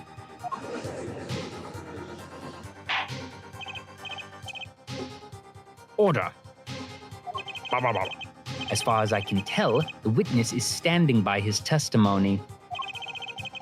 That Mr. Meacham died the instant after he drank.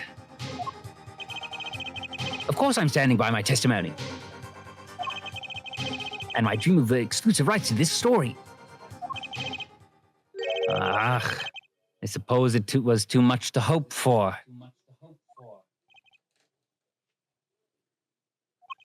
What was? Of course, he wouldn't choose a simple case. Not him. Him. Phoenix Wright. Who else?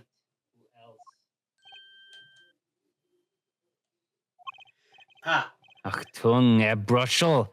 Report for us, if you would.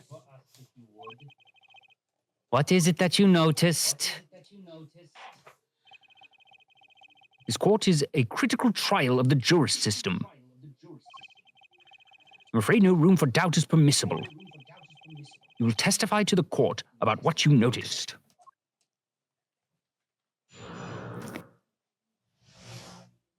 Now, you're gonna have to remind...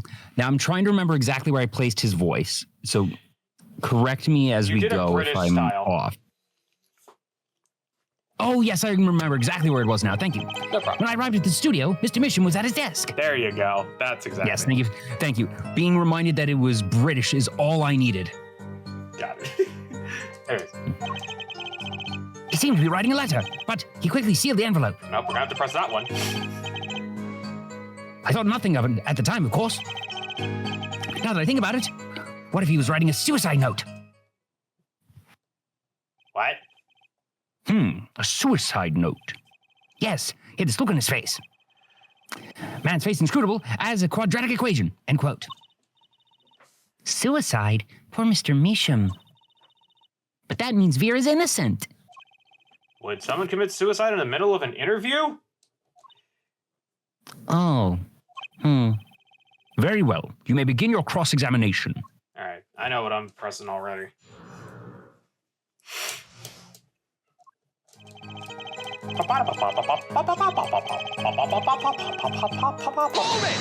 Yeah. So he put the letter away when he saw you. LA reporter gets the worm, end quote. That's my secret. I'm not sure I follow. It's the night of the interview. I arrive 15 minutes ahead of schedule. The handle turns, the door opens, and I barge in. I kind of wonder what I wonder how he got that interview. Technically counts as breaking and entering. Yeah, but also I wonder how does he get these interviews in the first place? I don't know. Also, I just noticed that his hair looks like the top of a toothbrush. Yep. This guy. But also, yeah, maybe he just went in and said, also, if he's a writer, why does he have all of this art equipment? If he's a journalist, why would he have needs for a ruler, a feather brush, and a toothbrush, and what is either toothpaste or more presumably paint? Oh well, we'll see. Maybe what if his pen runs out of ink and he needs to write with something? He uses that. Okay. Yes. So I will, instead of bringing multiple pens with me, or perhaps a pencil, or other conventional writing implement, I will bring a feather brush and a toothbrush. Of all the paintbrushes that exist, 2 of the ones that are least qualified for writing. Are you sure that's okay to do? I mean, isn't that unlawful entry? Really? Hey, nailed it.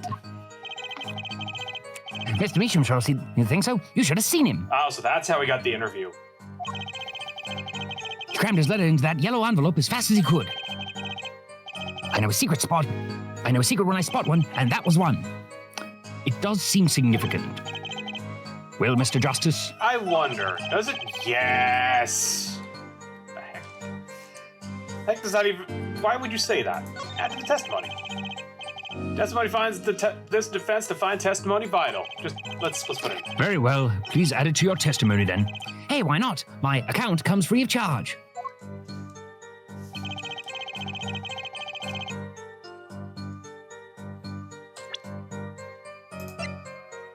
Yeah. Objection! As it just so happens, there was a single letter in a desk drawer at the scene, in a red envelope. What? Okay, first off, why did you squeeze your head like that? And 2, Prosecutor Gavin. Yes. Was a yellow envelope found at the scene of the crime? Unfortunately, no. But our forehead, it's easy to mistake the color of an envelope.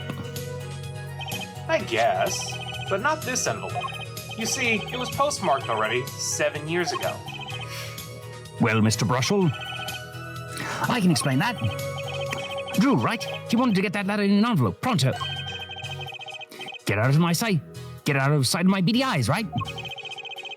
So he grabbed the nearest envelope and crammed away. And what about the whole red and yellow envelope contradiction, chump? Well, Mr. Justice, have you anything to say to the witness's claim? That night, the victim put a letter he had been writing in a red envelope? It's impossible. Impossible. That's impossible. Ah, I like your expression. So full of confidence. It's simple, really. As it just so happens, the defense team investigated the contents of this envelope with assistance of a forensic scientist. What? Note that this letter is addressed to Drew Mission. Oh? Why would he address a letter to himself? Let alone a suicide note to himself. I've been scooped. Like I was back. Hold on. I don't know if you noticed, but like his back. The character model on this one is weird, even by Ace Attorney standards. Yeah, it's like I like how his back, like his just standard standing around, is like has him with his neck like bent over, just like as if he's just like watching this all. And it's so interesting. Well, Mr. Brushel, can you explain this to the court? Oh, my. How could this have happened? How could I have forgotten? Oh, I suppose this happens to the best of us. Reporter gets old, forgets lots, end quote. I'm still waiting for an explanation, Mr. Brushel. Well, that's the thing, see. After he put the letter in that envelope, Mr. Measham sat there searching his desk drawer for something. His desk drawer? Yes, a stamp, a so-called postage stamp, end quote. A stamp, whatever for?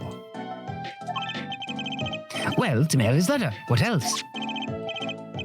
And then, why, yes, I think I saw him put it in this letterbox. Yes, it was a yellow envelope. And he put it in that box. Why didn't you just say that earlier? Well, apparently, this yellow letter has nothing to do with it. Oh, how I wish it did. Why? Okay, first off, that's again not me that did that. And I'm glad you caught it, but dang. Sometimes the auto stuff when they do interruptions is just weird. Anyways. Just think if it were a suicide note. What a story. Star writes suicide note in front of reporter, falls. End quote. Ahem. As I was saying, that has nothing to do with this case. That said... Yes, Your Honor. It makes me wonder about the contents of that red envelope.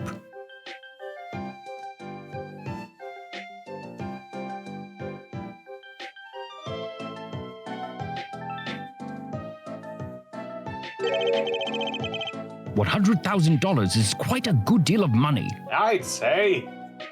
Especially in this economy. So this was from 7 years ago, yeah? And it's also actually worth a lot more from 7 years prior to 2007. So this would be in the year 2000 because you have to adjust for just inflation. Basic inflation every year. $100,000 back in those days would probably, the 25 years of inflation is a natural thing. Inflation in a non-zero amount is actually good for an economy. Obviously, runaway inflation is bad, but a healthy economy will usually have anywhere between 0 and 3% inflation in a given year, because that indicates that there is money flowing and being printed. Otherwise, money is being removed from the economy, which will cause stagflation, which is actually much worse. So even at a healthy, normal, we'll call it 2-3% rate per year, compounded over 25 years, that's a good amount more. Yeah. Economics, baby. Basic economics. Word life. So, am I finished here? Am I finished here? I was thinking of, going home to start writing. No, we are not. Why are we doing those white flashes?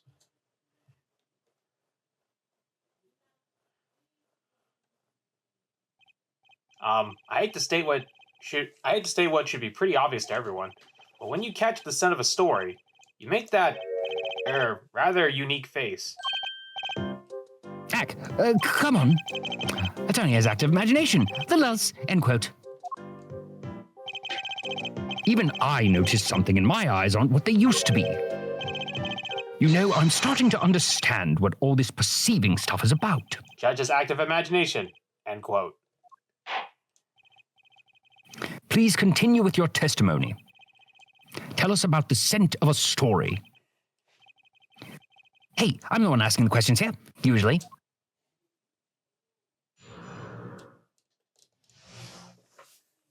Scent of story. Actually, took a bit of work to get the thumbs up on the interview.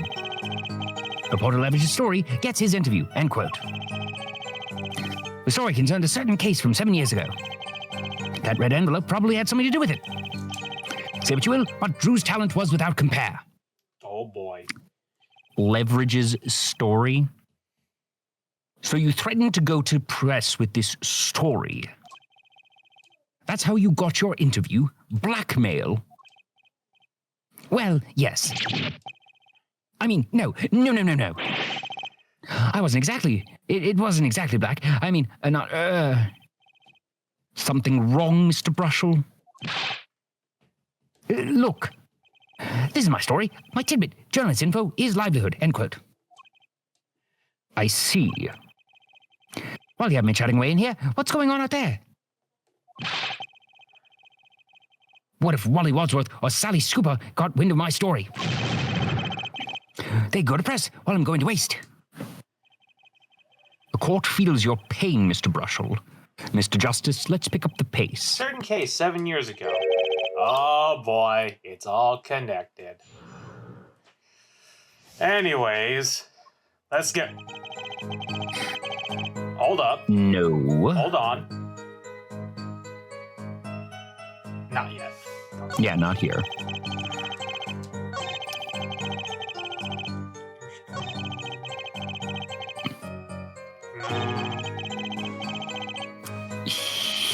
I think it's this one. Here. I was gonna say, I think it's here. All right, let's go find it. If we can't find it, we're gonna have to go back somewhere else. Somewhere.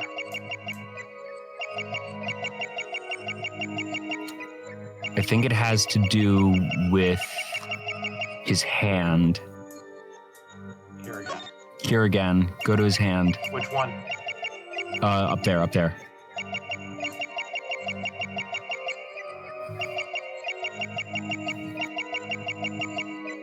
Nope. Let me try something else. Around... What the fuck? Oh, sweating. Gotcha! That was random, but okay. Sweat much, Mr. Brushell? Yes, well. A man can't help his glands, you know. It's more than that. When Mr. Meacham's talent was mentioned, you suddenly began to sweat buckets. You're hiding something about his talent. What? That's ridiculous. Evidence time. Let's show where Mr. Meacham's true talent it just so happens I have the talent mentioning the letter. Yeah, hidden painting. I don't know if it... Yeah, he's a painter, remember? Yes, I wasn't sure if it was that one or the other painting that was incomplete. But anyways. Interestingly, here's the thing. The other paintings are gone. Oh, do we not have? Oh, wait, there they are. But still, it was the same one that we needed anyway. Well, no, I would have gone to the half-finished one. Yeah. But because that shows that... But basically, this one's the completed one. But anyways. Yeah, that's fine. Anyways. This painting was found in Mr. Meacham's studio. There are two problems with this painting. First, it wasn't painted by Mr. Meacham. Second is that there was another painting in the studio, which looked exactly like this one, except it was only half done. Okay, they'd probably have accepted either. Then we have this letter discussing payment of 100 thou, which suggests a certain business operation. Business of making forgeries. Oh, you didn't make the sound. That is so creepy. That is all, Your Honor.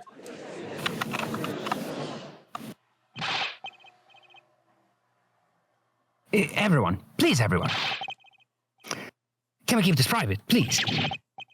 This is my story, my scoop. Forgery. That is a serious crime. True Misham is known as an artist these days. But there were rumors that he dabbled in another kind of art a few years back. Another art, meaning forgery. True Misham was talented, all right. Talented at making precise, detailed fakes. The fact that a certain criminal elements were quick to discover. Criminal elements? What? You can't seriously be talking about... Exactly. I'm talking about forging evidence. The rumors started circulating 7 years ago. 7 years ago. So are we to understand that this letter, this payment of $100,000 was for? Exactly. Forge evidence, nets tidy profit, end quote.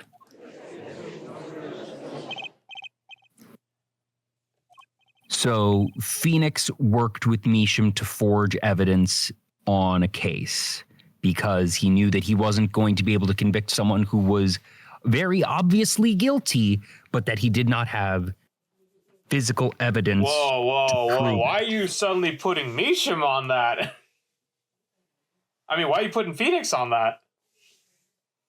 Because that's been the entire point of this story, this game, that from the beginning that there was the forged card in the first case. That he said, you know, you're not going to be able to do this without a bit of trickery. So Phoenix has turned into a criminal, huh? Well, yes and no. I'm saying that he had evidence forged with good intent, that he had a criminal who he knew was guilty, that he had, you know, either an off-the-record admission or that he saw the crime himself and that he wasn't able to prove it because there was lack of evidence. So he had evidence forged in order to make it so he could convict, because without the jury system, in the current system where there's only the evidence and that, well, basically all the bullshit that they have here where the judge can just sort of unilaterally make stuff up and say that they do or don't want something, that he felt that it was necessary to do that and that it broke him.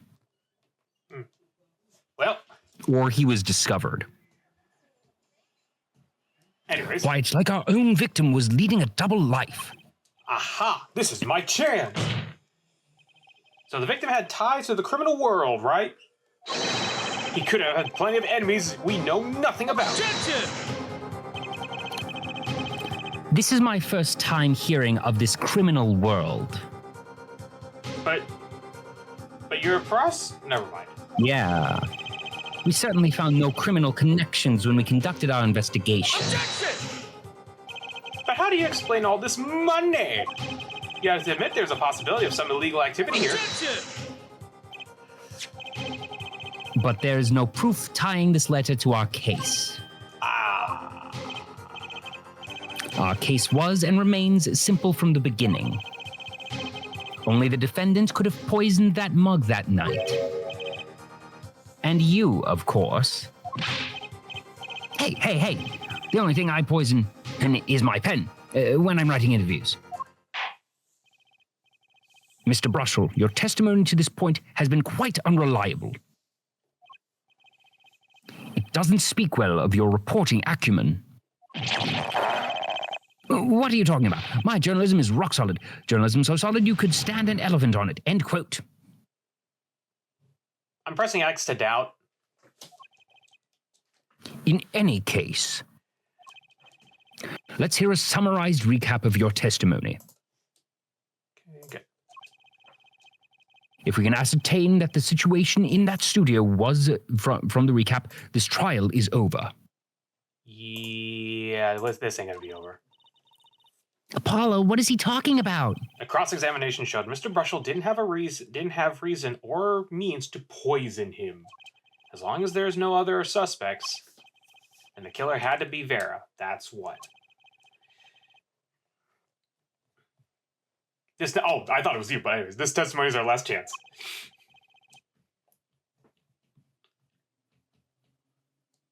Mr. Brushel, your testimony, please.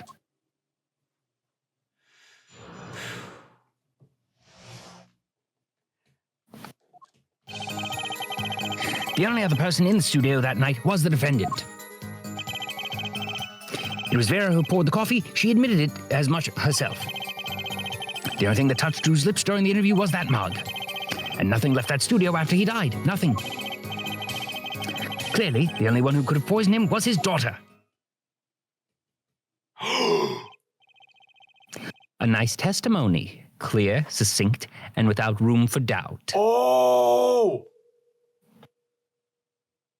Oh, I remember this now!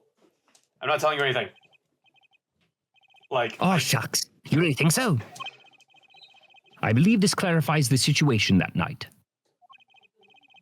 Very well, Mr. Justice. You may begin your final cross-examination. Okay, I'm going to tell you right now, this is where things start to piece together. I still have one trump card left to play, even though I kind of used it already, but sure. I won't let this trial end unless I use it.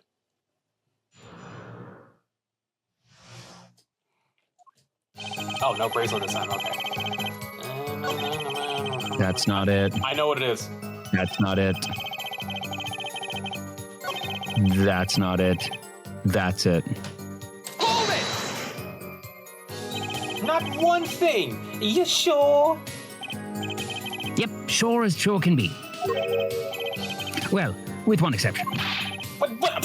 One exception? What? Journalist Spark Brushel does interview, leave studio, end quote. Oh. Come on. It's a joke, get it? Not funny, I know, but still. Did something leave the studio that night? Why does that sound familiar? Why have I heard something like that before? Now that we've proven our witness is a comedian of sorts, I'd like to turn our defense attorney before returning to the testimony. Do you have any idea what, if anything, might have left the studio that night? One thing might have left the studio that night, actually. A certain something that had vanished from the crime scene. By which you mean something other than our witness? Of course. Don't tell me, Vera Misham. Believe me, any comic relief I may provide is entirely unintentional. Then let's see what you've got for us, Mr. Justice. Well, the thing wasn't at the scene of the crime, so I can't show it to you. But I do have evidence that shows I could have been taken from the scene. It's this. Yup. Take that! Are you starting to piece together something? Okay. This is the only link between that studio and the outside world. A letterbox. What did Mr. Brushel just tell us? When he entered the studio that night of the murder, the victim finished writing a letter. Yeah, I said that, and yeah, it was true. Furthermore, he wanted to tell us that he put the letter in the yellow envelope and put it in the letterbox. Ah. That very same letterbox was empty. In other words, that night, the yellow envelope disappeared. Objection! Ah, yes, intriguing. So an envelope has disappeared from the scene of the crime. Of course, this changes nothing. He has a point, Mr. Justice. What we're trying to figure out here is how the poison got into Mr. Measham. Is it really important that this envelope the witness says he saw disappeared? Well, if it did disappear, then something did leave that studio that night. That seems very important to me. Very well, then. The witness will add this to his testimony. You got it. I still think this fails to change anything, Air Forehead. I wouldn't be so sure. So there's actually something that's going to be very interesting, because I do remember this part right here. Exactly the opening I've been looking for. The letter was put in the post from the studio, but I hardly think that matters. The only thing that touched Drew's lips during the interview was that mug. Hold it! You sure about that? Well, to be really, really precise, I was busy gobbling mint candies the whole time. One of those candies might have been poison. Objection! Yet, at the time of the autopsy, no fresh fragrance of mint filled the room. And no mint residue was found. It was a long shot anyways. Don't tell me you're still trying to prove this. By the way, I do know what it is. I'm waiting for it. You think the victim ate, drank, or otherwise ingested something other than coffee? Oh, you know what it is now? Well, Mr. Justice, if you have some proof... Possibility is there. I can feel it. Maybe not prove it, not yet. Possibility isn't going to cut it, not now. Mr. Meesham ingested poison via another other than coffee. Yep. Yeah, there you go. Now you get it. As proof as possible. Here goes nothing.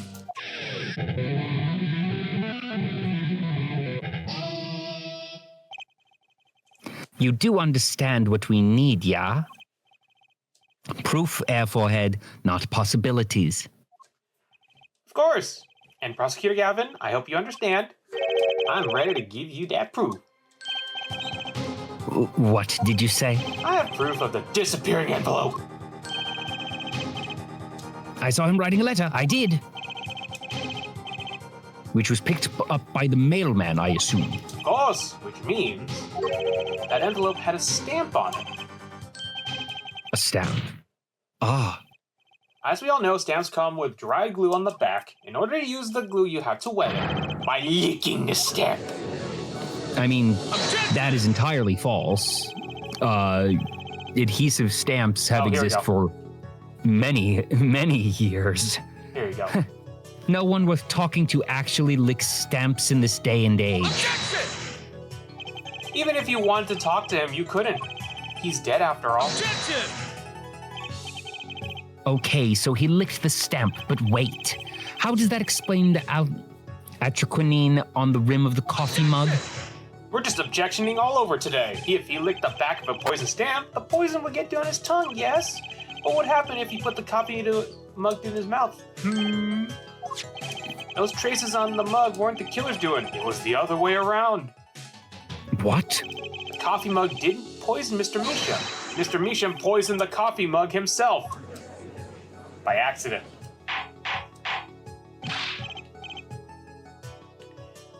Oh, right. But that doesn't... Does it? Recall, if you would. This is a slow-acting poison. The poison entered his body when he put the stamp on I was thinking that it was licking the envelope closed. I wasn't even thinking of licking a stamp because I assumed that, like, even in 2000, most stamps had sticky backs already. You didn't lick a stamp in 2000. Well, but even today, you will usually still lick an envelope. Well, remember, this man's an old-fashioned man who hasn't seen the outside world. So, like, this is some really bad evidence that, like, even in a normal court, that it would probably get people asking stuff, yes, but it wouldn't qualify as proof. Anyways.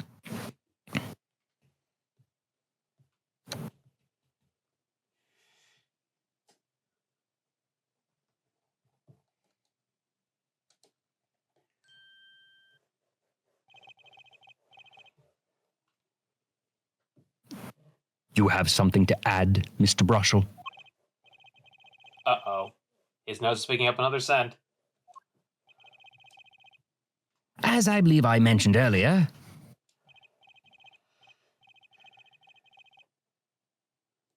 Oh, right, we're at the...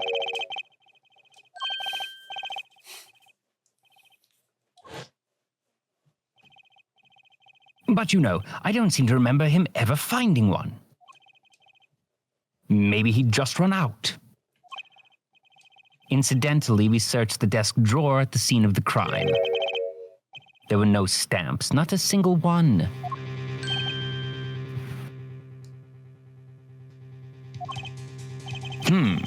That does pose a problem. Well, no, you still have the envelope. How you prove that the stamp was coated with poison?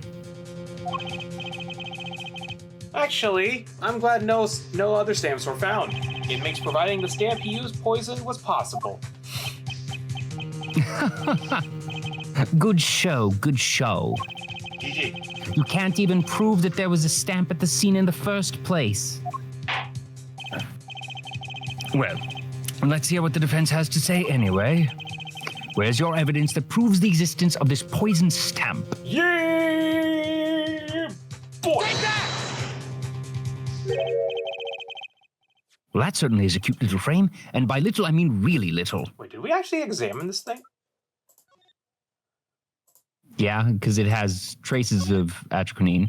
No clues here. Oh, okay. Oh, Yeah, okay, I we remember. did. Judging from that back, yeah, we did. Okay. It was on the victim's desk, Your Honor. Quite empty, as you can see for yourself. I noticed that too during my inspection, so what? Apparently you weren't observant as you should have been. You see, when you saw this frame, it was missing something quite important. Missing something? Yes, a pale bluish stain on the inside of the frame. Residue. What? Why wasn't I told about this? The frame is only 2 inches, 2 inches square. The face of the frame is even smaller, even an inch wide at most. You aren't saying... Oh, but I am. Tell me, what fits in such a small frame? A commemorative stamp, perhaps? Damn, he must have been really poor to not get stamps anymore. The poison stamp was in this frame. Impossible.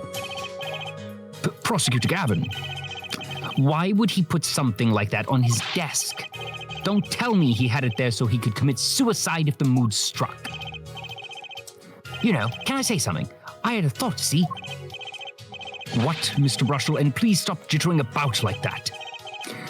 The victim was a forger, right? There's a lot of money in that line of work. Forger forges friends, makes enemies too. End quote.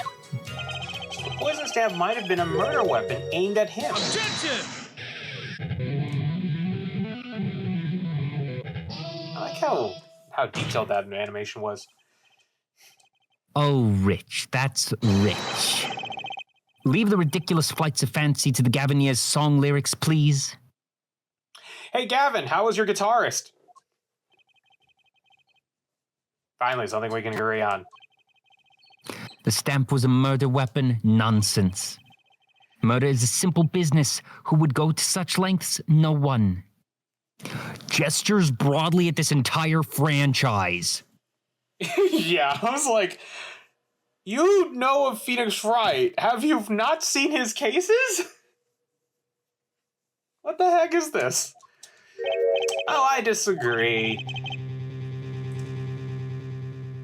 Come again. But also, actually, to be fair, this man hasn't been a prosecutor for a couple of years. He's just been a rock star.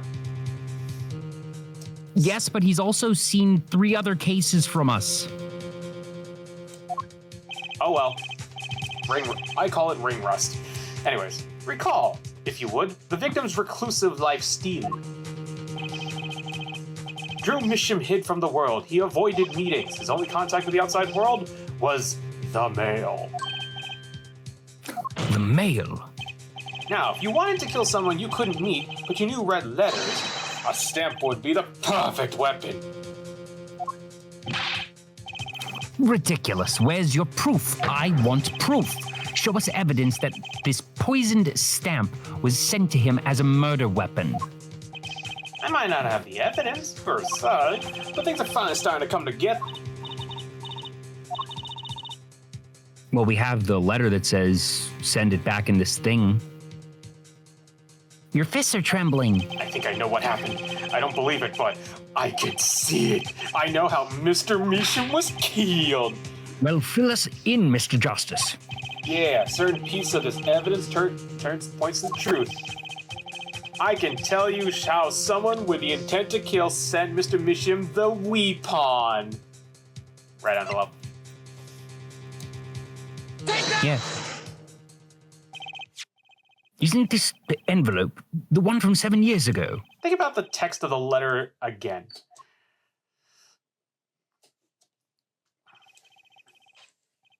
There are 2 pages in the envelope. This is 1 page.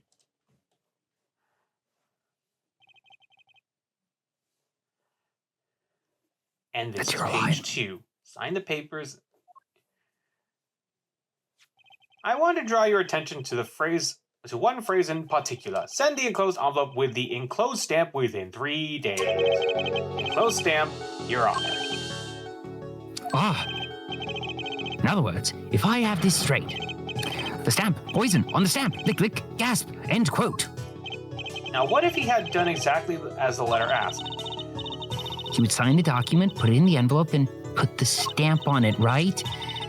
Then he would put it in his letterbox. 15 minutes. Oh, sorry. 15 minutes would have elapsed between fixing the stamp and mailing the letter. The clock started ticking. When the time came, he drew his last breath, and the murder weapon would have been taken away from the scene. Quite conveniently, thanks to the postal system. Hey, listen, just because I'm a mail-in doesn't mean I'm never mind. Gosh, I can't believe RJ is an accessory to murder. Don't blame me from this. I live in America. Oh, wait, this is also in America. Never mind. Wait, actually, when I think about it, where in America is this actually taking place? In the past, I think it was something akin to New California or something, because it was like, I can't remember, but I'm pretty sure it was like some sort of San Francisco or Los Angeles variant. Got it. Such a splendid imagination you have, Air Forehead. Let me confirm one thing with you, if I might. So, this poison stamp was sent inside this envelope from 7 years ago. Is that what you'd have us believe, really? Well, This is a little bit of a stretch, but there's a possibility. Yes, a very small possibility. How small, I wonder? A poison stamp in this envelope, a stamp that then became the murder weapon. How do you intend to prove this seeming coincidence? Well, it was 7 years ago and we don't even know who sent that letter.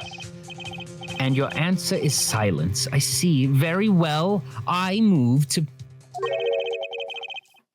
It's not nice to pick on the Fraulein, Clavier.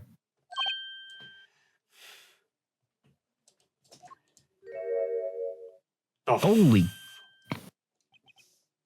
Oh, God, for a second there I was like, what? Yeah, I was legitimately surprised. Your line. I know.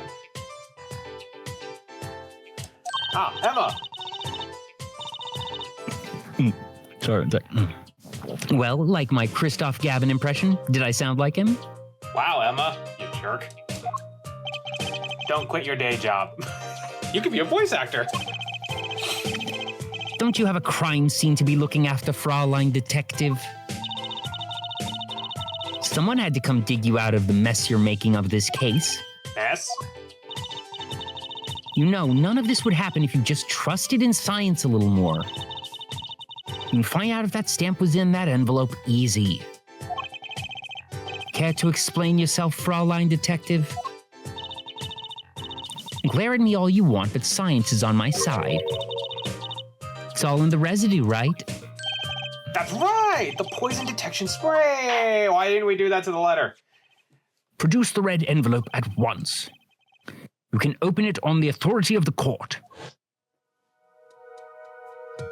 Ooh! Where? Oh! Haha.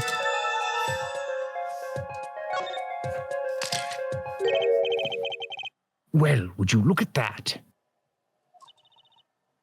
No mistaking it. That's atriquinine residue. I don't believe it.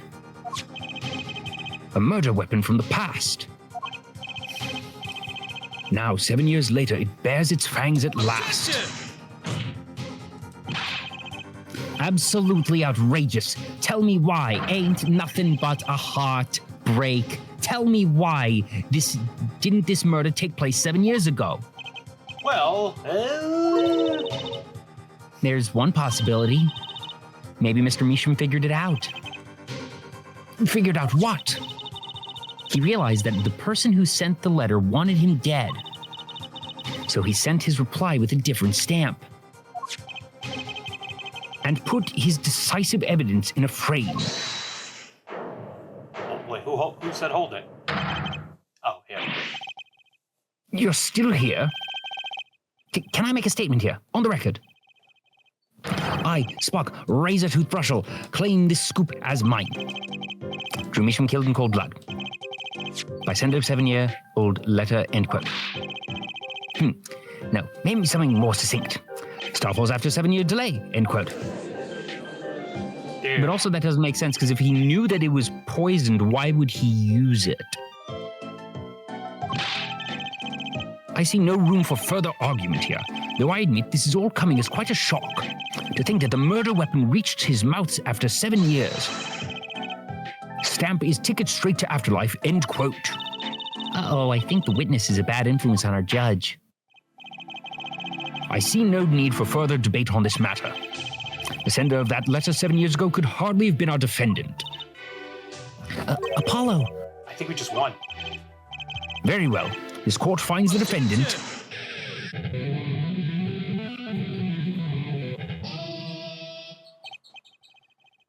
Is this the bright future of our legal system?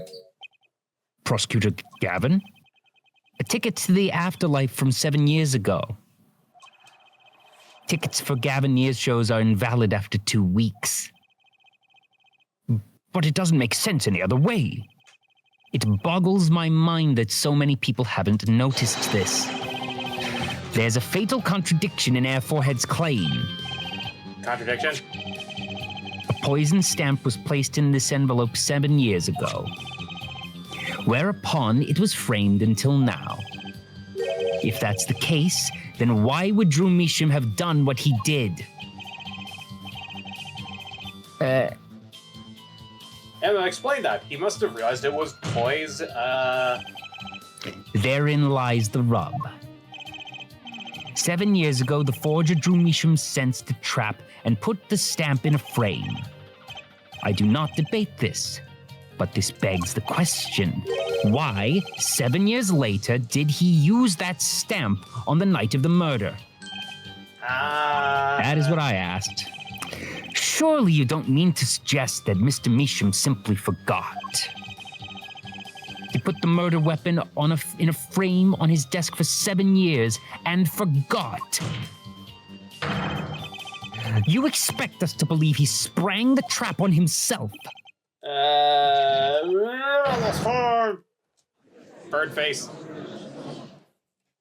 Yes, sorry, he's right. Well? Well, I admit this is all quite shocking myself. It does seem highly unlikely that he would fall afoul of a trap that had been sitting on his desk for 7 years. Apollo, I don't think we're winning anymore. I'm glad to see we're all back in the real world now. Yeet. Welcome back to reality. Oops, there goes gravity. We've been waiting for you. Objection! Okay, then how do you explain the poison stamp that was in this envelope? The poison stamp?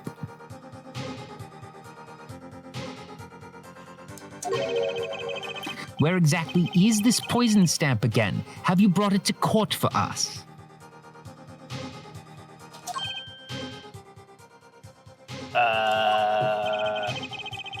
I see no proof that such a thing ever existed. Objection!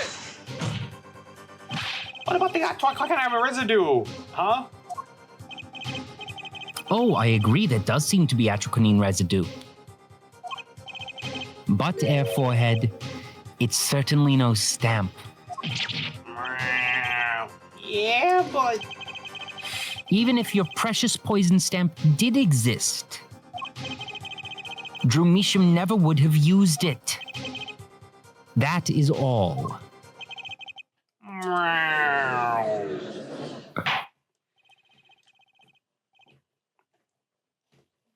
I believe we've come to a conclusion. Again. Apollo, we were wrong the whole time? I can't believe it. Poison traits match up. Can't be a coincidence. I'd like to bring some closure to this issue sometime this year.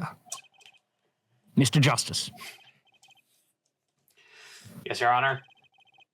Let's review the facts and see where we stand. 7 years ago, Drew Mission received a red envelope. There were traces of the poison atroquinine on the document inside that envelope. A similar trace was also found at the scene of the crime. On this tiny picture frame, the defense has indicated the possibility of a yellow envelope. An envelope that left the scene of the crime with the poison stamp on it. Yes, but even if this envelope contained a poison stamp, and Drew Misham, knowing this, put it in a frame, he never would have used that stamp. I'm afraid you're right. Which means there is a fatal flaw in the defense's case. I haven't been on the wrong track this whole time, I'm sure of it. Traces of atroquinine, the envelope, the frame, and Drew Misham's mysterious death. They're all connected somehow. Well, Mr. Justice, do you have a conclusion for us? The defense stands by the case, Your Honor. We've seen the logical outcome of the evidence that makes no sense. Which means one of our clues must be fake.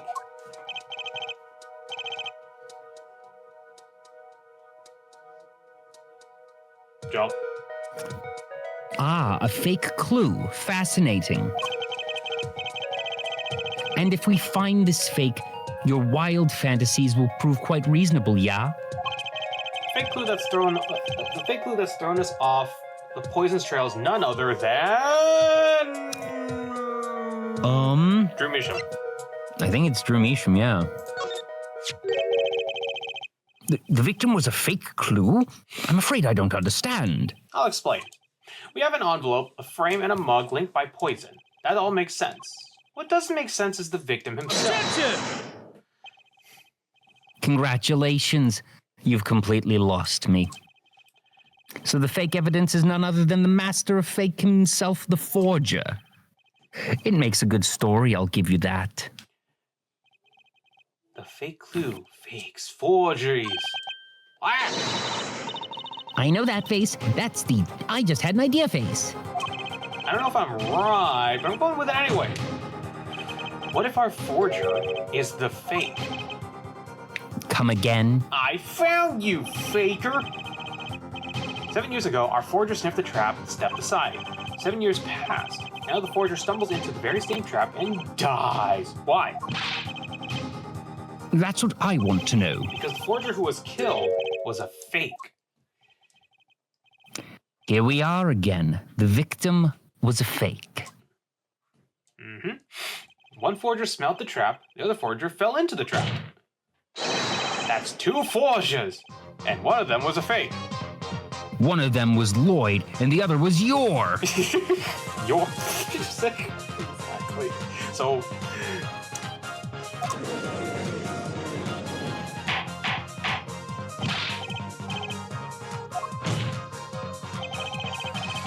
You're telling us that Drew Misham, the victim, was a fake. Well, if he was the fake, who was the real forger? You'd better not be claiming there was some kind of switcheroo. I'm afraid you're going to have to back up your story. Mr. Justice, show us who the real Drew Misham is. It's his daughter. Yep, there we go. You got it already. Cool. If Drew Misham wasn't the real forger, there's only one person left. Understood, Your Honor. He was forgery, and the real forger was Comey. Take that! Oh my God. Drew died for Comey. And then his only daughter, Vera Michelle.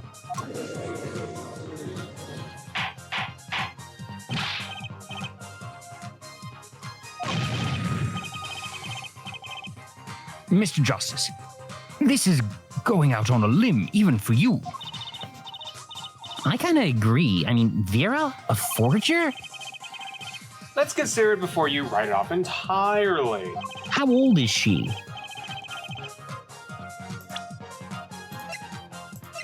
"19. So that means she was forging at 12. She must be a very good That's artist." prodigy level. Yeah.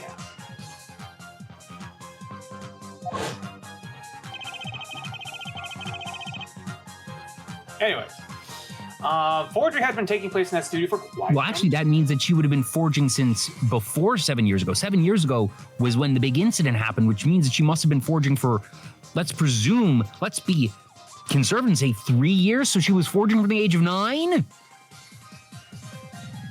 Yes. Okay, that forger wasn't caught in the trap 7 years ago. This can only mean the only one who was caught in the trap wasn't the forger. Well, actually, that does make a certain kind of sense. One more thing. There are only 2 sets of fingerprints found in the forger studio: Drew Misham's and Vera Misham's.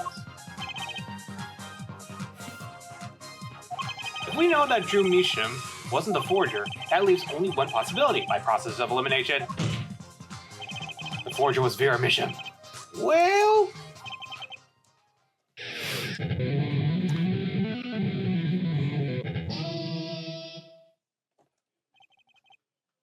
Fascinating.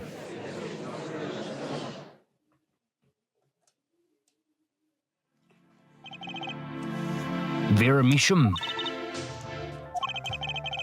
you've been paying attention to the trial so far.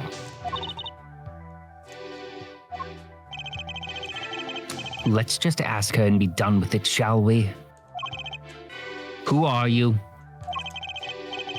Who is the forger, Drew Misham?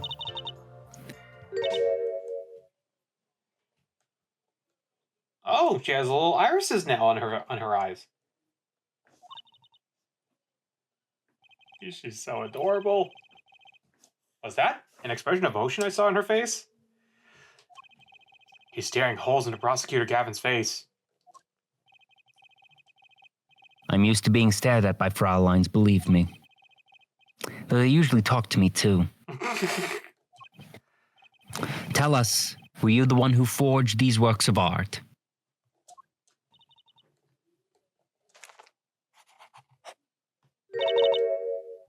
Yes. Boing. So the forger Drew Misham was you?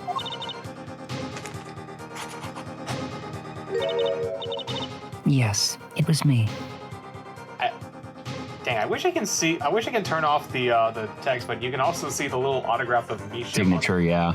It's so cute. What?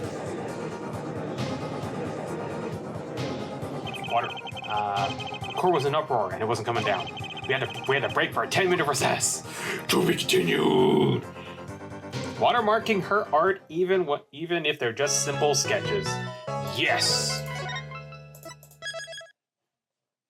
Okay. Yes. October 8th, 1:24. Also, man, I forgot to tell you, yesterday was chocolate chip cookie day. Good time. Finally, something that's actually worthy of a day. Yeah. And today is International Pickle Day. You know what? Sure. I'll give it to pickles. I think that is a reasonable enough thing. Yeah, that's fine. And it's international. I'll allow it. Yeah. And it's international, so it's totally fine. It's like that one time when it was New York Comic Con and it was International Chocolate Day. Good times. And then there's a National Chocolate Day in America, but no, let's not talk about that one. Anyways. Okay. So where exactly does this leave us, Apollo? Well, the Drew Misham who was killed wasn't Drew Misham the forger, basically. Huh. Well, then who was he? He was your father. Well, he was actually doing her nails. They really made those forgeries.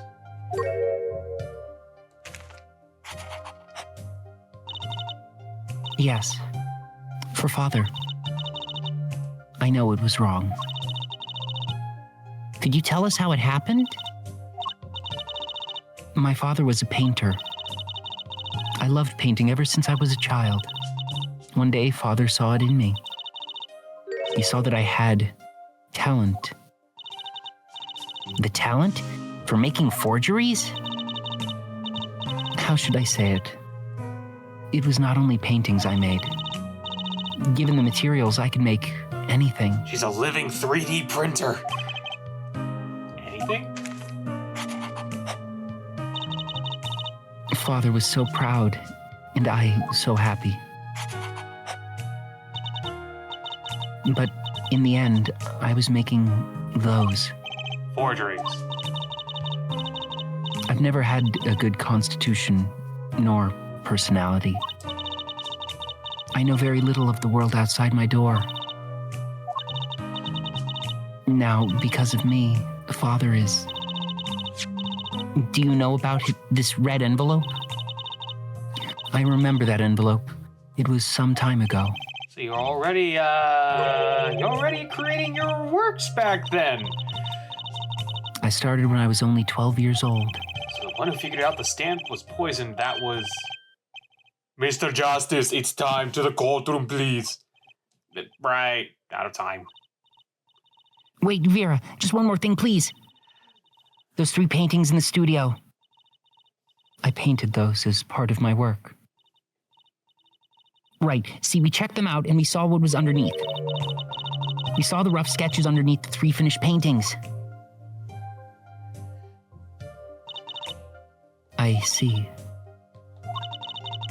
Mr. Justice. Yes? Father, he knew of you. Of both of you. Your late father? He was watching, gathering information. All about the Wright & Co. law offices. But lately, we're not doing just law. Yes, you do tricks and gags to amuse and play piano. Well, they're not really gags. Yet when Father heard you had resumed the legal business,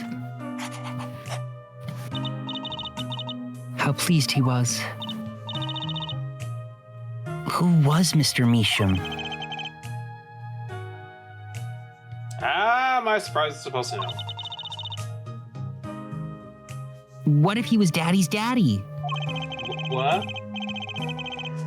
Judging from the relative ages involved, I say highly unlikely.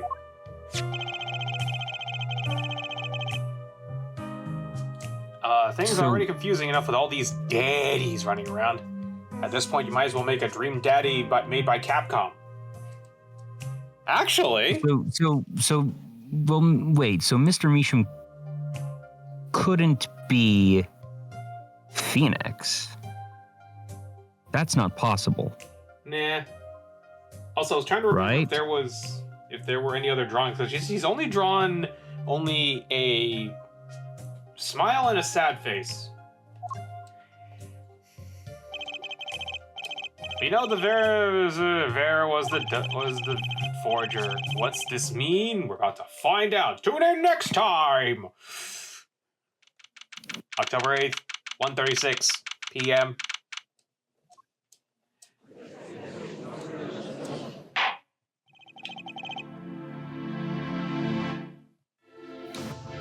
Court is now in session.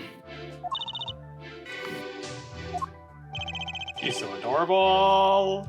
Vera seems pretty tense. She's practically chewing her fingernails clean off.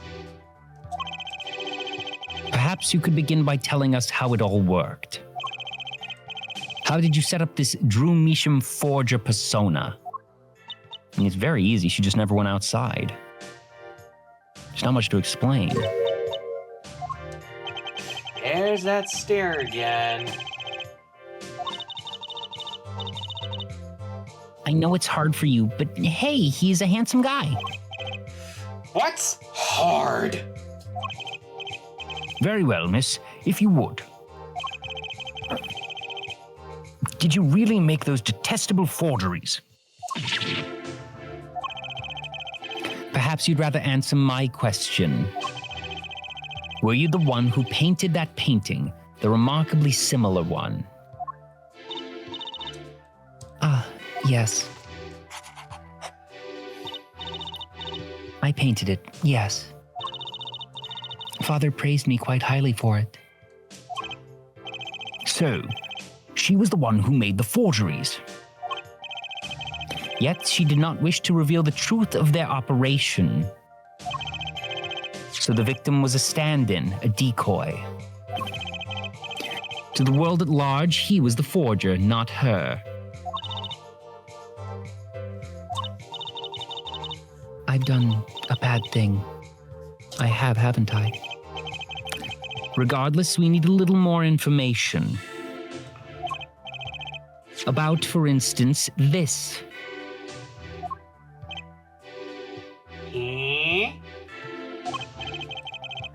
You've seen this before, yeah?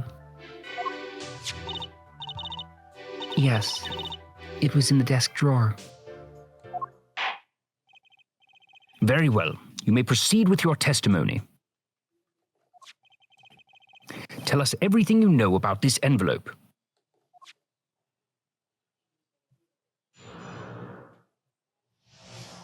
Boy, here we go again.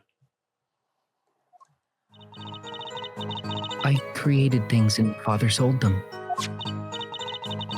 This envelope came after my first work. That was other than a painting. Father handled the deal, all of it. I received the stamp that was in that envelope. Oh, wait a minute. It was after that job that we moved to the current studio. Did she just draw a new drawing? Yes, she did. There certainly was much of great interest in your testimony. Not that the witness realizes it. Very well. Please begin the cross-examination. Okay, I'm gonna have to do all this information, because actually... The important thing is asking the first non-painting. Oh no, obviously. I'm gonna press everything except the painting. Hold it! I know, okay. So the things you were making, paintings identical to other paintings, right? Why am I making a new feel all of a sudden? The closer they were, the happier Father was. I was happy too. Still, you're quite young now. When did you begin this work? My first painting sold when I was 12. Dang, you didn't even keep it. What kind of father are you? Your Honor, she had no idea what she was doing when, she had no idea what she was doing was illegal. Easy there, little attorney. You're not here to defend her for the crime of forgery. True. Please tell us more about this envelope. This envelope that may very well have killed your father.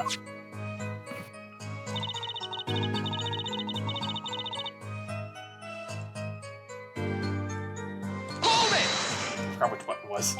But other than painting, you mean you'd only done paintings up to that point? Yes. But Father had a realization. He noticed my talent extended to making things other than paintings. For instance? For instance, a letter someone had written. Or a fingerprint left upon a cup. Damn!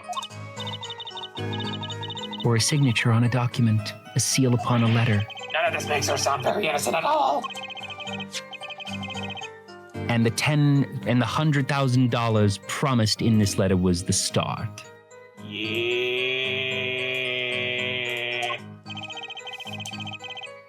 The beginning of a new industry for Drew Measham. The Measham industry. A new industry. The creation of items to be used in criminal proceedings. Forging evidence, in other words. Uh-oh.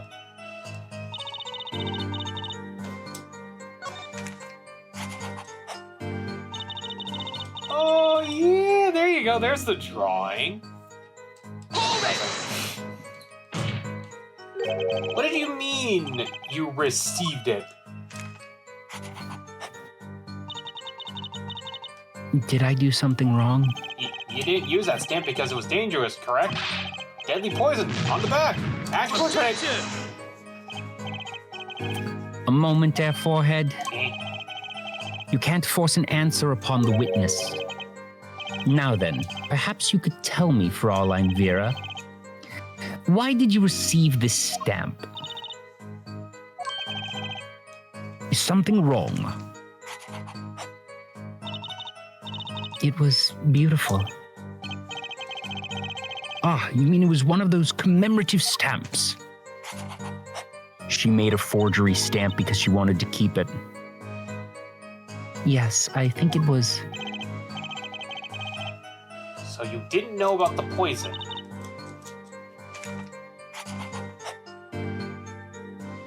Ooh, new sad face. I guess not.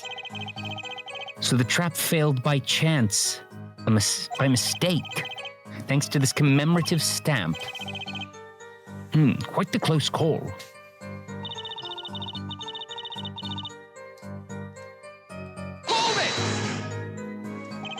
You mean you moved to where the current Drew studio is? Yes, we saw very few people there. I began drawing picture books. This single job had tied them to the criminal underworld. I'd think Mr. Measham wished to reduce their visibility in the world at large. When we had to meet someone for some reason, Father posed as the creator of the work. So that was the real essence of the artist, Drew Measham. Oh my gosh, he was her father's ghostwriter. You did the work, he supplied the farce. So, you really didn't know anything, did you? You had no idea how much danger you were in. Apparently not. About this commemorative stamp, could you tell us more about it?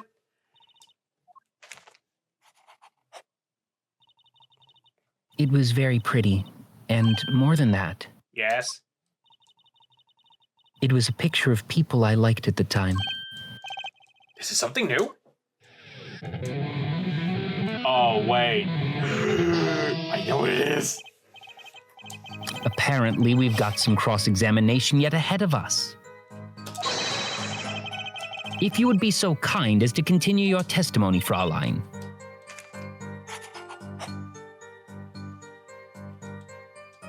Yep, our little Comey.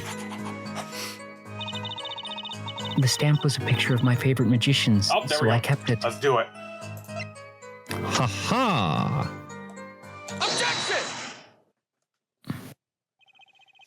The magicians you like.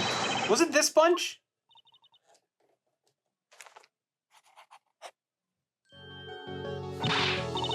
Apollo, they're not a bunch. I see. Still, I have to wonder. Why include a commemorative stamp like that in a business letter? Good question. Well, pretty stamps are always better. You can't beat true grammarly. But the whole murder plan was a failure because of it. Ironic, don't you think? Prosecutor Gavin? My memory is coming back. I think he knows what's going on. Prosecutor Gavin? Grammarly? What's with Gavin? Might I ask just one question of the witness? In your testimony just now, you stated this was your first work that was other than a painting. Please tell me, what exactly did you make? Can I ask why? No, answer the question now. Prosecutor Gavin, you're usually not the one whose volume concerns me. Yes, it was unbecoming of me. I apologize. But I must know. Please, Miss Measham, tell me. It was a book. A single page in a book. A book? Please be more specific. It was a handwritten book, like a diary.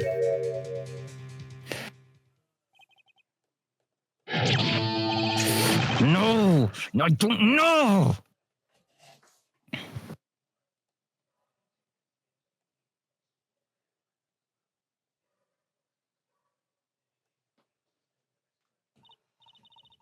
What's wrong with Prosecutor Gavin? He looks like he just saw a ghost. Miss Measham, this book.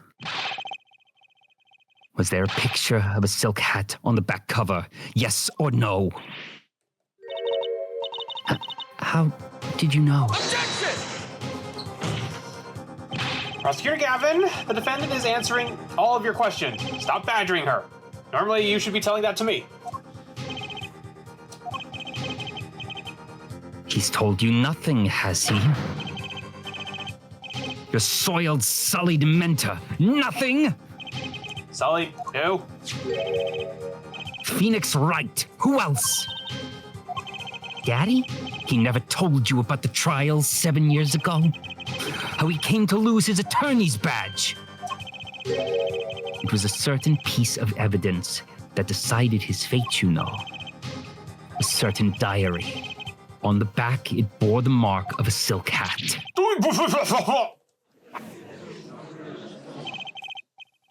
Being tossed out by Phoenix Wright, tossed out of the profession by false evidence, and the forger who made that evidence is this girl standing in front of me?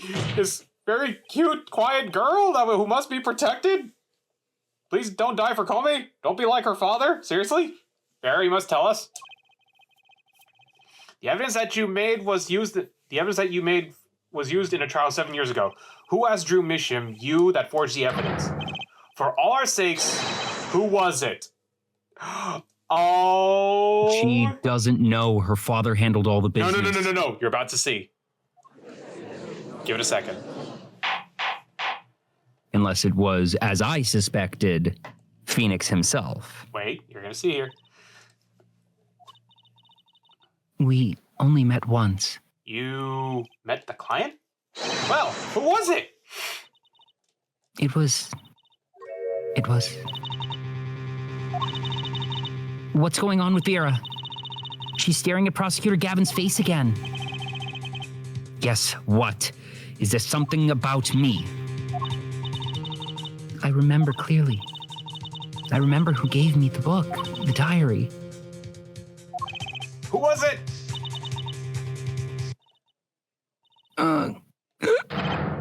Vera!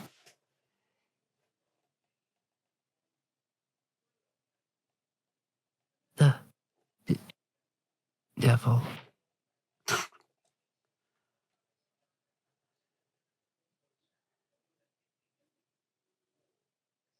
Defendant Vera Misham. Condition, unconscious. Examiner's diagnosis, acute poisoning.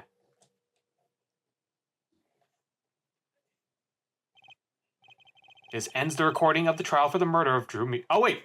I remember this part. This is you. This ends the recording of the trial for the murder of Drew Misham.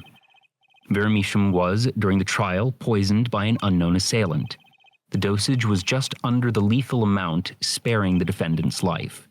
She's currently in intensive care and is not to be disturbed for any reason. A very simple case at first glance, until it finally began to show its true colors. The long road to the truth takes us to the record of another trial. In some ways, that was the starting point of it all. And that is where we must go. To find the whole truth. Speaking of, did you also know this is the end? This is where we go to a flashback! Oh yeah, let's go. Things are getting good. We're about to activate the time stone, and not in this type of way, but we're actually using the time stone to go back. Gonna get back in time.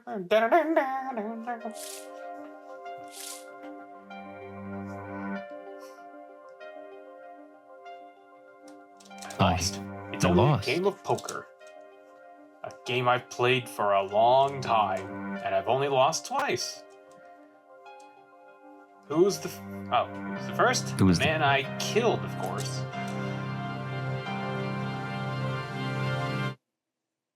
Well, it seems I've found the part. Oh, yeah, there we go. Let's see. Well, it seems I've found the partner Over a I'm game of looking cards? for. Why, yes, over a game of cards. So this is the part where I voice Phoenix. That is how we first met. 7 years ago. Actually, yeah, I guess that makes sense, because if I voice Phoenix, you just don't have any parts left. Yeah, because 7 years it's very early. obvious that after 7 years, Phoenix's voice just got very gravelly. He lost his emotion. He became much more... April 19th. Hey, we just went through April 19th. Oh, great. Now, hey, you know that Oh, means... it's a different painting, too.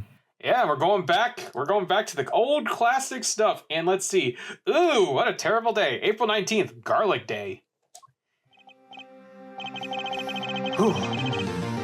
Okay, it's been a long time since I've felt like such a rookie. Gotta try and relax. There you go. Ah, good morning, Mr. Enigma.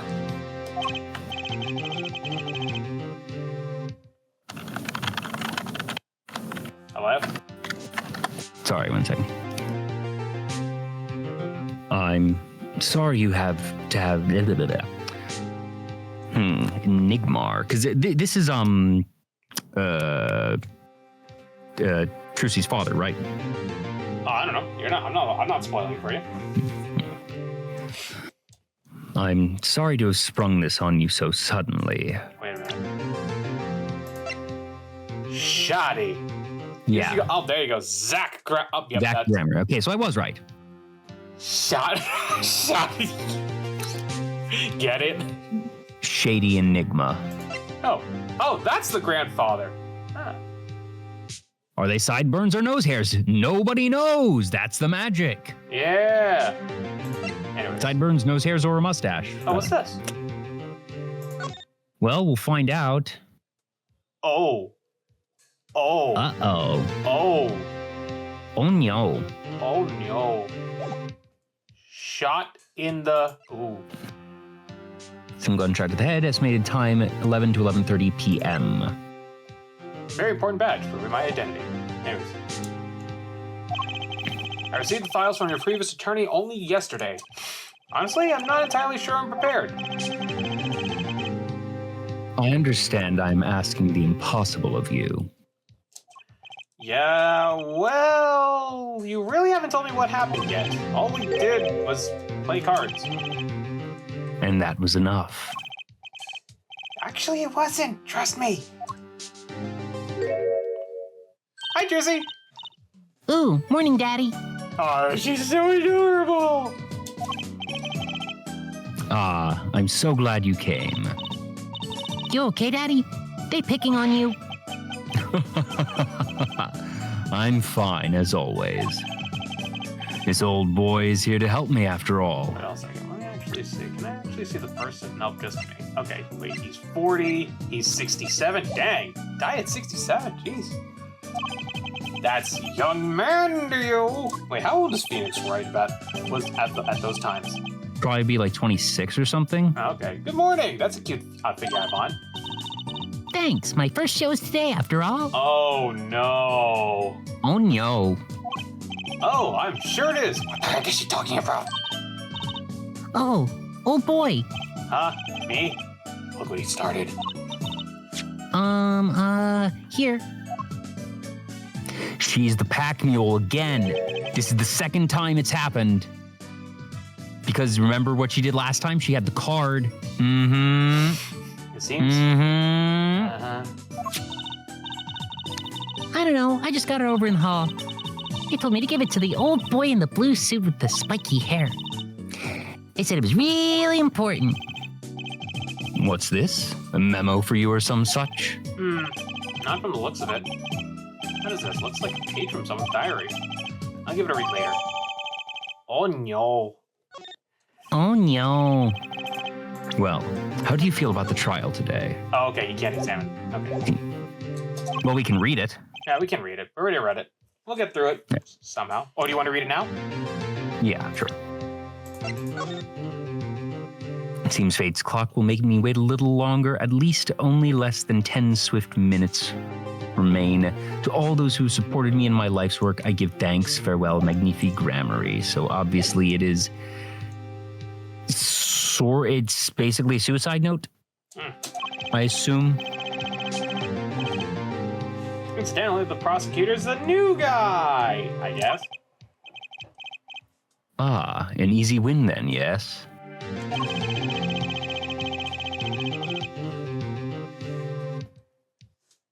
It's your line. They're calling him a thoroughbred in history of the prosecutor's office. Of course, there's one of those every year. Basically, the switching of attorneys just before the trial. I know it is a difficult situation I put you in, but allow me to say one thing, Mr. Wright.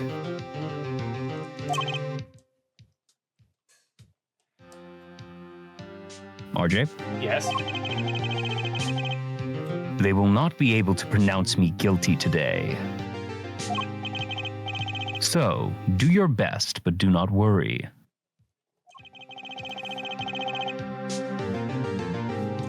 First time a defense ever given me a pep speech.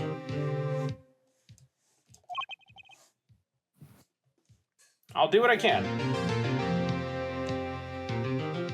Everything okay, RJ? Yeah, I just said that. I'll do what I can. Yeah, but you weren't progressing anything. Sorry, I thought I pressed the button, but okay, cool. I see you do not understand. Of course I don't understand. Just... You see, it will be impossible for them to declare a verdict. Impossible? Ha ha ha ha ha ha. Yes. Isn't that right, Trucy? Yep, you bet, Daddy. That's not ominous at all. And the information I was given a tad bit lacking, to be honest. Still, I'll do what I can, for their sake. I believe the curtains will be lifting any time now. I'm in your capable hands, Mr. Wright. My client is Slick Shady Enigmar. Also known to the world as Zach Grammary, a wildly popular magician, star of the troupe Grammary. His mentor, Magnifi Grammary, was a rare breed of magician. He single-handedly ushered in a golden age of stage magic until he was shot dead. And Zach Grammary is the suspect. Joy! 10 o'clock.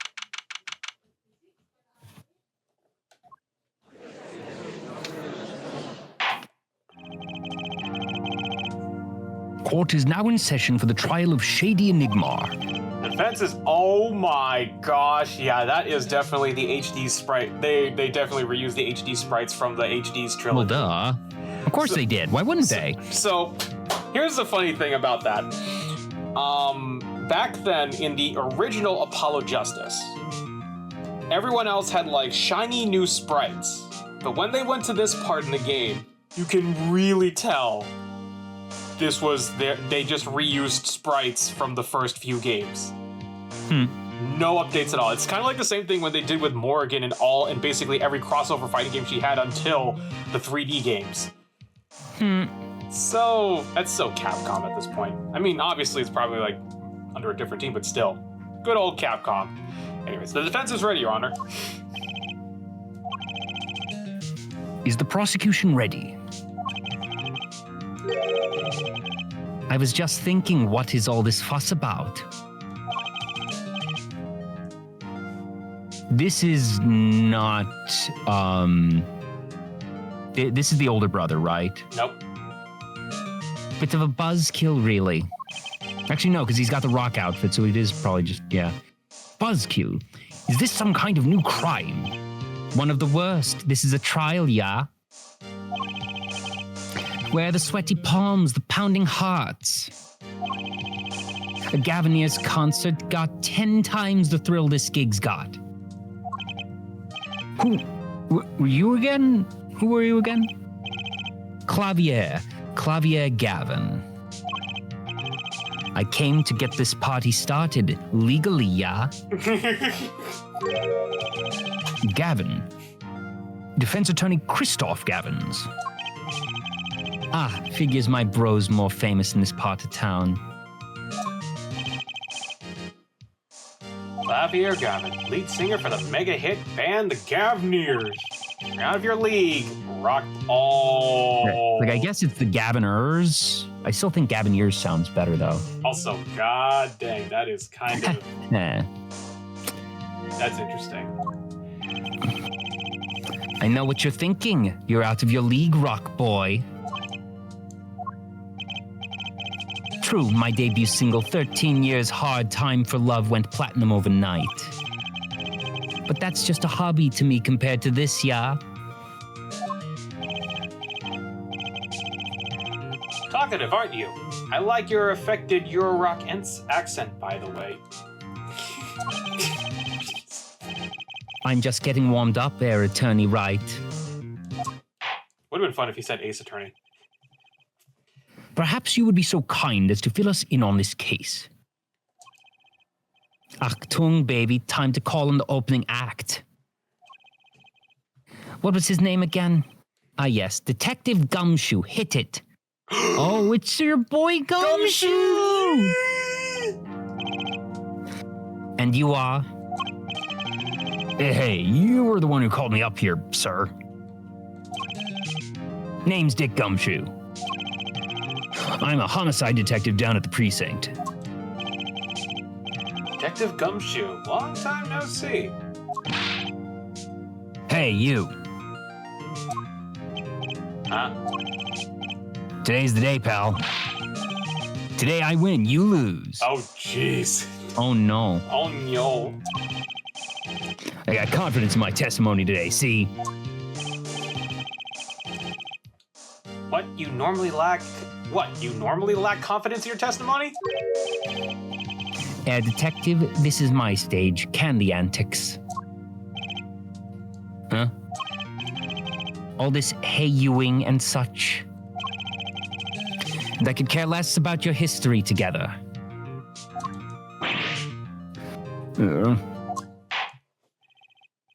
Very well. Detective Gumshoe, if you would. Please tell us about the case at hand.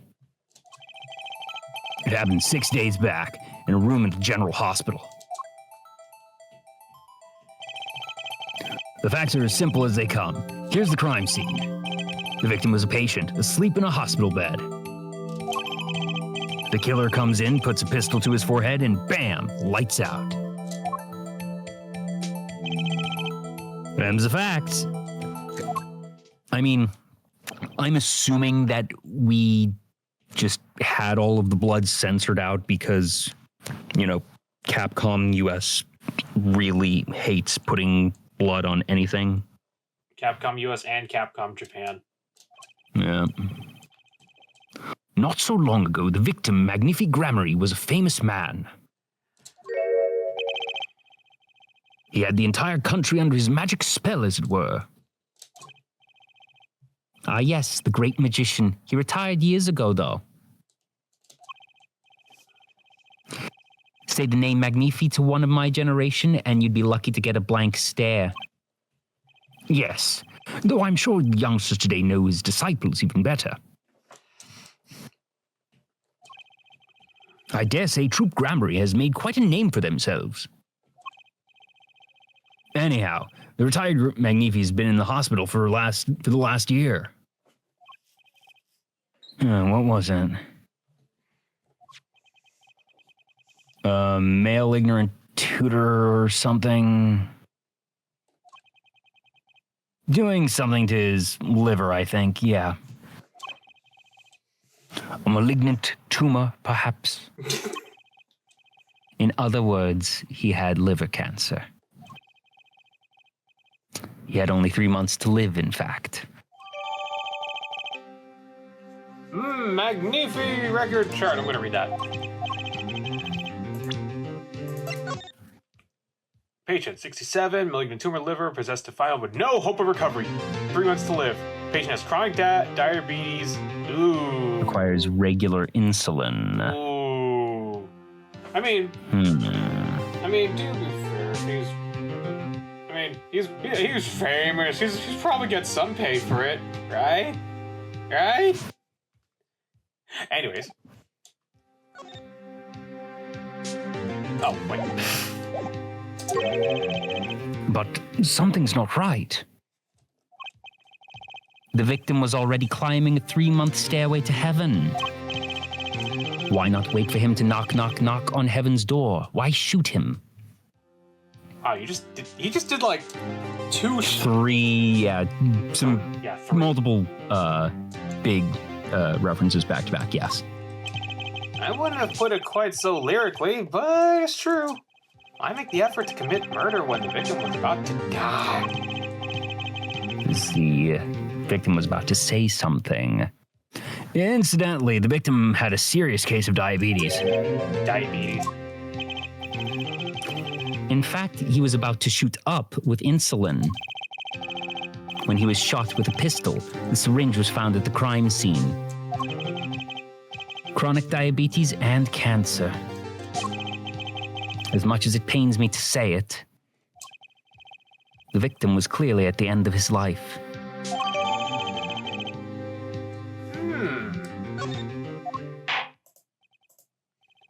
Did that just say it has been washed?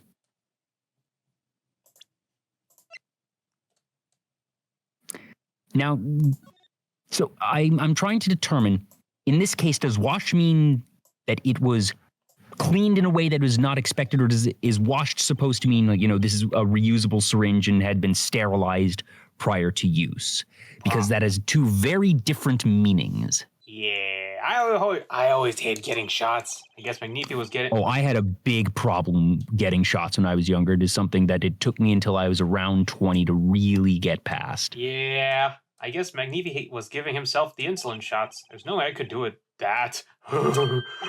Wait, if Magnifi used these to inject insulin, why are there no traces of having it being used? Something to keep in mind. Now, the other thing is, the plunger on this is completely depressed.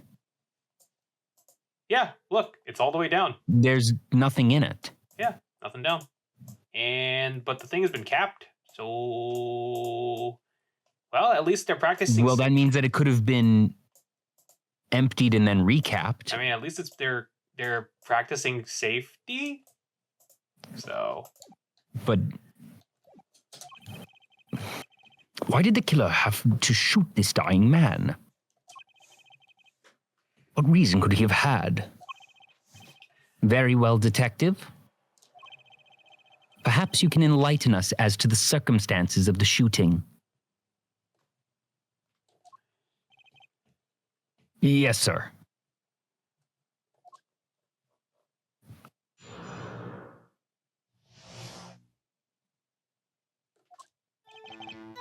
Actually, the victim kind of ordered the defendant to do it, man. A few days before it happened, the victim sent a letter ordering his own murder. The defendant did what was asked of him and shot the old man in the forehead. The bullet was fired from the pistol found at the scene, no doubt about it. And the pistol definitely belonged to the old man, sir.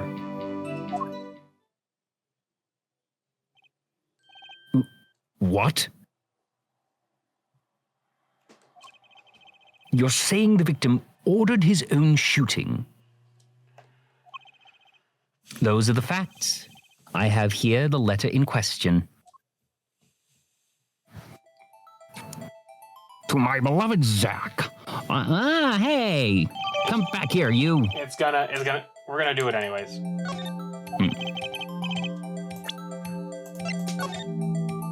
To my beloved student Zach, to you I entrust the task of lowering my life's curtain. Come on the 13th, 11:05 p.m. I will ready a gun with which you will shoot 1 shot square in the forehead. You cannot refuse, and we both know the reason why. Magnifi Grammary. I'd like to compare the other letter quickly. that one. Yes. It seems fate's clock will make me wait a little longer.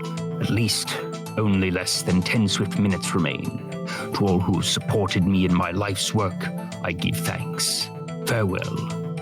Magnifique Grammary. Okay, so what happened here is Magnifique, so supposedly, given the evidence that we have at this moment, which will probably be upended in very short order, Zach was told to come and kill his father and refused to do so. And when he did not show up, Magnifi simply decided that he was going to discard the insulin and not actually take it, meaning that he would die in about 10 minutes. He then did something to make it look like he shot himself, but did not, in fact, shoot himself, using some of his, usual stage magic. He framed Zach. Potentially, but also the fact of the matter is we have complete reason to suspect Zach to be very, very much guilty based on his behavior. So that does conflict. Let's find out. Very unusual indeed. Although, could such a thing as a letter really cause one to pull a trigger, I wonder? I believe the answer to that question can be found at the end of the letter. Ah, you cannot refuse, and we both know the reason why. Detective Gumshoe, can you explain this to the court? Unfortunately, even the defendant won't say a peep about that bit, sir. One thing bothers me. Good old paper tapping. How I've missed you. Why did he just say 11?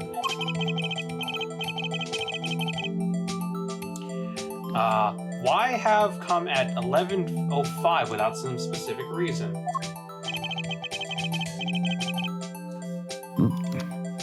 The devil is in the details there, attorney. Ooh, the devil.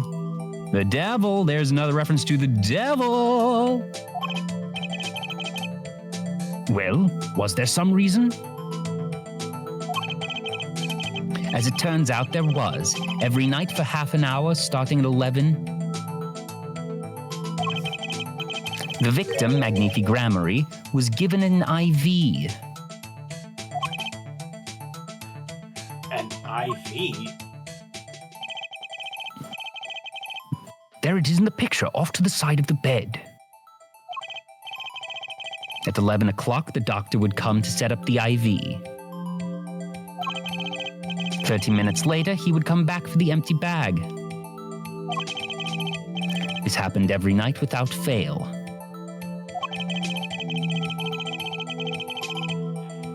So that was the only time they could meet without the chance of the untimely incorruption. During his IV. Very well. Shall we begin? Oh boy!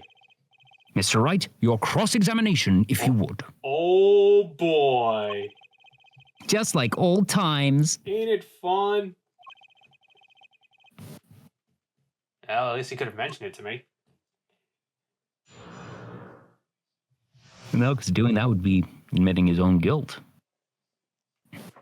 Okay.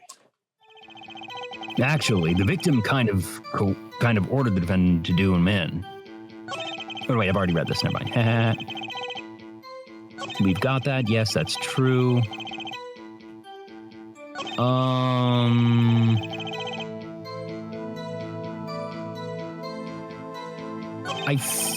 I feel like this is the one that we have to press.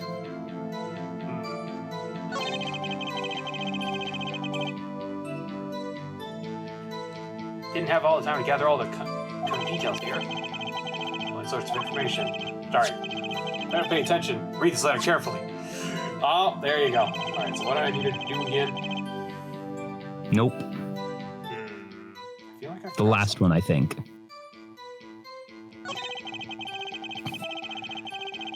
Yes, we've got that. There you go. Supposedly. But I don't think...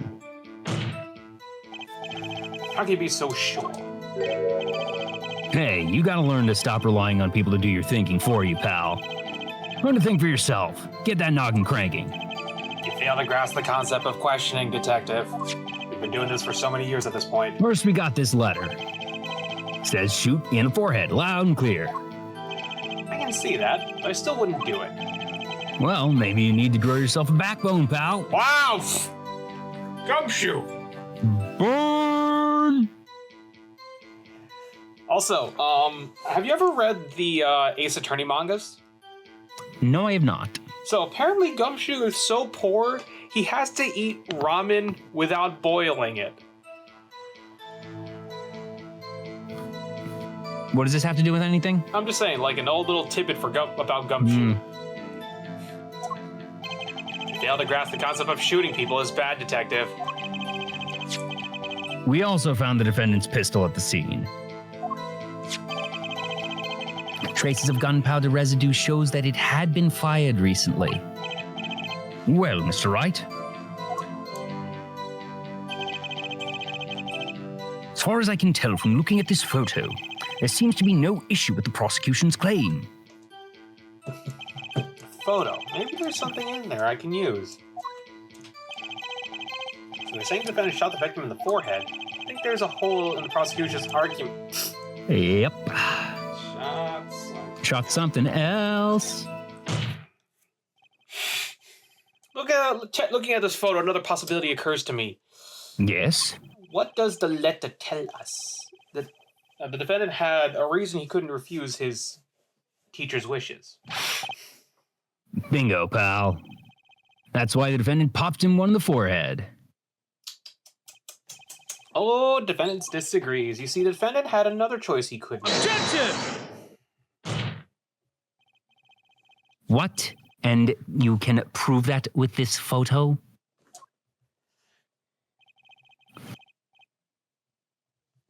Yeah, I can prove he had a choice, yes. The defendant might have fired like he was ordered.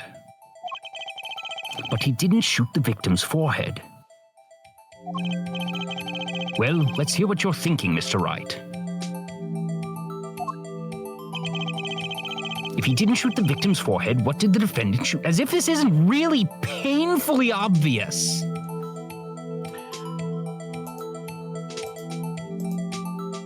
Take that! A clown doll. Sorry, your line. Take a closer look. See, it's been shot in the forehead. There's a hole in its forehead.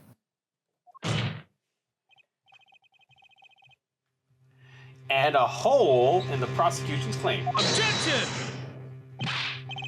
Ha! And I suppose you have a reason as to why he'd shoot the clown doll? He didn't just shoot the doll, he shot the doll's forehead. I didn't shoot the... Never mind. His forehead? Ah! Let's read the orders once more.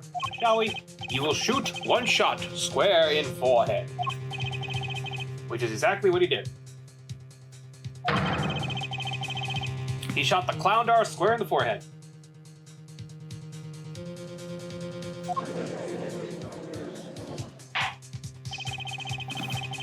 The defense has raised an intriguing possibility. That hole in the clown's forehead, it definitely looks like it was shot. Bailiff, send someone to investigate this matter. Objection! I admit I'm impressed, but I expected nothing less. Still, this doesn't mean he didn't shoot the victim. Objection! Also, you mean to tell me that the crime scene investigation team at no point in time investigated this very blatantly shot doll? Yeah. Also, perhaps he did have to shoot a forehead as ordered. And that the person who was apparently blackmailing him was just fine and dandy with this twisting of words. It was just like, oh, you sneaky boy, you got me on a technicality, and I guess because of that I'm honor bound to not say what thing I'm holding against you. Oh, you win, lucky you. No. But the letter says nothing about whose forehead. This was only the way he could follow his orders without taking a life. The bullet hole in the clown doll's forehead does demand an explanation. It might very well be a clue. Yet Prosecutor Gavin is right. It alone does not prove the defendant's innocence. You cannot say for sure the defendant didn't shoot the victim. So sorry, Mr. Wright. How sad it is to see the mighty fall.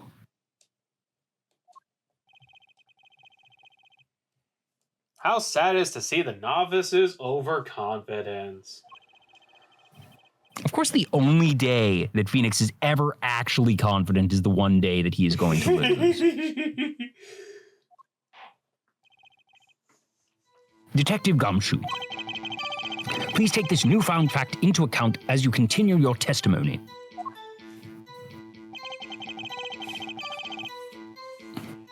Nope.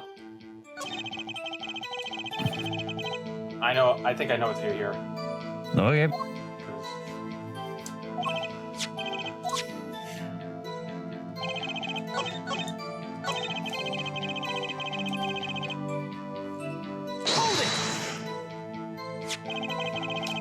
You know this pistol? The one on the crime scene photo? That's the one. It's a funny looking gun, so there's no mistaking it. We compared the bullet taken from the victim's skull with the bullet fired from this gun. The rifling marks on the bullets were a perfect match. So, you verified the murder weapon, in other words. Okay, and this also tells us there was a bullet in his head. This wasn't some, illusion that he killed himself and then made it look like there was a bullet in that. There was an actual, I wasn't sure if he was doing something with illusions, and that was the in-universe explanation of why there was no blood, and we were just, as players, being misled to think, oh, they must have edited out the blood, when in actuality that itself was a clue. But this tells us, okay, there was actually a bullet. Okay. Then again, that doesn't mean that he couldn't have, fired a bullet, taken it, and then used it for this illusion of sorts. So we'll see. Or had the bullet forged. Dun, dun, dun. I kind of want to press this one. Yeah. How do you know? Hold it! Oh, actually, hang on. Oh, wait, we didn't, Yeah, okay. Why is this start? What pile of sand has your head been stuck in all this time, pal? You never heard of Zach and Valen's quick draw shoot 'em? What's that? One of the defendant's specialties. Zach and Valen stand on either side of a girl. Then they shoot. The bullets don't hit her. Instead, they hit everything else on stage. This is one of the pistols they used in their show. Got a great design, huh? Kids love it. Many boys and girls joined the police because of that pistol, I hear. That would explain a lot about the police for Wow! I can't believe they went there. Wow. Good for you, Capcom.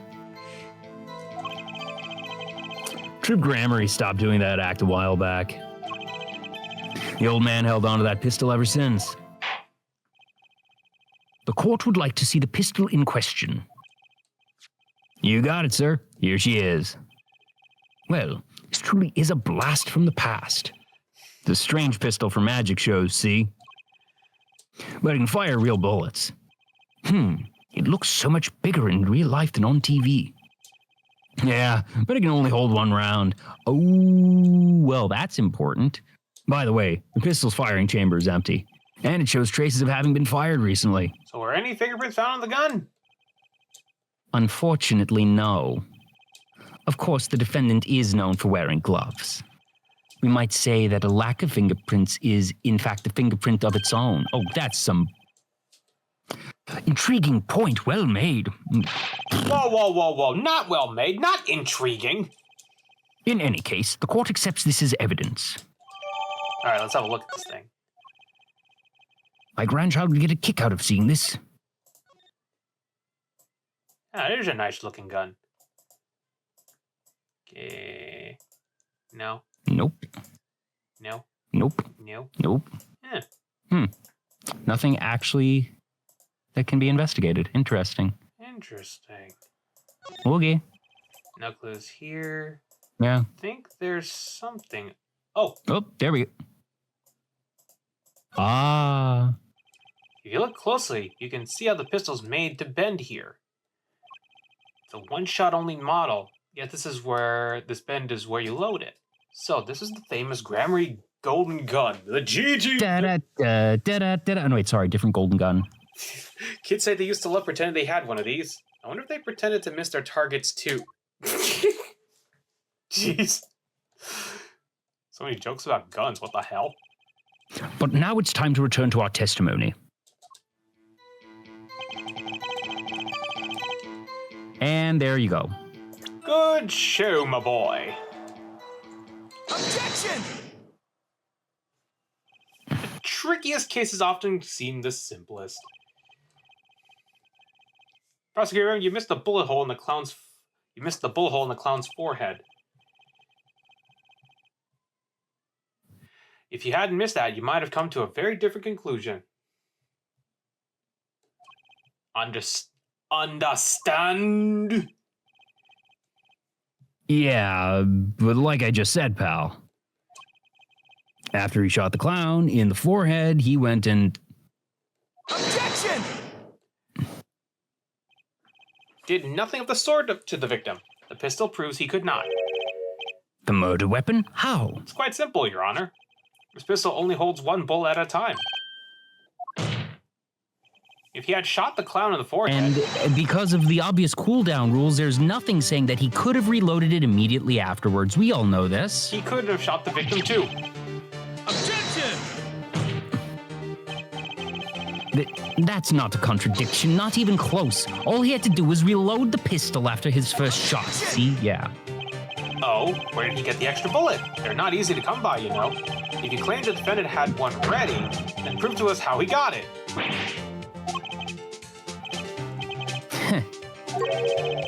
I had a feeling this wasn't over yet. No, this party's just getting started. And I haven't proven anything yet beyond my good looks and startling record sales. And utter lack of humility. What's this? It seems the prosecution has another witness prepared. Like I said, Air Detective, this was just the warm-up act. Yay! Now, now that the audience has gotten a taste of what's to come, they're ready. Ready for what? Ready for this? For my decisive witness, of course. A witness who, you will find, can prove one thing for us. That it was Zach Grammary who shot the victim in the forehead. Very well. We will pause for a 15-minute recess. And we got 2 minutes. You want to pause after this? Yes, I think so. Okay. This might be my lucky break, and I'll need that 15 minutes to talk to my client, Zach. Court is adjourned. Please remember to like, share, and subscribe, and follow us across social media for updates. Thanks for watching.